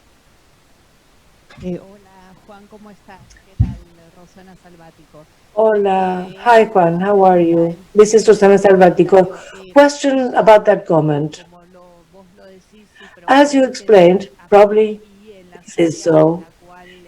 In areas where there is atherosclerotic remodeling, probably yes, due to proliferation of vasa vasorum, you will have enhancement. What I would like to stress is that we have problems with size.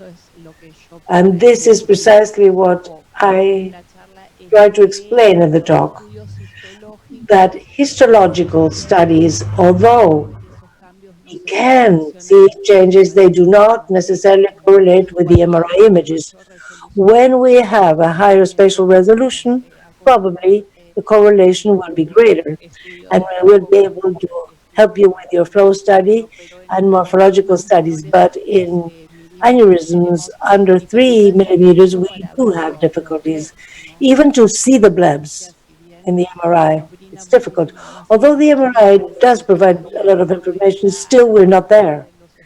We're not to the point of seeing what is seen in histological studies, of course. Of course, I agree. Thanks for your talk. It was very good, in fact. The comment again is that I fully agree, and we do not know exactly what the role of vasa vasorum is.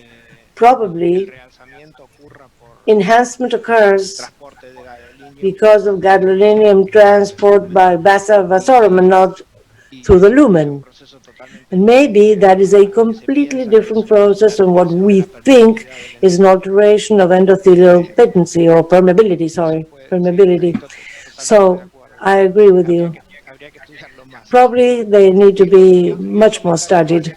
And one more comment is that there are a couple of papers that you probably know of this group of Amsterdam, where they conducted study with phantoms in experimental models, where they actually see that there is an area of stagnation of flow, where they see enhancement in the MRI where there is no wall. Exactly. Yes, with silicon phantoms, true. That questions wall enhancement even further. Yes, it's really fascinating. So you have to be careful with what you say. It's good, but we have to be cautious with areas of stagnation that may enhance the MRI signal, vasa vasorum that may be transporting gadolinium from the outer side of the wall, and those two mechanisms are not related to artery inflammation or permeability. Yes, we should not be dogmatic at all. And I believe that the great challenge is to understand step by step, a little bit further and further, all pathophysiology and avoid extrapolation between models and actual biology that is much more complex than a model.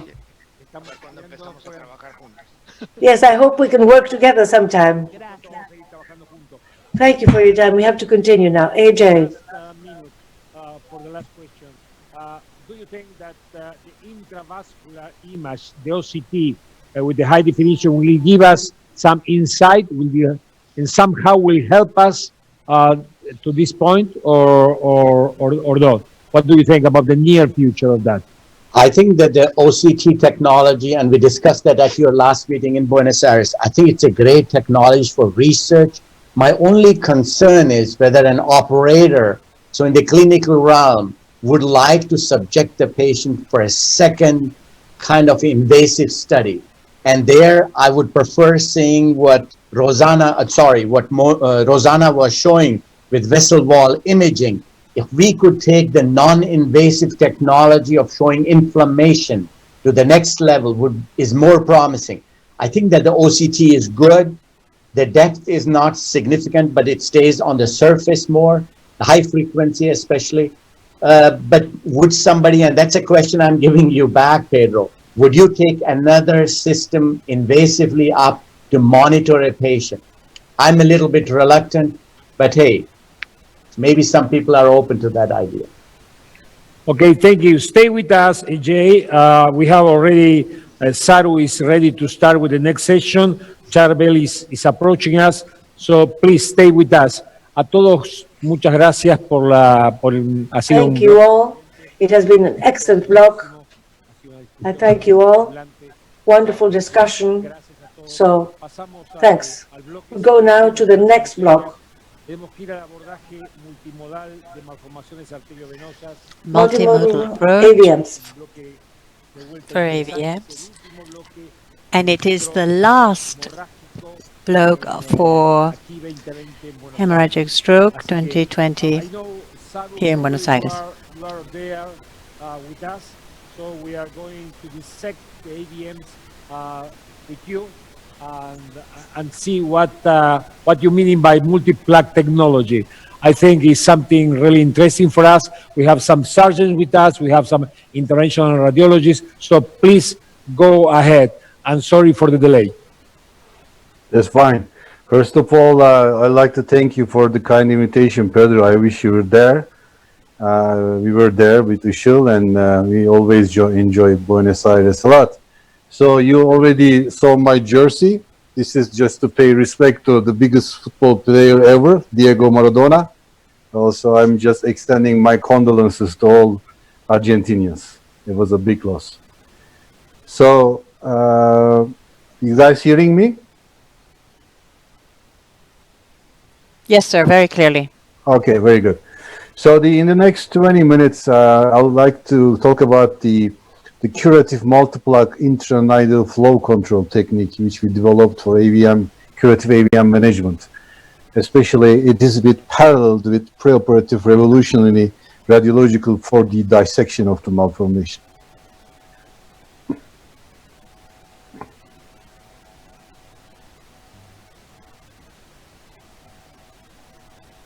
So the intranidal onyx injection technique, so-called prolonged repetitive reflux and push, since we have developed since 1998 in Ankara, created a different philosophy. In the late 90s, when Saatchi first described a technique that was totally new treatment concept against many dogmas about liquid embolic injections, the technique initially got a lot of refusal, criticism, and actually Buenos Aires was one of the milestone locations that Pedro let me do a live case and in front of many frontiers at that time, that it created, that particular case created a certain mindset change years ago. Was basically that mindset change, the Onyx established it much better, and after good training programs performed worldwide, now it's just gained worldwide acceptance. However, we all were managing AVM, and at the same time Aruba was going on, and Aruba indicated the necessity to improve the endovascular techniques and make it usable with increased average quality. So after originally described Onyx push technique, then the pressure cooker come from Rene, and transvenous approach first described by Hudak, but it was then improved with Moret and Chapeau. And basically after that, we described the multi-plug flow control technique, so basically to create a closed system for more effective penetration with arterial approach. So we more and more understand that the effectivity and the safe nidal penetration is all about controlling the flow within the nidus to facilitate the intranidal penetration with necessarily venous migration. So when typically have a microcatheter into the nidus and having a reflux, we basically have washout from the other pedicles. And when you push the onyx or whatever you inject, it just pushed by the other feeders and goes to the vein. But just imagine that you just control the flow in almost all of the pedicles with different techniques, and then dispose the material into the nidus. So when you have the flow control, you have a closed system, perfectly pushing the material into the nidus. So what is the technique? The technique is a little bit somewhat complex initially, but it's just a team approach. So for example, this occipital grade 2 malformation fed by right external carotid artery with some couple of PCA feeders and the left external carotid artery, and also some one MCA feeder. So basically in such a eloquent area, so you have to dispose the onyx only the nidus, but nowhere else, not to have a neurological deficit or ischemia. But also in such AVMs, of course, with the other means, the cure is doable. But when you control, the flow is different. So in such cases, sometimes we use two groins and the radial approach, as we did in WLNC. In this particular patient, there is a guiding cat in the right carotid artery. There is a guiding cat in the left carotid artery, external carotid artery, and also there was one coming from the left radial to left vertebral artery.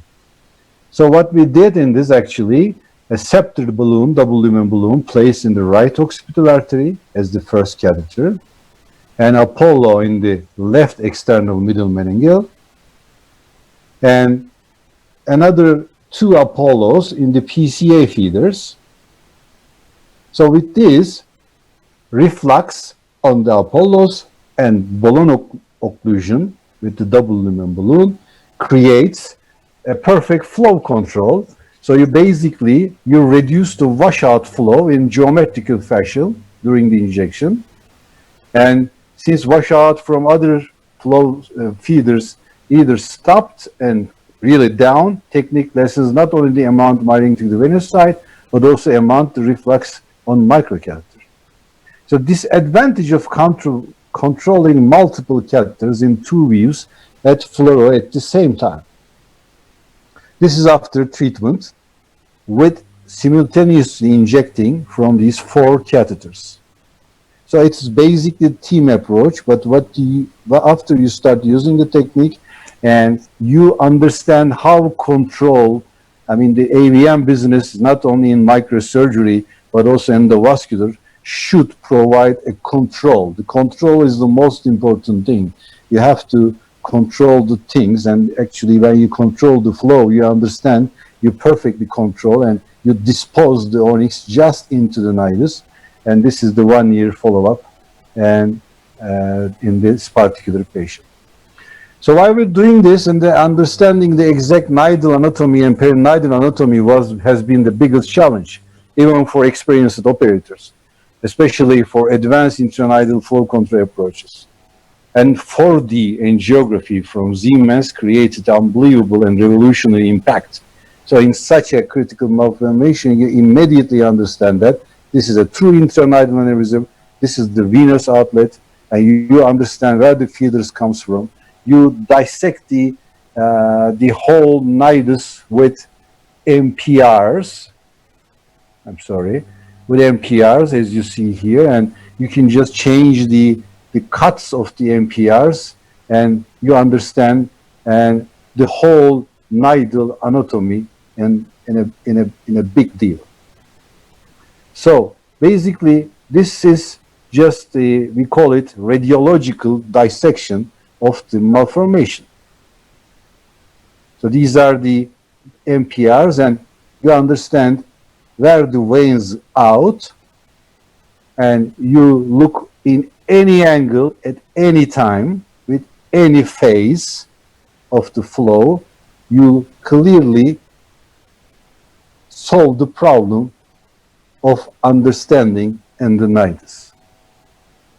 So you just choose your working projections as in the aneurysms, and in this particular patient we have 2 catheters from MCA, 1 catheter from anterior cerebral artery. We have a almost total flow control with 3 refluxes, and this is during the microcatheter injections, and this is immediately after the treatment, and this is post-op view. Looks like that there is actually surgical removal of the malformation, and this is a typical perinidal edema. In the post-op MR scan and diffusion, there is not much ischemia, but the perinidal edema. And this is the 2 years MR angiography in this particular patient. So for the first time, probably Sharber is going to touch in more in the transvenous approach. The first time we start to see the venous branching in the nidus. We knew that actually veins has branches in the nidus, but we never were able to demonstrate it before. So this was a ruptured thalamic malformation. We dissect the anatomy. Sometimes we look this an hour before the procedure to understand what's going on. We discuss, we adjust the approaches. Then in the technique, and we start to use the double limb embolomas. In this particular patient with the multiplaque, with Scepter and Apollo, the AVM was closed, and this is the 1-year follow-up after a good understanding and a cure. And this is the post-treatment 3-year control MR scan showing the not much ischemia actually. This patient is perfectly doing fine. This is the pre-treatment MR, and this is the 3-year follow-up. So 19-year-old female left-handed presented with seizure and severe headache. This is a large grade 3 temporal malformation, and seems like not very compact. And this is the MR scan, as you see. So the revolutionary for the DSA, let us again very quickly understand that AVM actually had a single draining vein. Another smaller vein that is actually looks like the second draining vein is just coming off the proximal to where the main draining vein.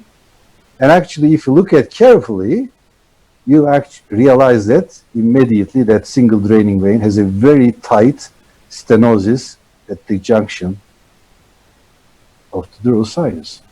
So this is very, very important to understand.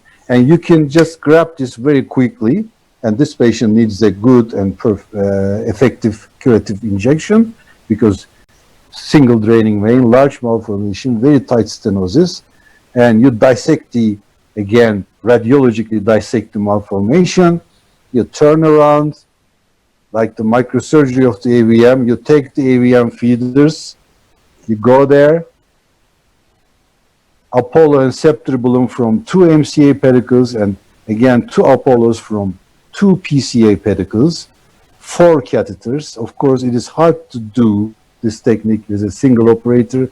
We are doing with Saatchi. Sometimes, even in some cases, I'm calling one of my fellows that we do 3 people, and you know, all these 3 people or 2 people has to know what has they been doing. And in this particular case, we have the perfect flow control, and this is immediately after, as you see, the nice cast of onyx, and this is the post-embo diffusion scan after embo closure of the malformation. This is the simultaneous post-op right carotid and vertebral injection showing the complete obliteration of the malformation. As I said, this is like again, the principle in this technique is like a surgery. You first dissect the anatomy with the 4D angiography and different slice thickness MPRs. This is a ruptured frontal malformation fed by 3 main feeders from the anterior cerebral artery. And you understand the anatomy, you choose your working projection. This is feeder 1, feeder 2, feeder 3. And using the scepter balloon, get some help to catheterize these awkwardly angled feeders of the anterior cerebral artery. And finally, you placed 2 Apollos in the 2 feeder proximal, and in the largest feeder, you place a scepter, double lumen balloon, and when you do the simultaneous injection with the contrast, you realize the flow control in the malformation and start injecting. If I do this case now, in the present time, I would have used the mini scepter just to control the flow here, because this is the ophthalmic artery with a dual branch of ophthalmic artery. There is another feeder here. He didn't have the control. He couldn't control the flow in this particular case. But as you see, with the 3 microcatheters and balloon injection, we have the total obliteration of the malformation, and this is the diffusion post-op MR scan. Here is the a larger AVM. The more we do this, the more we are not anymore afraid of brain AVMs, because we have the control in our hands, especially with the application of the mini scepter balloons, which are almost navigable as the regular detachable catheters. So this is the left parietal grade 4 malformation. And again, this is typical 2D DSA and MR, and endovascular dissection with the latest 4D prototype we have. As you see, you clearly understand first from the right carotid injections that there are a couple of 3 of intranidal aneurysms exactly here. And you understand the nidus of the malformation perfectly. Again, you turn around the malformation and realize that actually this malformation has 1 large ACA feeders and 2 MCA feeders, and also the critical feeder coming from the posterior choroidal artery, which is supplying to the deep portion of the malformation. Now, this is the most critical one. So basically, the plan was made to control from the anterior cerebral and MCA feeders with these mini scepter balloons and Apollo, and we could not catheterize this posterior choroidal with a detachable catheter because it was tough to do it. Basically, we placed a headway duo, and what we did, just inject a little bit of onyx, proximally occlude this posterior choroidal artery. So that we can have the complete flow control with the 2 mini-septor balloons in the MCA and NCA, and Apollo with a reflux. So then you just push simultaneously the onyx from 2 mini-septor balloons and also Apollo with the reflux and penetrate the nidus and depart because we have the proximal control. And basically, this is the pre-op MCA reflux. And so then you just push simultaneously the onyx from 2 mini-septor and also Apollo with the reflux. And so this is the post-op 48-hour MR scan with a perinidal edema, as you see here. This is typical, which we see this quite frequently. And this is just 1 month later, actually 6 weeks later, after edema is resolved, T2 and the flare image after embolization. And this is the 1-year control in this particular case. So another one, critical area, left side, typical of a little bit of diffuse, but the same story, again, first dissect the anatomy, understand the malformation, understand what's going on, understand this choroidal feeder again, which is the critical part to go to cure, the deep part of the malformation. Again, plan was made because that choroidal feeder was hard to characterize for a reflux and injection, and basically it is not easy to pull back these microcatheters. So what we did, actually, first we focus on this small feeder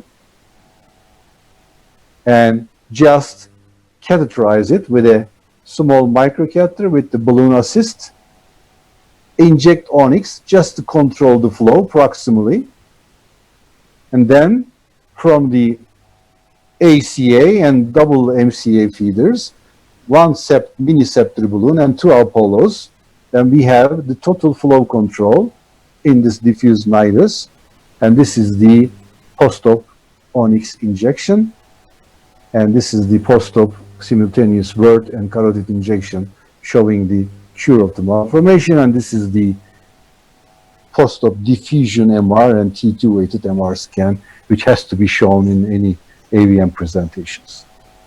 So this is the WRNC 2020 live case, which we are excited to do. And this was again a critical location. And the left side, interesting case. Again, we did the 4D.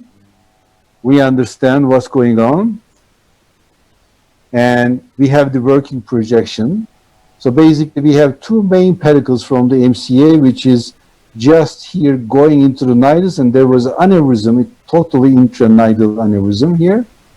So the plan was made to place a septor balloon here, and Apollo was going to be placed into the nidus from the other MCA pedicle. And from this posterior temporal, again, plan was made to place another mini-septor balloon just proximal to here. With that, we have total flow control. So basically the septor XC from the first MCA feeder. As you see, depending on the feeder calibration, we either use a regular septor balloon or mini-septor balloon. Mini-septor is going up to 2.1 millimeter. That's why I asked company to create a midi-septor, because we need a balloon between regular septor and also mini-septor. For many AVM feeders, the mini-septor is coming small. So this is the septor XC. Balloon was placed and protecting this normal branch. And mini-septors from right posterior temporal artery, as you see, was placed already. And Apollo from the second MCA feeder. So we have a near perfect flow control, and onyx injection was done simultaneously, and Naji and me, we've done it. And this is the post-op simultaneous left carotid and basal artery injection. And as you see, this is the 4:31 p.m. Angio shows no filling. However, we never rely on angio at the end of the AVM injections. like in microsurgery, the most important part is the last part of the surgery, to make sure that we are completely closed. We kept injecting onis into the nidus maybe more than 20 minutes, although angio shows nothing. And this is the, after we stop the total obliteration of the malformation. So if you look at some numbers, this is the publication, the largest series which we done in 1998 and 2009, before detachable catheters and developed other techniques like multi-block, as we are using extensively. So there is between 1990 and 2009 and 2009 to 2019, there is certainly, we have a higher complete closure rate. Of course, there's always a selection bias in terms of low-grade malformations, and complication rates are much lower. And I believe with the multi-block technique lately, we are now curing the grade 1, 2 AVMs almost in 100%, actually in our numbers in 100%, because we have the control, and mortality, especially in the grade 1, 2, is very comparable with the surgery, microsurgery. So the treatment of choice for grade 1, 2 malformation is the endovascular treatment now in our shop. So the multi-block intranidal flow control technique with 4D angiographic dissection definitely for us to create a revolutionary change in AVM management, providing a much safer, efficient, and moreover controllable curative management. Having the control during these injections is a big deal for us. Thank you very much for your attention. Well, thank you, Saro, for this very nice, impressive presentation. We're going to have discussion and question and answer right after Charbel. So, mi co-moderador va a presentarnos al siguiente invitado. Co-moderator will introduce the next speaker, please. We present a table. The next presentation, we have neurosurgeons, Dr. Mariano Piroso, Dr. Daniel Osvaldo, of great experience in AVMs, and interventional neuroradiologist, Dr. Lylyk, Ivan Lylyk, Esteban Escribano, and Dr. Javier Runquis, and Dr. Mauricio Russo, endovascular neurosurgeon. Now I introduce Dr. Charbel from Limoges, France, a pioneer in the treatment of AVMs done venously, particularly a great teacher of neurointerventional colleagues of South America, particularly from Brazil. So, Dr. Munyaye, please go ahead. Thank you for the invitation to the Congress. So, thank you, Pedro, for this very kind invitation. So I listened to the presentation of Saru previously.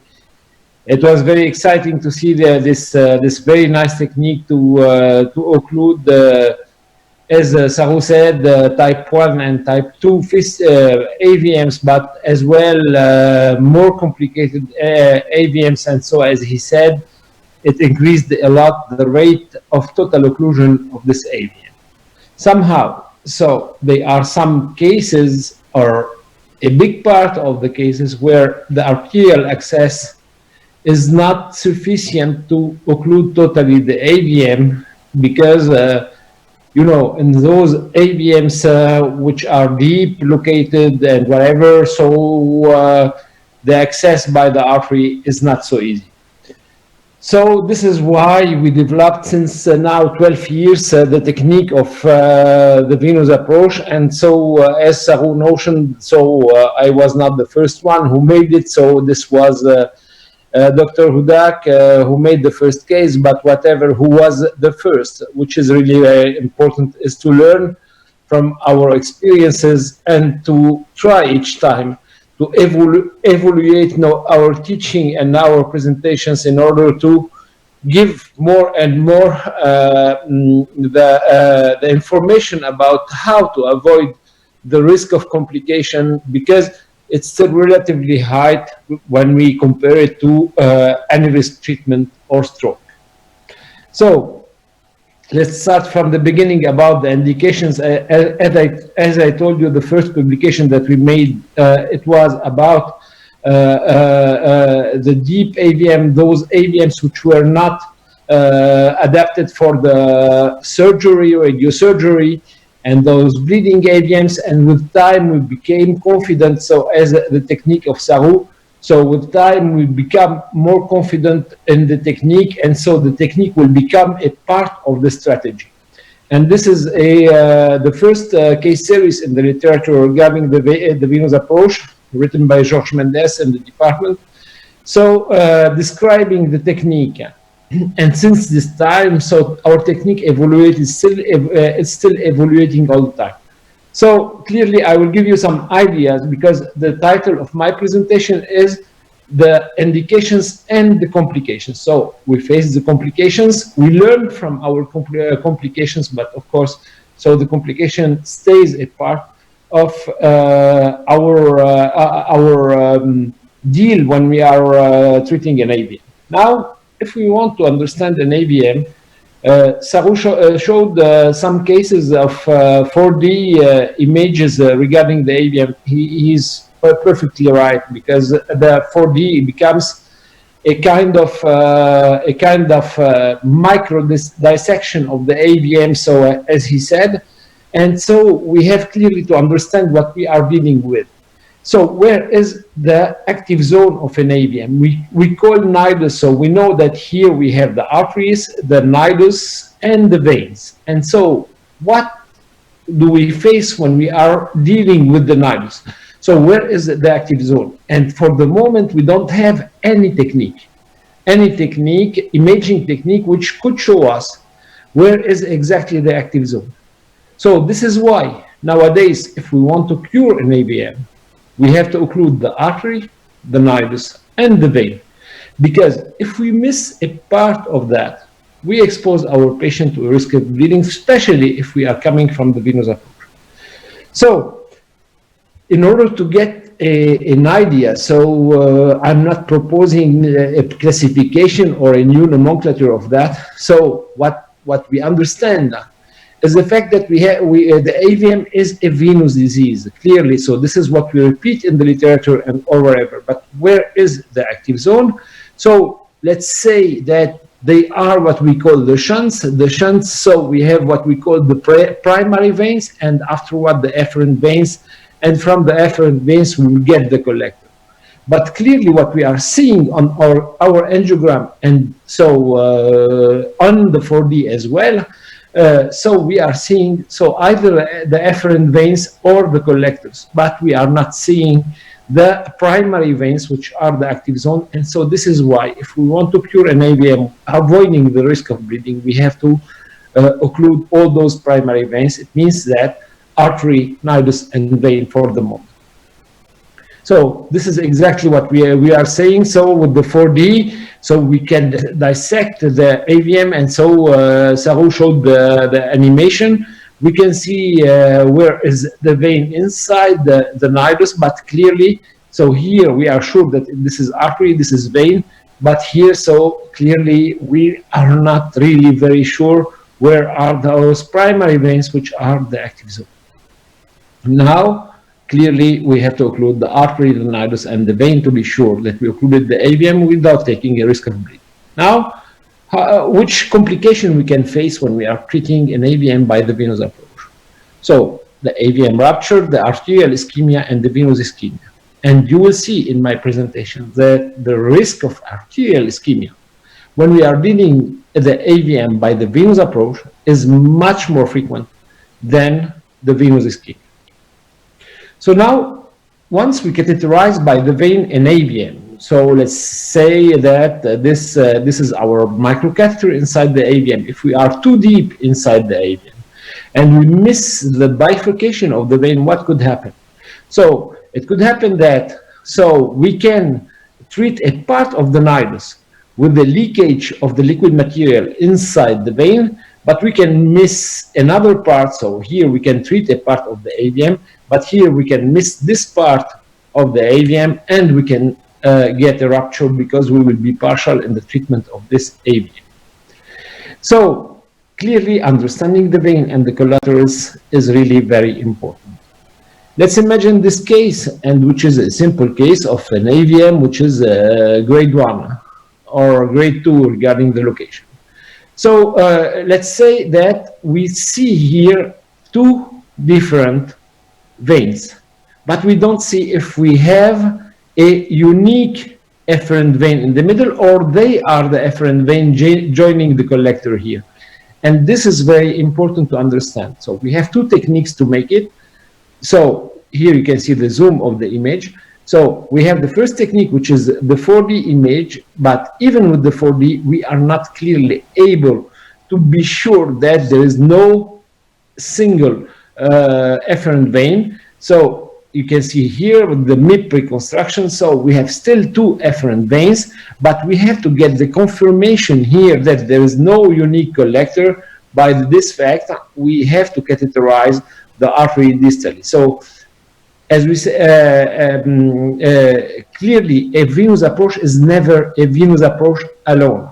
So in order to understand the vein, so either we have the 4D images, but better is to get the 4D images and the selective catheterization of the AVM. And here, by catheterizing the AVM selectively by the microcatheter, you can see that once we inject a part of the nidus, we will understand that we don't have the other vein. It means that both veins are draining two different parts of the AVM. It means that there is no common vein here which is draining the AVM. So if I want to go here by the venous approach, so I have this configuration. So if I misunderstand this AVM, I will go deep in one of those two branches, and like this, I can miss a part of the nidus and I can bleed this AVM. So here I have two solutions. So by the understanding of the situation, so by putting proximally the microcatheter here, and injecting simultaneously both veins, so both veins will be what we call the porcelain vein, or we put two catheters inside and we treat the AVM in the same way. So regarding what we said about the nomenclature of the disposition of the veins, we have different situations. So we have either one efferent vein, one collector, so one efferent vein, two collectors, one multiple efferent veins, one collector, or multiple efferent veins and multiple collectors. So clearly, so we have to understand this before starting treating an AVM, and especially if we are going by the venous approach. So let's imagine this situation. We have two multiple efferent veins, one collector. So look to this situation here. So multiple efferent vein, one collector, but the situation is totally different in both cases. Why? Because in the first case, we can go by one microcatheter, second microcatheter, recoil, and after what we inject the liquid. And so here we are in a porcelain disposition in the case. Now imagine this situation. We are going inside the collector itself, but the efferent veins are on the wall of the collector itself. And if we misunderstand this configuration here, so we can go with two catheters, let's say like this, coiling, and after that, injecting the liquid. But by injecting the liquid here, so we are occluding a part of the nidus and not the total nidus. And so by this, we can get an occlusion of the vein at this level.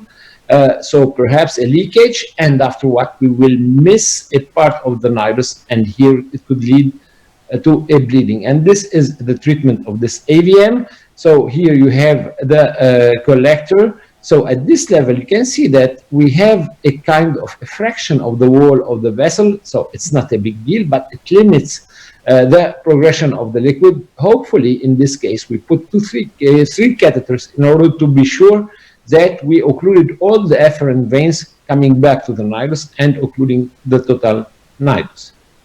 So you will see that I'm showing you not very huge AVMs, because the huge AVM is a limit for the venous approach. So before getting the venous approach, we have to reduce first the nidus if we are expecting to go by the venous approach in order to cure. Why? Because in our series, so we look to the, so I will speak about it at the end of the presentation. So here you can see what Sarou spoke about. So this edema which is surrounding the AVM. So now we understand that this edema, we can see it as in the case of in the cases of Sarou, or in our cases, either you are coming by the vein or by the artery. Once you occlude completely an AVM, you have usually this kind of edema surrounding the AVM. So we said that we have to understand the vein because we don't have to be too deep inside the nidus and expose our patient to a risk of bleeding because the fact that we miss a vein. But we don't have to be too distal as well, because if we are too distal, we cannot progress inside. And this is a case that we made in a live fashion during the WLNC meeting 3-4 years ago. So for me, nowadays, if I want to go and treat this AVM, I will never go, so I will prepare it more with the arterial approach. And so I use the new technique that we are using during the venous approach is by putting the balloons inside the arteries in order to avoid such kind of complication. So this is an AVM, so which has two different efferent veins. You can see two microcatheters in the vein.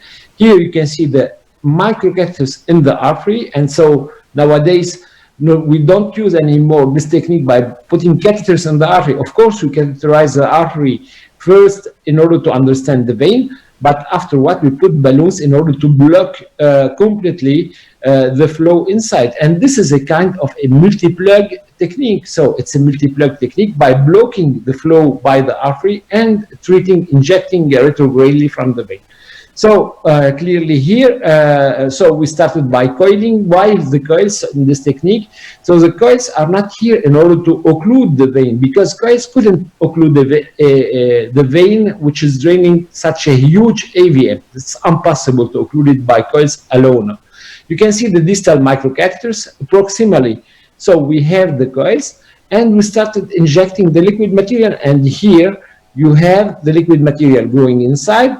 And so you will see here, once the liquid arrives to the level of the coils, because the fact there are two veins which are draining, we saw that the coils migrate proximally. Why they migrate proximally? It's the umbrella effect. If you open the umbrella in the wind, you will get a force against your umbrella. So it's exactly what happened here. So we have two veins which are draining the AVM, and we've got the liquid coming on the coils. And so by coming on the coils, so it enlarged the surface, and the flow against the surface made that the coils came back. But once the coils came back, so it was not only the coils, but they were the microcatheters which were inside the coils, which came back as well. So we were too distal from the AVM.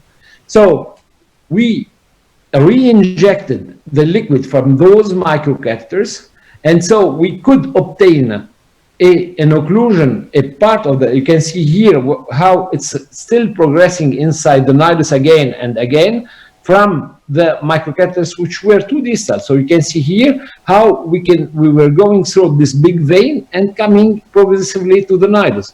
But we were too distal, and so the control here is not so easy. So by this control, we were not able to totally exclude the nidus. You can see that we could progress again and again inside the nidus coming from this vein where we were very distal from the nidus.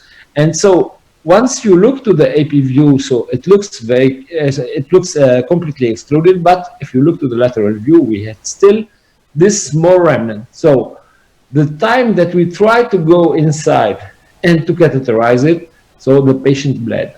So clearly we have to understand the anatomy of the vein before going.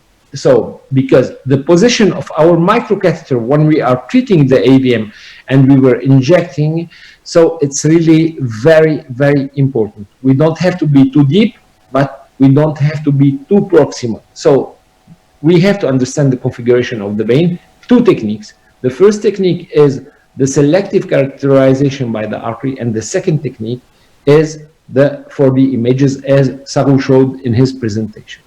Now the arterial ischemia. And so when I was preparing this presentation, so I looked to the bibliography and I looked to the most pejorative article against the venous approach. And I found it. So this article was saying that we shouldn't treat the AVM by the venous approach because it's too dangerous. We have to limit it to some of the very dedicated cases. And I looked to the I looked to the cases that they presented in their article. So I saw this case that they said we don't understand why the patient had got a bithalamic ischemia here, and they interpret this ischemia to a venous ischemia. So clearly, if we look very well to this AVM, we can see that this is a thalamic AVM, of course, supplied by the diencephalic artery, the Percheron artery. And so by this fact, so they put a balloon inside the artery, the technique that we are using right now, and they started injecting by the vein.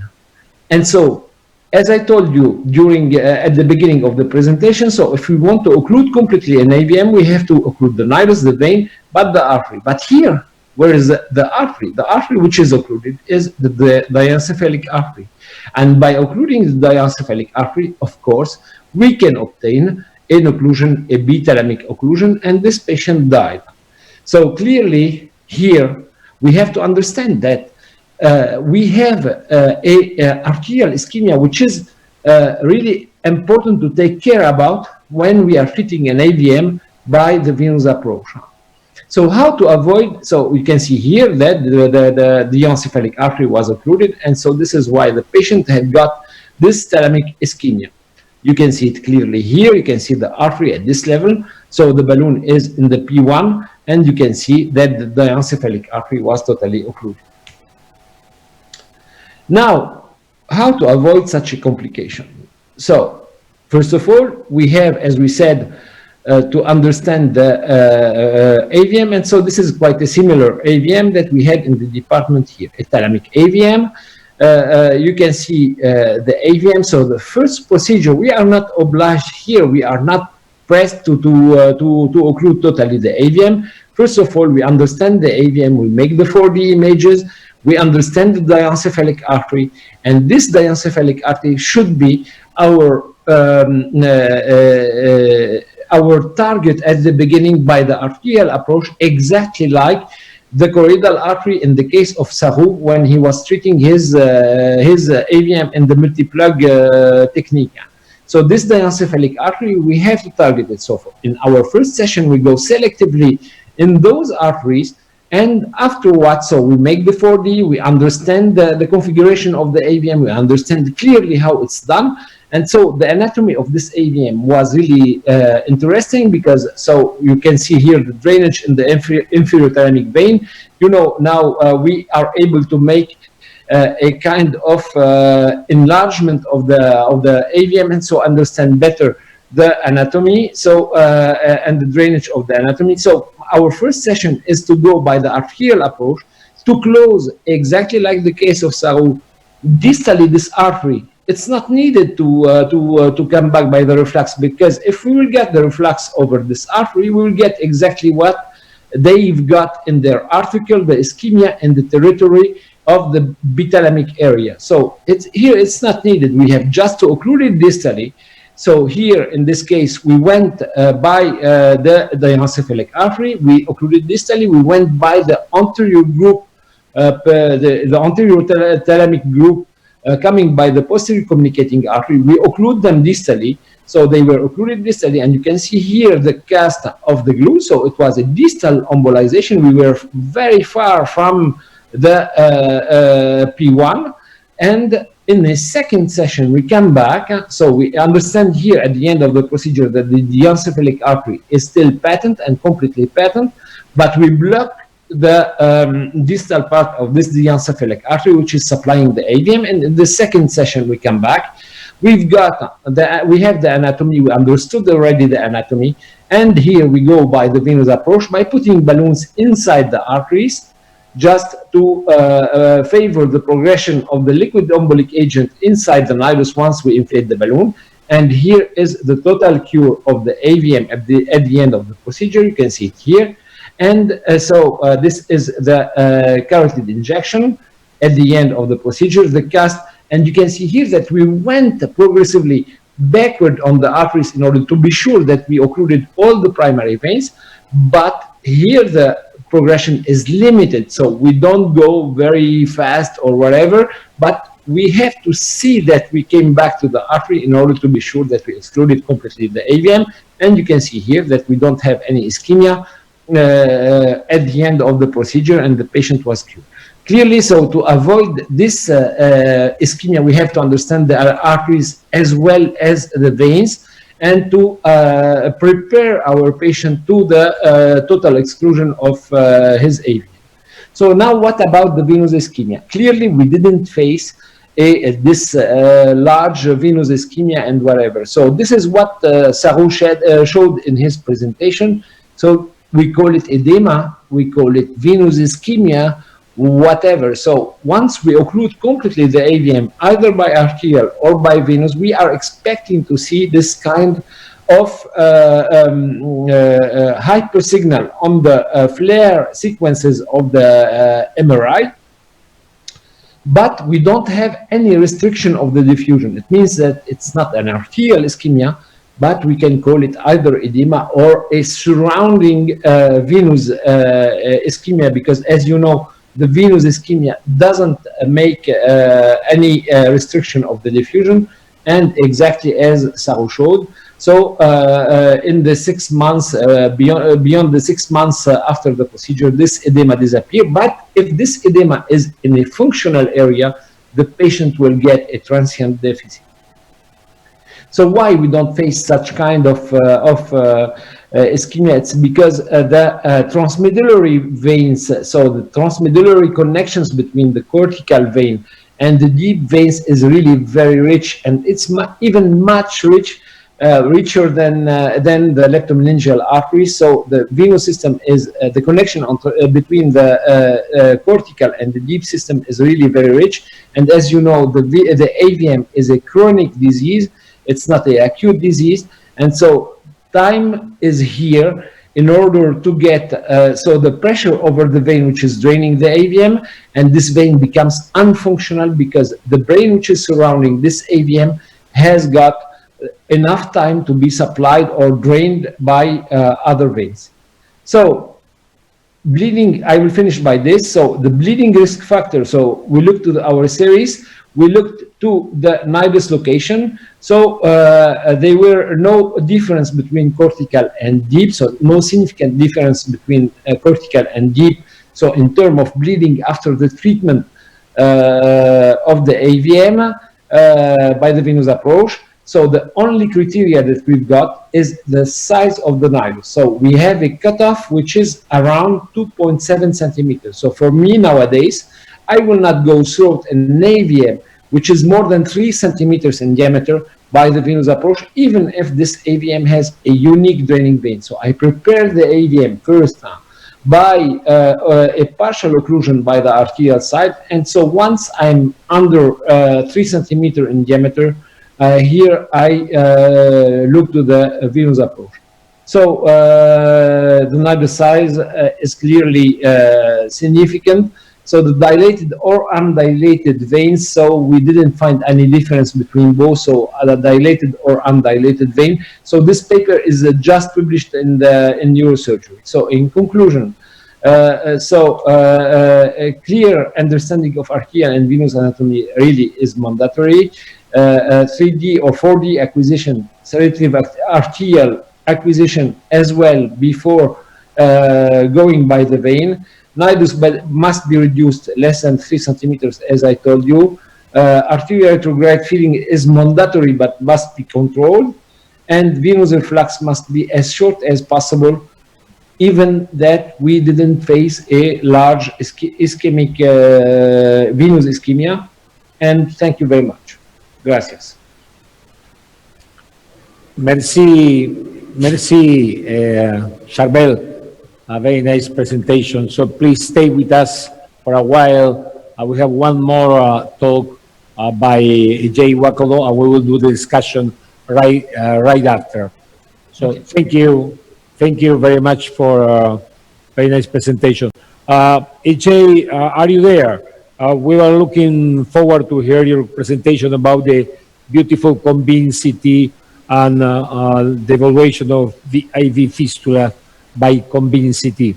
AJ, are you there? Yeah, can you hear me? Yes, please, go ahead.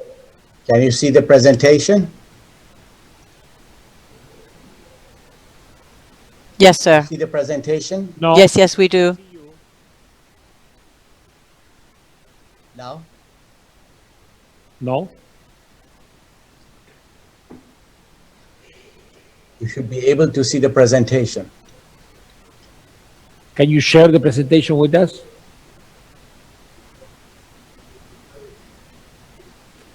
Can you restart? Can you stop? Let Can you me stop the sharing and restart again? Okay. Now? Yeah. Now it's okay. Now it's okay? Yeah. High resolution contrast enhanced CT. Yeah, let me show. Can you see my my mouse? Yes, we see everything. Okay, perfect. So let me get started. First of all, good evening or good morning. And I have to say, Pedro, thank you very much for the kind invitation and also for putting so much effort in this high demanding time for the world and for Argentina. My condolences also for the loss of the great football player, like Seru said.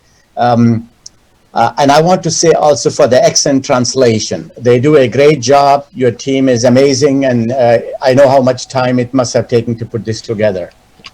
So I'm going to talk about the next generation of vaso-CT or cone beam CT with contrast.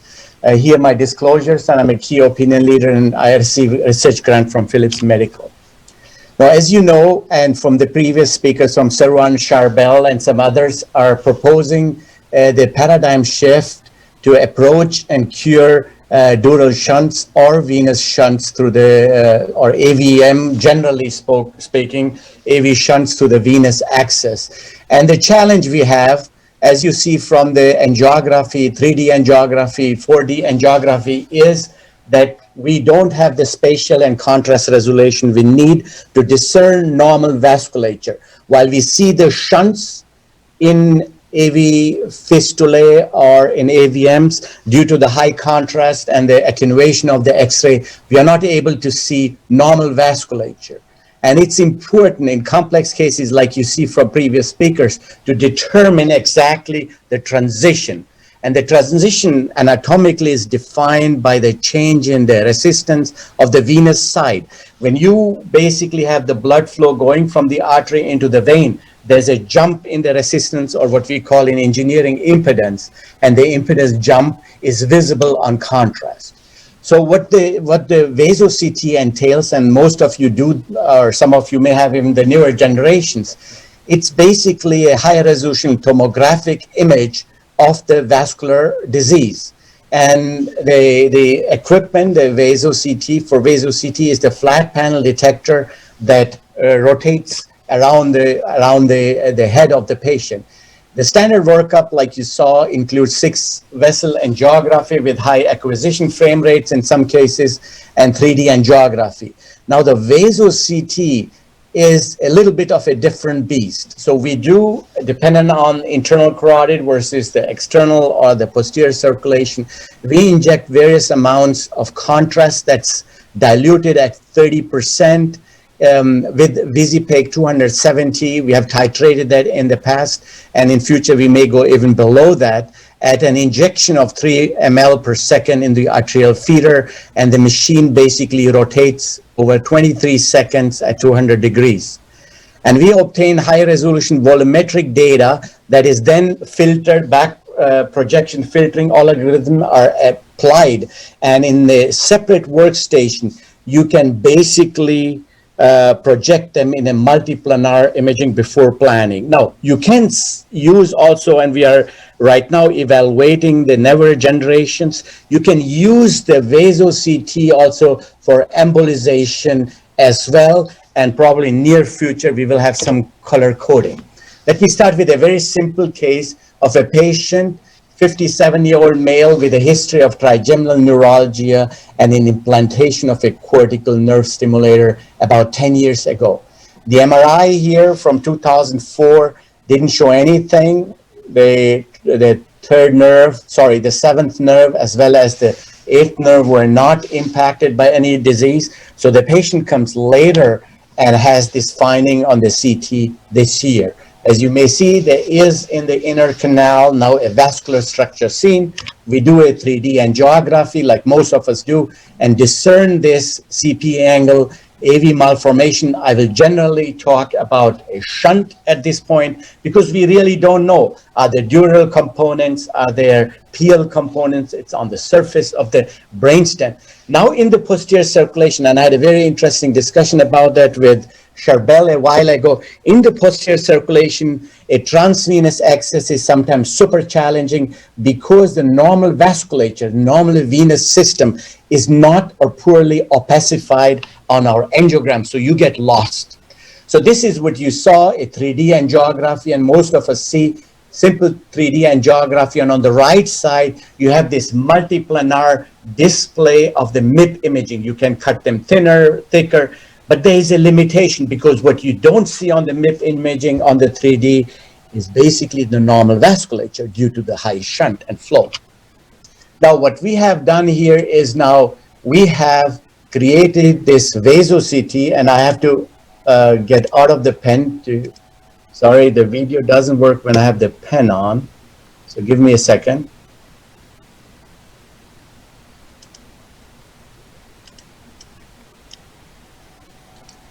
Now you may see, this is the video CT, and I will stop it. You see the pontine vasculature, venous and arterial, and this is the complexity of the disease on a sub-millimeter slice, and I will walk you through this one more time so you can appreciate the complexity of the arterial supply and the venous system. And when you look closer, the attenuation on the arterial side is different as compared to the venous limb of the structure. The reason being is this is your venous limb. Of course, you can go more into the detail, like Charbel was saying, when we dissect the structures into the higher, higher thin sections, you may see more detail of the complexity of the shunts. Having said that, now I will walk you through very simple some cases to illustrate how valuable the vaso-CT can be for certain disease. This is a 90-year-old male who was very, on MRI, high suspicious for a high-grade dural AV fistula. He had some imbalance issues, and we decided, although he is an elderly person, to treat him because he is on anticoagulation for AFib, and he's at baseline independent. And you might see on the MRI, very nice vasculature, a shunt basically in the CP angle, and this is an injection of the left maxillary, left middle meningeal artery with the complex supply of this dural lesion on AP and the lateral projection. Now, a previous attempt was done to close the dural fistula through the middle meningeal artery, unsuccessful. So the penetration with onyx of the venous system was not achieved, and we brought the patient, and you see here on the angiogram the dural supply from the internal as well as the external carotid artery. So what we decided to do is to use a venous path and discern exactly the junction points. And we use the vaso-CT reconstructions to define the tools and the devices what we are using. Here you can nicely see the vaso-CT. The previous onyx with its tantalum doesn't create any major artifacts if it is in smaller amounts. And you see with the red arrow still some of the supply to the dural AV fistula, and then nicely detected your venous return on the edge of the petrous bone, multiple veins basically draining in the ultimate into the lateral pontomesencephalic system and then creating the venous varix. So we decided to take the route through the basal ganglia, basal vein of Rosenthal along the surface into the dural fistula. And you see, we have now a lot of tools and devices. You heard it nicely, eloquently presented. And what we did is we did a super selective injection, did another vaso-CT, and closed the limb here. When you look at the upper part, so here is where we placed the coils, knowing that this structure is basically the dural venous drainage. And then we infused the onyx retrogradely. And if you look closer, this is basically representing this venous limb. So you can, of course, superimpose the vaso-CTs on your operation as well. And that's helpful. This is the final result, nothing important. And you may see then preservation of the normal venous drainage as well. Now, the follow-up, of course, you heard it, is very critical. The follow-up shows obliteration of the fistula with no major damage to the mesiotemporal lobe or to the brainstem itself. This is a second patient, very interesting, illustrating you when we do dural AV fistula that infrequently we think we are embolizing the major sinuses that are impacted, and the truth is that it could be a parallel sinus, and I think vaso-CT there is very important. This is a person, former Navy SEAL, who came, had a long-standing right tinnitus, and he was worse and he couldn't sleep. He had then developed a left ear pressure and blurred vision, and the MRI was very highly suspicious for a dural AV fistula, as you may nicely see, involving the right transverse sinus. We did the conventional 2D angiography, and it's very difficult to understand. Is this an involvement of the sigmoid sinus, transverse sinus, or is that a different limb of the dura duplicator itself, venous limb? So we did the vaso-CT, and now you may appreciate very well. Laterally, you have basically the parallel sinus that's involved in the dural fistula, while you have the old transverse sinus thrombosed. You see the thrombus on the wall, irregularity, and significant narrowing of the major draining system on the right side. One more time in an axial cut, beautifully shown the dural supply here and the real sinus medially to it. One more time here with all the major feeders entering the false dural sinus. So what we did is we navigated using our vaso-CT and closed the sinus and used, of course, coils and onyx, and these are the findings. And when you do the later study, you will see that the original sinus could be preserved. There is some stricture. We did some measurements of the pressure, and I will show you before the stenting, there was a gradient of 5 millimeter mercury between the proximal and the distal sinus here, showing that there was a significant stenosis, and we did a stenting, and the stenting brought the gradient below that level, so back to 0. So he immediately had an improvement of the head pressures. We measured them, and there was a resolution of blurred vision and dizziness following 2 weeks. And we look at this, you may see now a nicely reformatted sinus that was previously partially narrowed down and partially thrombosed. So again, high spatial resolution, high contrast resolution to discern the point of AV shunts. And one more time, nicely seeing the lateral false sigmoid sinus basically here filled with onyx and some coils, and here you have typical 3D image. Now, one of the last cases illustrating the value of the vaso-CT, this is a 49-year-old male with a 6 months history of right-sided pulsatile tinnitus, and that was recently getting worse, and the sound now was bilaterally. This is a typical, easy to define osteodural lesion, but it's interesting to see how the venous flow basically gets together into this varix. These are the conventional CT showing you basically the venous varix here, and and you see within the scalp, the supply going to the osteodural lesion. And on the left side, your MR images, and I will play for you the video clip here now. Go back to the arrow.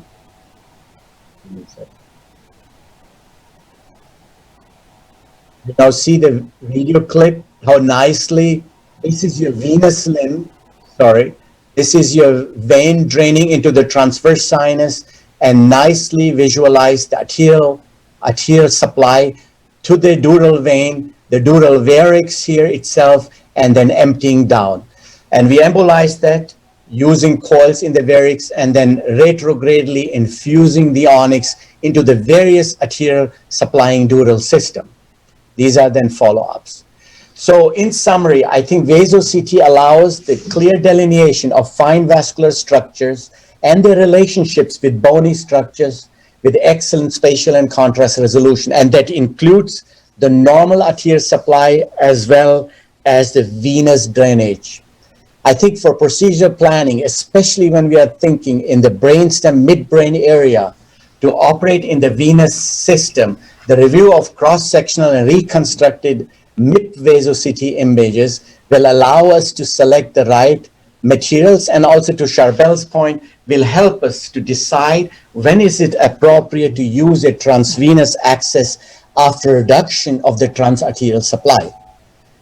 I think that clarification of the fistula anatomy will help us for a targeted embolization. We infrequently see these patients, they have all over the scalp or head or in the brain, onyx all over the place without having targeted the lesion itself.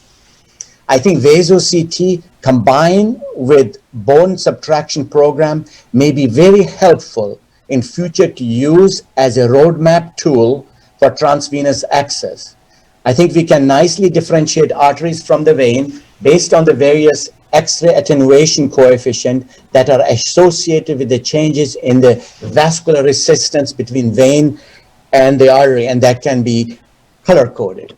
Thank you very much. Well, thank you. Thank you, AJ. Beautiful presentation. Something really interesting. I think we will discuss. We had plenty of people, some of them virtually. I think Adnan Siddiqui is there, Guilherme Davos is there, Modenesi Freitas from Brazil, Jorge Campos from Portugal, and we have also a distinguished panel here. The only problem that we have only 10 minutes for the discussion, but I would like to start with Adnan. Adnan, are you there? Yes, I am. Yes, I am, Pedro. Thank you very much. I really enjoyed the talks, learned a lot from just the true luminaries in this space. I really appreciate you putting this together. Guilherme, are you there? Yeah, Pedro, hi. Well, you know, to make just confirm what Adam just said, was a really great presentations. Like, you know, all the three presenters were unbelievable. Those are really the people that agree and achieved like a level of mastery that is very, very difficult to reach. You know, you see their experience with AVMs is something that it's very difficult to attain for most of the people. So I congratulate them all with like their great experience and great expertise. Zé Maria, falamos português. Se podemos. Não gostaria de... Speak Portuguese. I want to really say wonderful things about the presentations, excellent presentations. You have shown us amazing technologies, new ways of treating AVMs. I think that a significant reduction of complications has been seen in related to the techniques we used in the past. Can I ask a question? Of course. May I? I'd like to ask Charbel, in the deep AVMs, malformations, there are many normal veins that surround the veins draining the malformation. And many times we find hemorrhagic complications after treatment of these malformations that are deep. So when I think why this happens, I think that sometimes there's reflux towards the normal veins. And then the consequence is hemorrhage or ischemia. With the new technologies available today,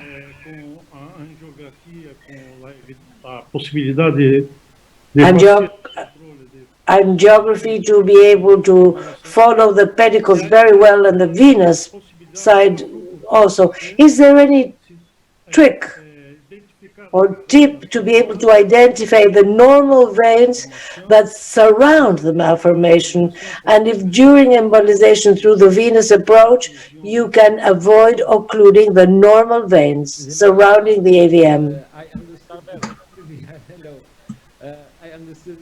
I clearly understood your question, and so, but unfortunately, I cannot answer in Portuguese.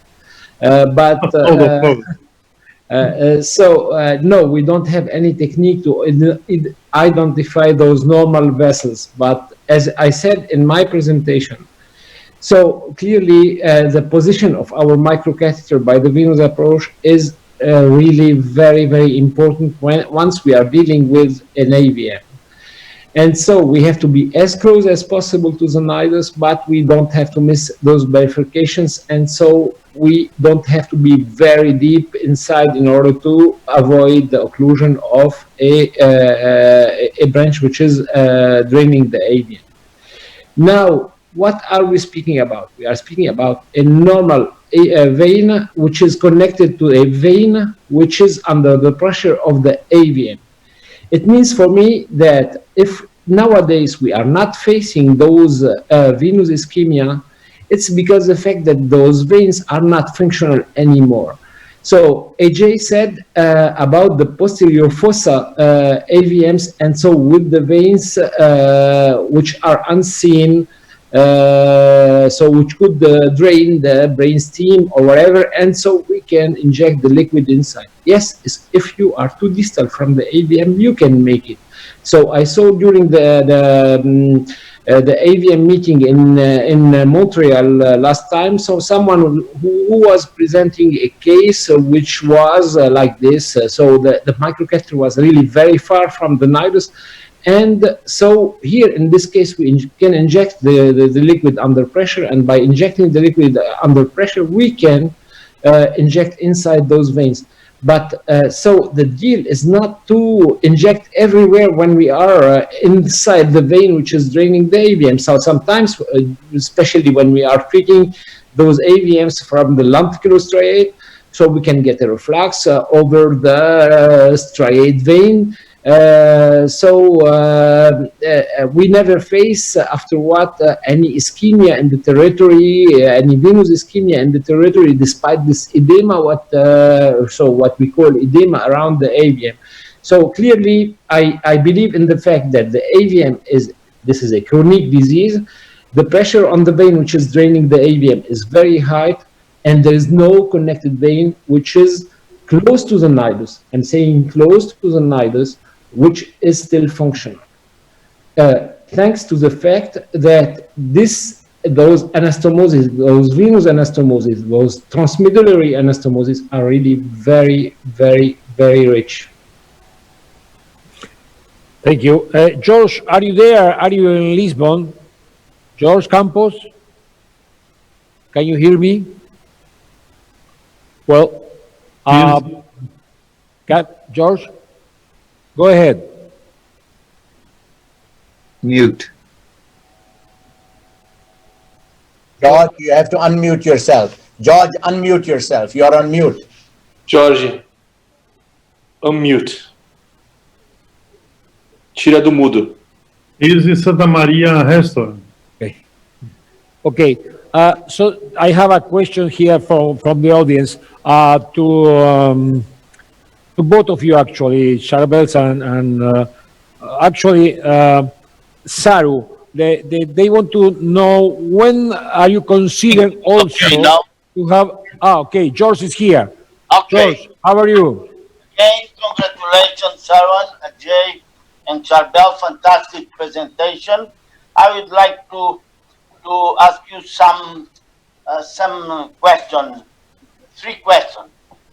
First, if you stay with in present with a patient with the AVM similar without any contradiction to venous or arterial approach, what you choose, Sarwan or Charbel, if you go for arterial or venous, because we are learning a lot of techniques, and I think that we need decide in which approach we can use. The second is if now both groups have a tremendous data experience series, and have you an idea about the clinical results, the morbidity, mortality using both technique, arterial or venous? And the last one, if you have an idea about regarding the embolic material, the no glue embolic material, there is some different, or you prefer some of them? Thank you. Thank you. Charbel or Saru? Saru, go ahead and so I will. Okay, I'll start. So I think there is no competition between the advanced transarterial approach and transvenous approach.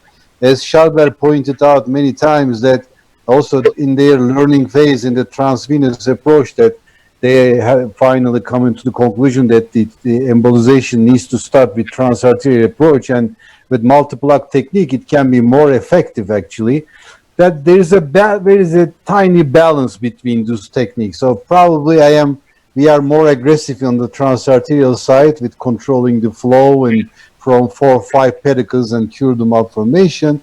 But you know, in the other approach, basically you can reduce the malformation in a safe level, then we finish the job with transvenous approach. So in both technique should not be in competition, but probably in combination, in a good adjustment. So second question is the morbid mortality is depending on the AVM grade. Obviously, we published that in both sides, so it's in the literature. And about the preference of the material, I'm sure the Charbel is going to say why he's preferring the onyx, and mostly we all still prefer more onyx. The others have some visibility problem, and but still has some promising effects. Like when you are more distance, more away of the nidus, you can have a much better penetration with the field, and the field is a good agent in terms of this aspect. Thank you, Saru. Well, gentlemen, thank you very much. Virtual guys and also real guys, has been our pleasure. We spent 6 hours, very interesting, in hemorrhagic stroke in Buenos Aires 2020. So thank you for all of you. Hope to see you tomorrow again. Guys, thank you, Saru, thank you, Charbel, thank you, Jay, thank you, Guilherme, thank you, Adnan, and thank you, all of you. So we have to close because we're going with the 2 last symposium. Thank you. See you tomorrow, Buenos Aires 2020, SIMI 2020. Thank you to all of you. Thank you. Bye-bye. Bye-bye. Bye-bye.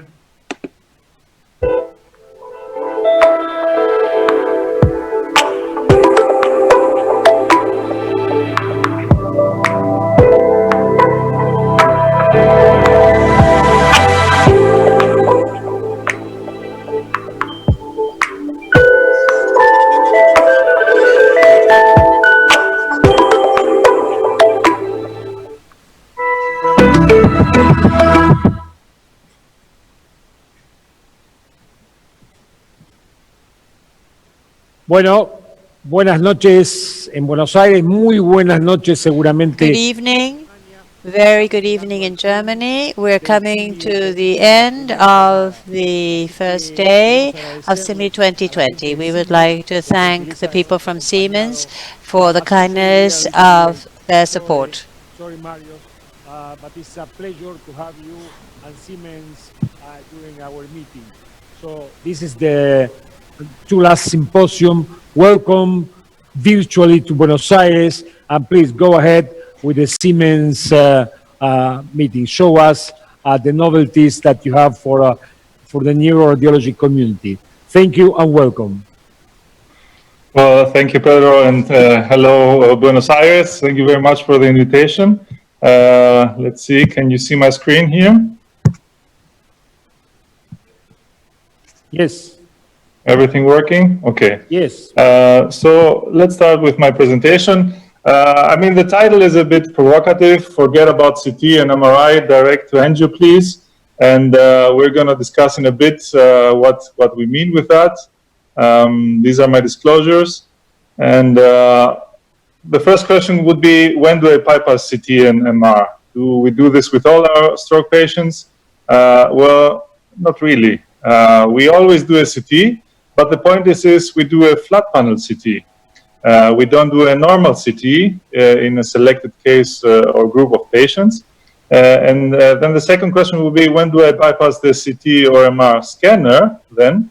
And the answer is, well, if you have a patient with an NHSS of over 9. So I'm in Basel now since last year, and we have the threshold now on 10. So if a patient with stroke comes in the hospital and has an NHSS of 15, then we go directly to the angio.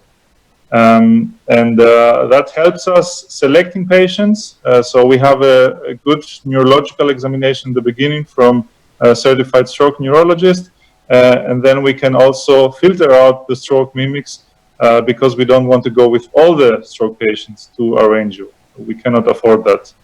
And one question would be, okay, why should we do that? Well, the answer is we used to be slow. If you check the presentations, if you check the times from the studies in 2015, you can actually see that we had door-to-groin times of around 80, 100, 110 minutes. So not really fast. And one would say, okay, that was back in 2015. Now we are all getting faster and we are getting better and we have a lot of stroke patients. So this was the past. Now we are all faster. Well, if you check the studies at the moment, and this is one from 2018. I also have the ESCAPE study, the ESCAPE NA1 study, which was published now in 2020. You can actually see that this hasn't gotten really faster. So again, the comparison here, on the left side, you can see the first ESCAPE trial with a median of 80 minutes from CT to reperfusion. On the right side, you can see the newest ESCAPE NA1 trial, which we were also part, and you can see that it's 83 minutes. So it's the same time. We're not getting faster at the moment. So if you check across the floor and you see what the cardiologists do, they can actually achieve a door-to treatment, door-to-balloon in cardiology time of around 60 minutes. And how do they achieve that? Well, they go directly to the angio. And of course, you know, we have newer devices, we have newer scanners. This is the newest Artis Icono machine, which we now have also in Basel. And you can actually see this sine spin mode, which gives us even better image quality on the normal CT. So here you have some examples. On the left side, you can see the flat panel CT. On the right side, you can see the multi-detector CT of the same patient after a couple of hours. And of course, I agree, it's not exactly the same image quality, but it's enough to exclude a hemorrhage. And that's what you need in the beginning. You can actually see that there is no hemorrhage on the flat panel CT, and then you go on and you give TPA, and if you see the occlusion, which you can really good see, as you can see in the next slide, you go on with your thrombectomy. These are images from the newest Artis Icono, And one big advantage is that you have a much faster protocol. So it rotates much faster now, the C-arm, and we only have 7 seconds of rotation for the older 20-second protocol. And that's a real gain because if you have done DynaCTs on awake patients, you know you have a lot of motion artifacts at some point, especially with stroke patients. But with a shorter protocol, you can reduce those artifacts a lot. And what we can also see is the advantage of sine spin. So you have a much clearer image quality in the infradentorial region, where you can see now the fourth ventricle with real good quality. So again, that's an advantage of the newest Artis Icono with the sine spin protocol. Again, if we have this dilemma sometimes with neurologists, are the images enough? Again, you can see the image quality on an actual flat panel CT nowadays, and that's not even the newest one. That's one from an Artis Q machine. And on the other side, you can see an older normal CT when the studies were done with TPA. So actually, the image quality today with flat panel CT is better than back then with normal CT. What is really good is the flat panel CTA, which we do with a bolus tracking DSA, as you can see here. And when we see, this is a DSA after intravenous contrast media application, you can see then that we have a first arterial phase where you can see really nicely the LVO on the right and one. And then what we do is we do a later venous phase where you can also see the collateral filling. Again, if you're into multi-phase CTA, this is a protocol that exists today on the machines and you can use it. But again, you can also take the multi-sweep that Siemens provides and actually have the 10 phases, which then provide you also perfusion scan, as we will see in the next slide. This is a reconstruction of the carotid taken from the same scan, from the same CTA scan. So actually, you also get information about the carotid. And that's really important if you're treating stroke patients, because sometimes you have tandem occlusions and you have to be prepared about that. So this information you can also have from your CTA protocol. And then, as I told you, you can also do the 10-run multi-sweep protocol, where you either check the collaterals if you want on the 10 time-resolved scans, or you even can use rapid angio and go on and have your information about the core and about the penumbra as you know it from the normal CT. What has been published until now? So we have done some previous works in Göttingen, where I used to work, with first publishing 30 patients, then 230 consecutive one-stop patients. And as you can see, the times in both collectives, so in the first smaller study and also in the bigger study published last year, are really, really good. So we have door to TPA time of around 20 minutes, door to groin times of around 30 minutes. And if you take the door to reperfusion time, especially for M1s, it was with 64 minutes really good.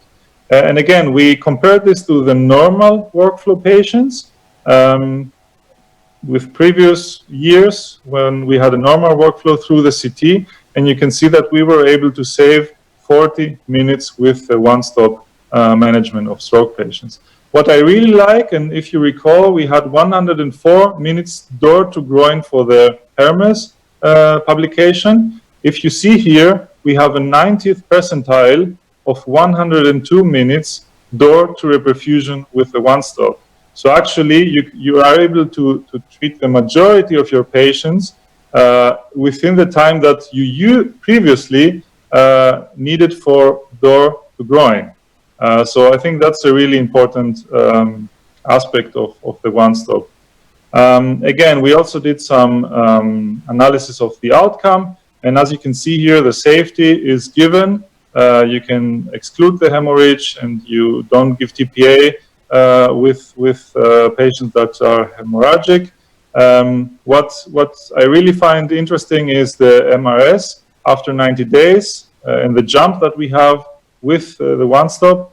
And of course, we also gotten better with reperfusion, but as you can see, also saving time helps a lot with the outcome of the patient. So this is a case-matched analysis that we did, and you can see that we have better clinical outcomes being faster, which again, it's logical, but you also have to show it, right? What about randomized trials? So we have now one randomized trial coming from Heidelberg, which compared direct to angio patients and also patients going to the CT and then to the angio. If you check the results and the conclusion, actually they didn't find a significant difference in the most important times. So again, the question is, do we need to do all this work? Should we maybe give up? If you check the publication and the times, I think there are some points that can be discussed. You can see here that the time from door to CT was half the time from door to angio. I find this a little bit odd.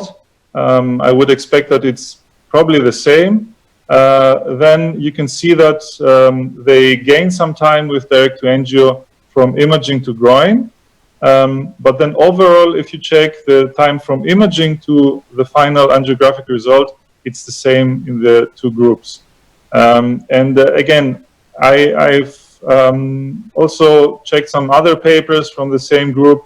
I don't think that's the point here to discuss those. Altogether, I think there may be some confounders which resolved in this outcome, in this publication. And I think the most important point that unfortunately is not given in the paper is that they had a lot of transfer patients who were intubated, and that doesn't depict the reality that we have. So we have a lot of mothership patients that are awake, and maybe some of the results in this study can be explained through the transfer patient situation. What about other studies running at the moment? So Marc Ribot in Barcelona is doing the AngioCat trial. That's a monocentric randomized evaluation of exactly the same thing as the Heidelberg group. So they have patients going directly to the angio and patients going to the CT and then in the angio. And then the main outcome of this trial is going to be the outcome, the MRS, the clinical outcome with MRS 90 days. Another study is done by Ben Gori in France, direct angio trial. That's a multicentric randomized trial where you have to delineate the LVO with the flat panel CTA, and then you can again randomize between normal workflow and one-stop. It's also a study with the main outcome as a clinical outcome. And what we are planning here in Basel with collaboration from German side is the Get Fast trial, where you can actually see it's again a randomized trial, normal workflow with one-stop as a comparison. And our main goals is to see if we have substantial time savings and also if the one-stop management is safe with a non-inferiority for the rate of symptomatic hemorrhages. So to conclude this presentation altogether, we have the Icono since a couple of months here in Basel, and we have tested it, and we're going to be publishing some papers on it in the next months. But altogether, my experience is it has sufficient image quality for the exclusion of hemorrhage. Even with the newest technology, you have better image quality in the infranatorial region with the sine spin. It's reliable in the delineation of LVOs, and you can also have perfusion analysis now with rapid angio. And of course, we need randomized trials to see if the one-stop approach, if the direct-to-angio approach is warranted.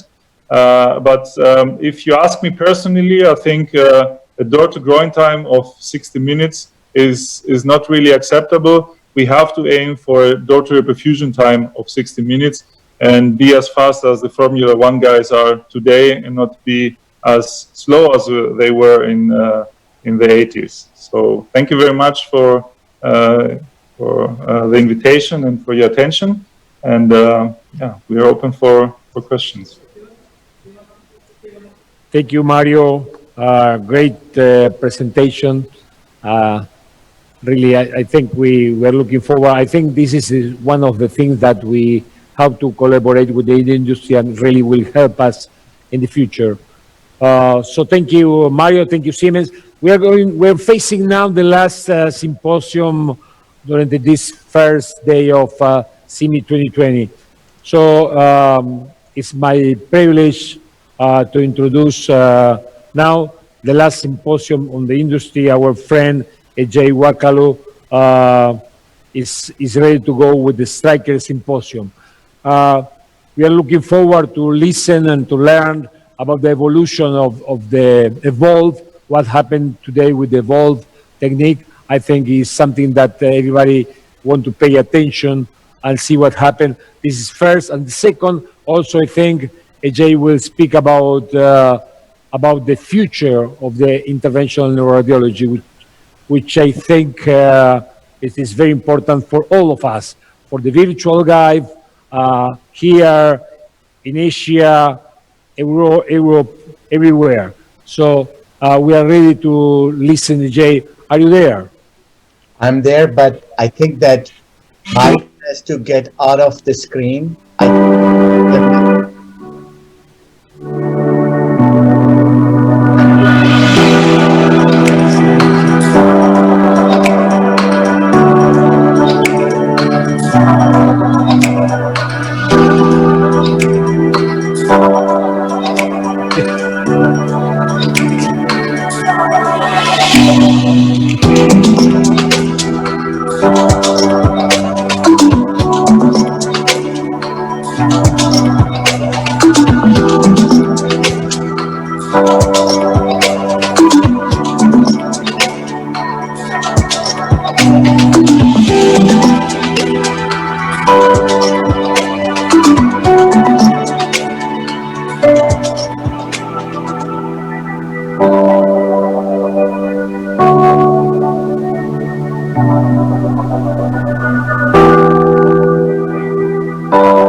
¿Y dónde? ¿Qué parrilla vas a ir?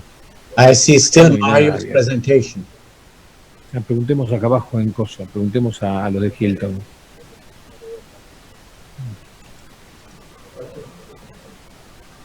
Hi, Ajay. Yes, I still see Mario's presentation. Okay, yes, go ahead, your presentation. Yeah, I can't upload it. It says now, yes, thank you. So, can you see my presentation? Yes. Okay, thank you.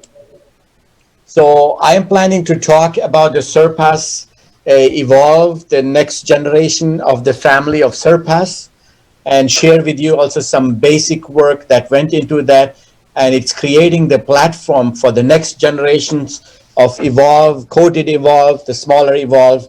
And as you know, some of you know that we started the Evolve study in the United States, and we have been enrolling quite nicely despite what is happening in the healthcare system globally. So today, I would like to walk you through the various aspects. First of all, here's my disclosure statement. The various aspects of this new Surpass system. It has a 46 wire, and I want to explain you the rationale why we moved from 72 and 96 wire technology down to 64.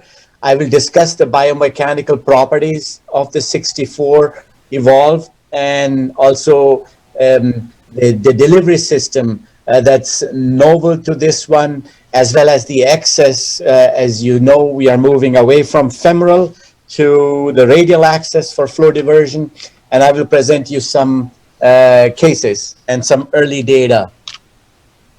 So here's the basic, I think, important slide to understand.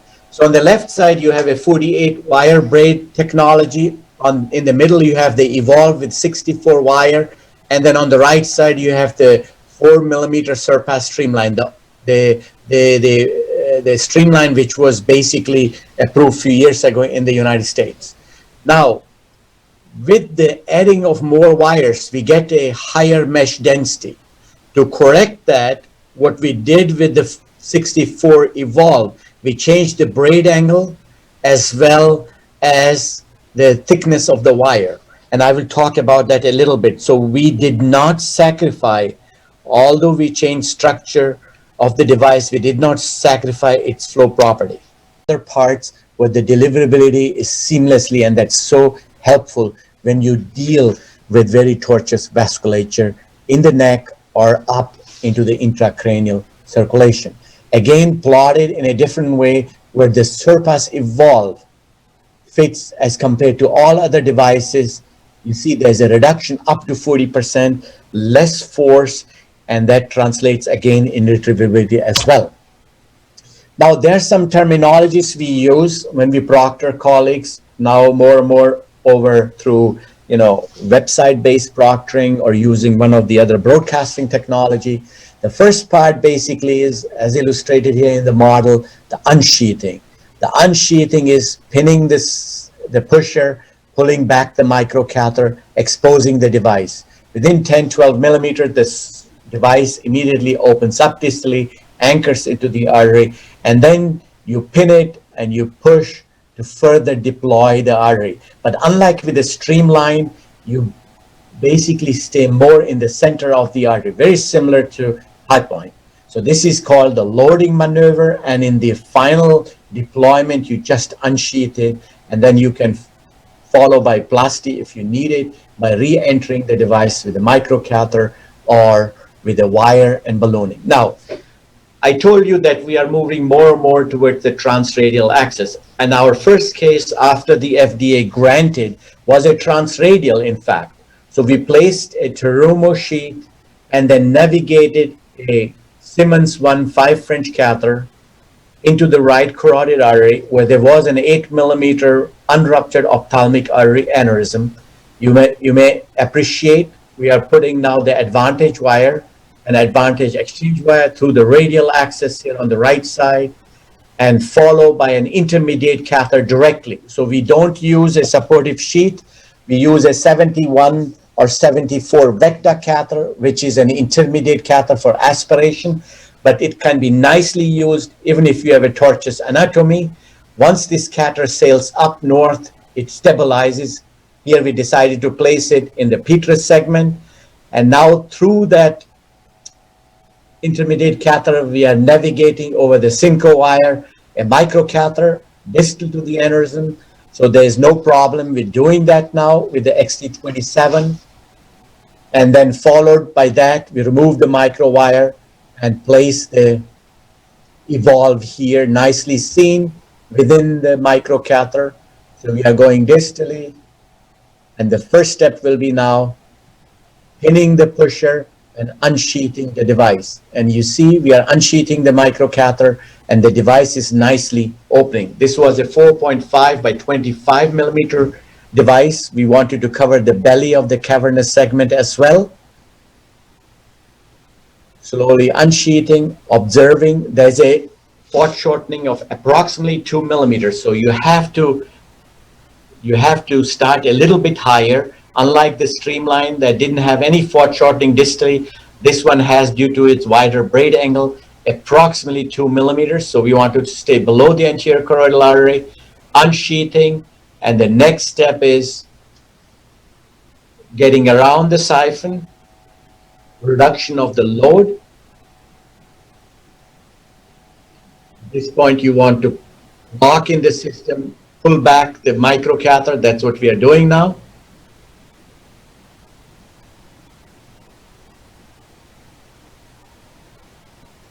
And you will appreciate immediately the buildup of this down the barrel view, or what Alex Kuhn calls the omega sign. So you see now the device fully open. At this point, you lock it and further load, and the final is basically unsheathing of the device.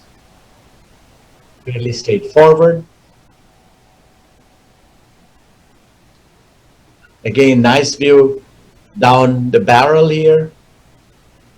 And the final step is, this is the marker where you can still resheet it.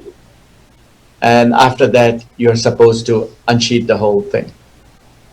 So we are puffing it a little bit tighter here to get this belly around the cavernous dilatation.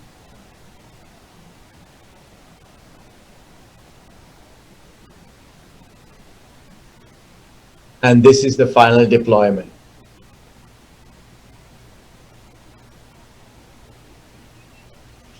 And if we want to do a ballooning, we take generally this 7 by 7 millimeter, here the transform balloon.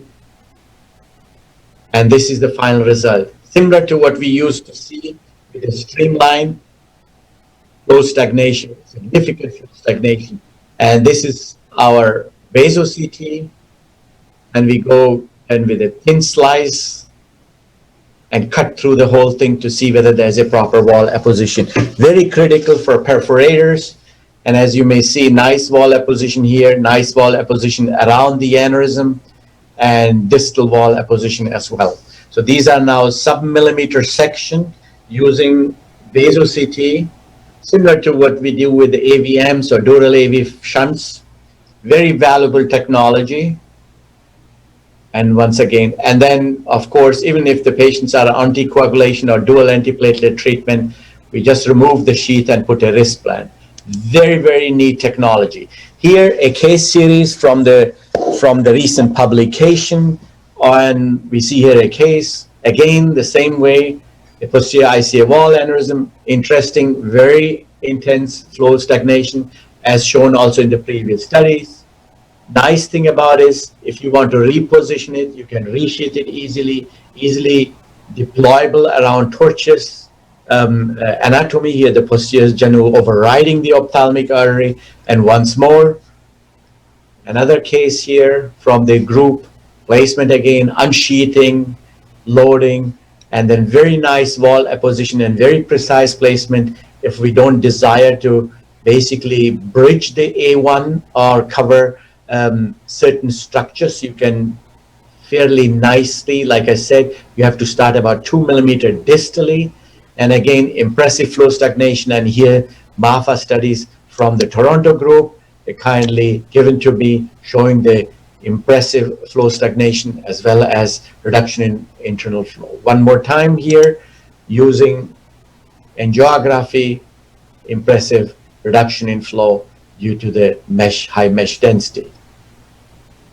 Now in the posterior circulation, I still prefer using the streamline, but this is from the Toronto group one more time, where they covered the entire vertebro-basilar system using 2 overlapping systems.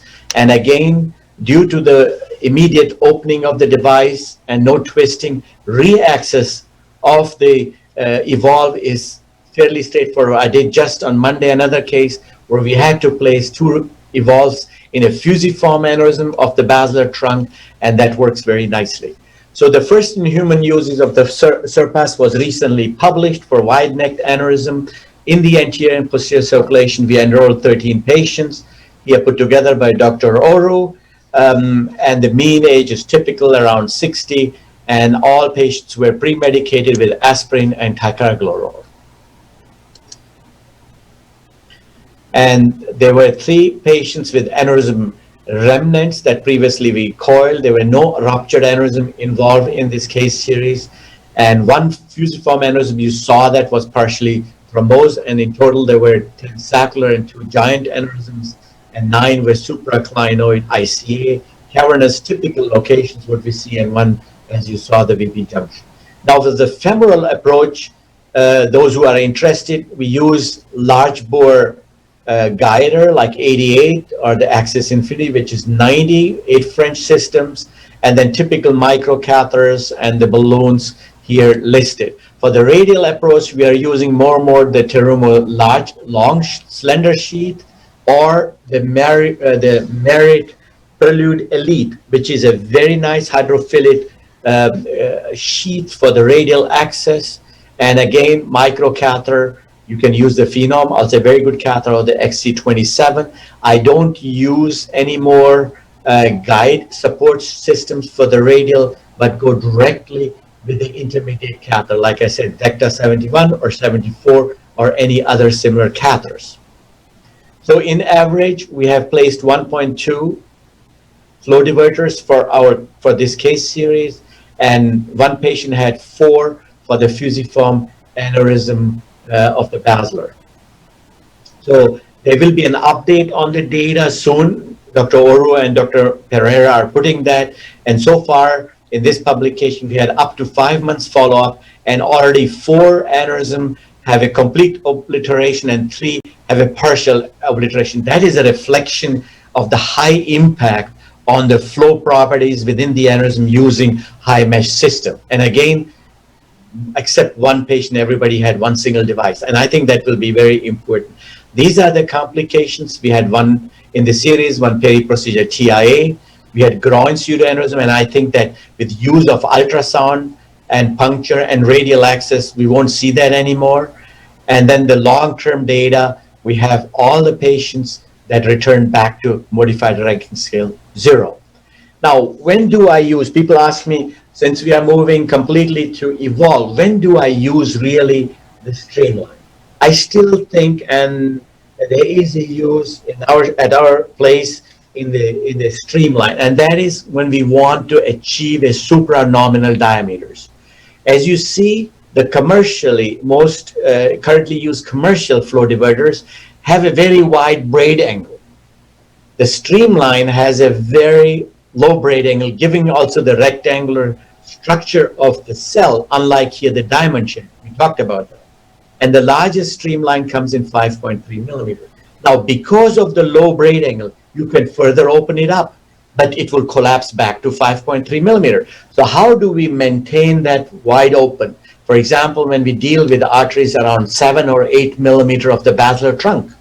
So what we do is we place the surpass streamline, and we use the Neuroform easy encasing technique, or some people call it double barrel technique, illustrated here in a case I will share with you. So this person came to us with an acute partial third nerve palsy. 2 weeks later, they get an MRI and a CT scan. This is a vaso-CT showing you nicely this fusiform aneurysm of a dolichoectatic basilar trunk with little purchase distally. And you don't want to basically jail one or the other PCA. High porous, high perforator density up in the head. What we decided to do is, for 2 reasons. We placed the streamline here, the 5.3. Then we went through the streamline with 2 microcatheters in each of the PC. And we then deployed in kissing fashion 2 neuroforms. What it did is the neuroforms, the device foreshortened, we calculated that it's about 2 millimeters. The device foreshortened, but it opened up to 7.2 millimeters. And you see how nicely it is opposed, distal to the belly of the aneurysm. And proximally, we then placed the Elvis blue, which goes all the way up to 5.5, and covered nicely the left vertebral artery here. So this is a way where I think whenever you are dealing with a vessel size that's beyond 5.3 or 6 millimeter, and you don't have any commercial available flow diverter, I think there's a huge opportunity for us to do like we do with auto bifem. We can use a streamline, use 2 neuroforms with 4.5 millimeter diameter. It has enough radial force to further expand and foreshorten, of course, the streamline by increasing the braid angle. Very helpful in carotids, very helpful in posterior circulation.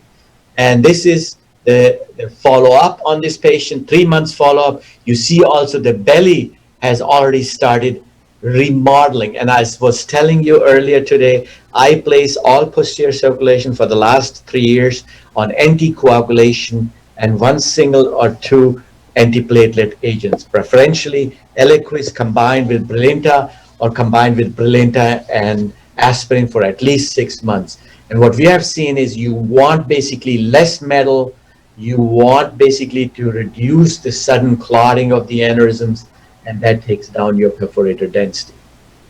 So in the Surpass family, I think the Evolve is a great addition. There will be 2-3 more editions which will soon be released in the next few months, and hopefully we will see some spectacular results with the smaller systems, as we heard this morning. And in summary, I think the Streamline combined with a low-profile system is an ideal system for the radial access up to 6/7 French. There's an ease of navigation in Torch's anatomy. The deployment is super precise, and the resheetability is amazing. The learning curve, unlike the older family member, the Streamline is shorter, and the occlusion rates, because of the bentate high mesh density, is very high with a very low peri-precision mobility, which we normally see in coiling of aneurysm. With that said, I want to thank you and take questions. Well, thank you. Thank you very much, Ajay. So this is I think we really appreciate the evolution of the Vault. We're looking forward to start our experience down in Buenos Aires. Thank you for being with us as well as Stryker until very end. We are looking forward for very productive day tomorrow, so you are cordially invited to. We're going to start 7:55 Buenos Aires time with innovation. All the morning will be devoted to innovation tomorrow morning. And the afternoon, we will have, again, an exciting day for stroke. So all the afternoon from 2 to 8 Buenos Aires time will be devoted for ischemic stroke. So thank you, Ajay. Thank you, Stryker. Thank you to everybody.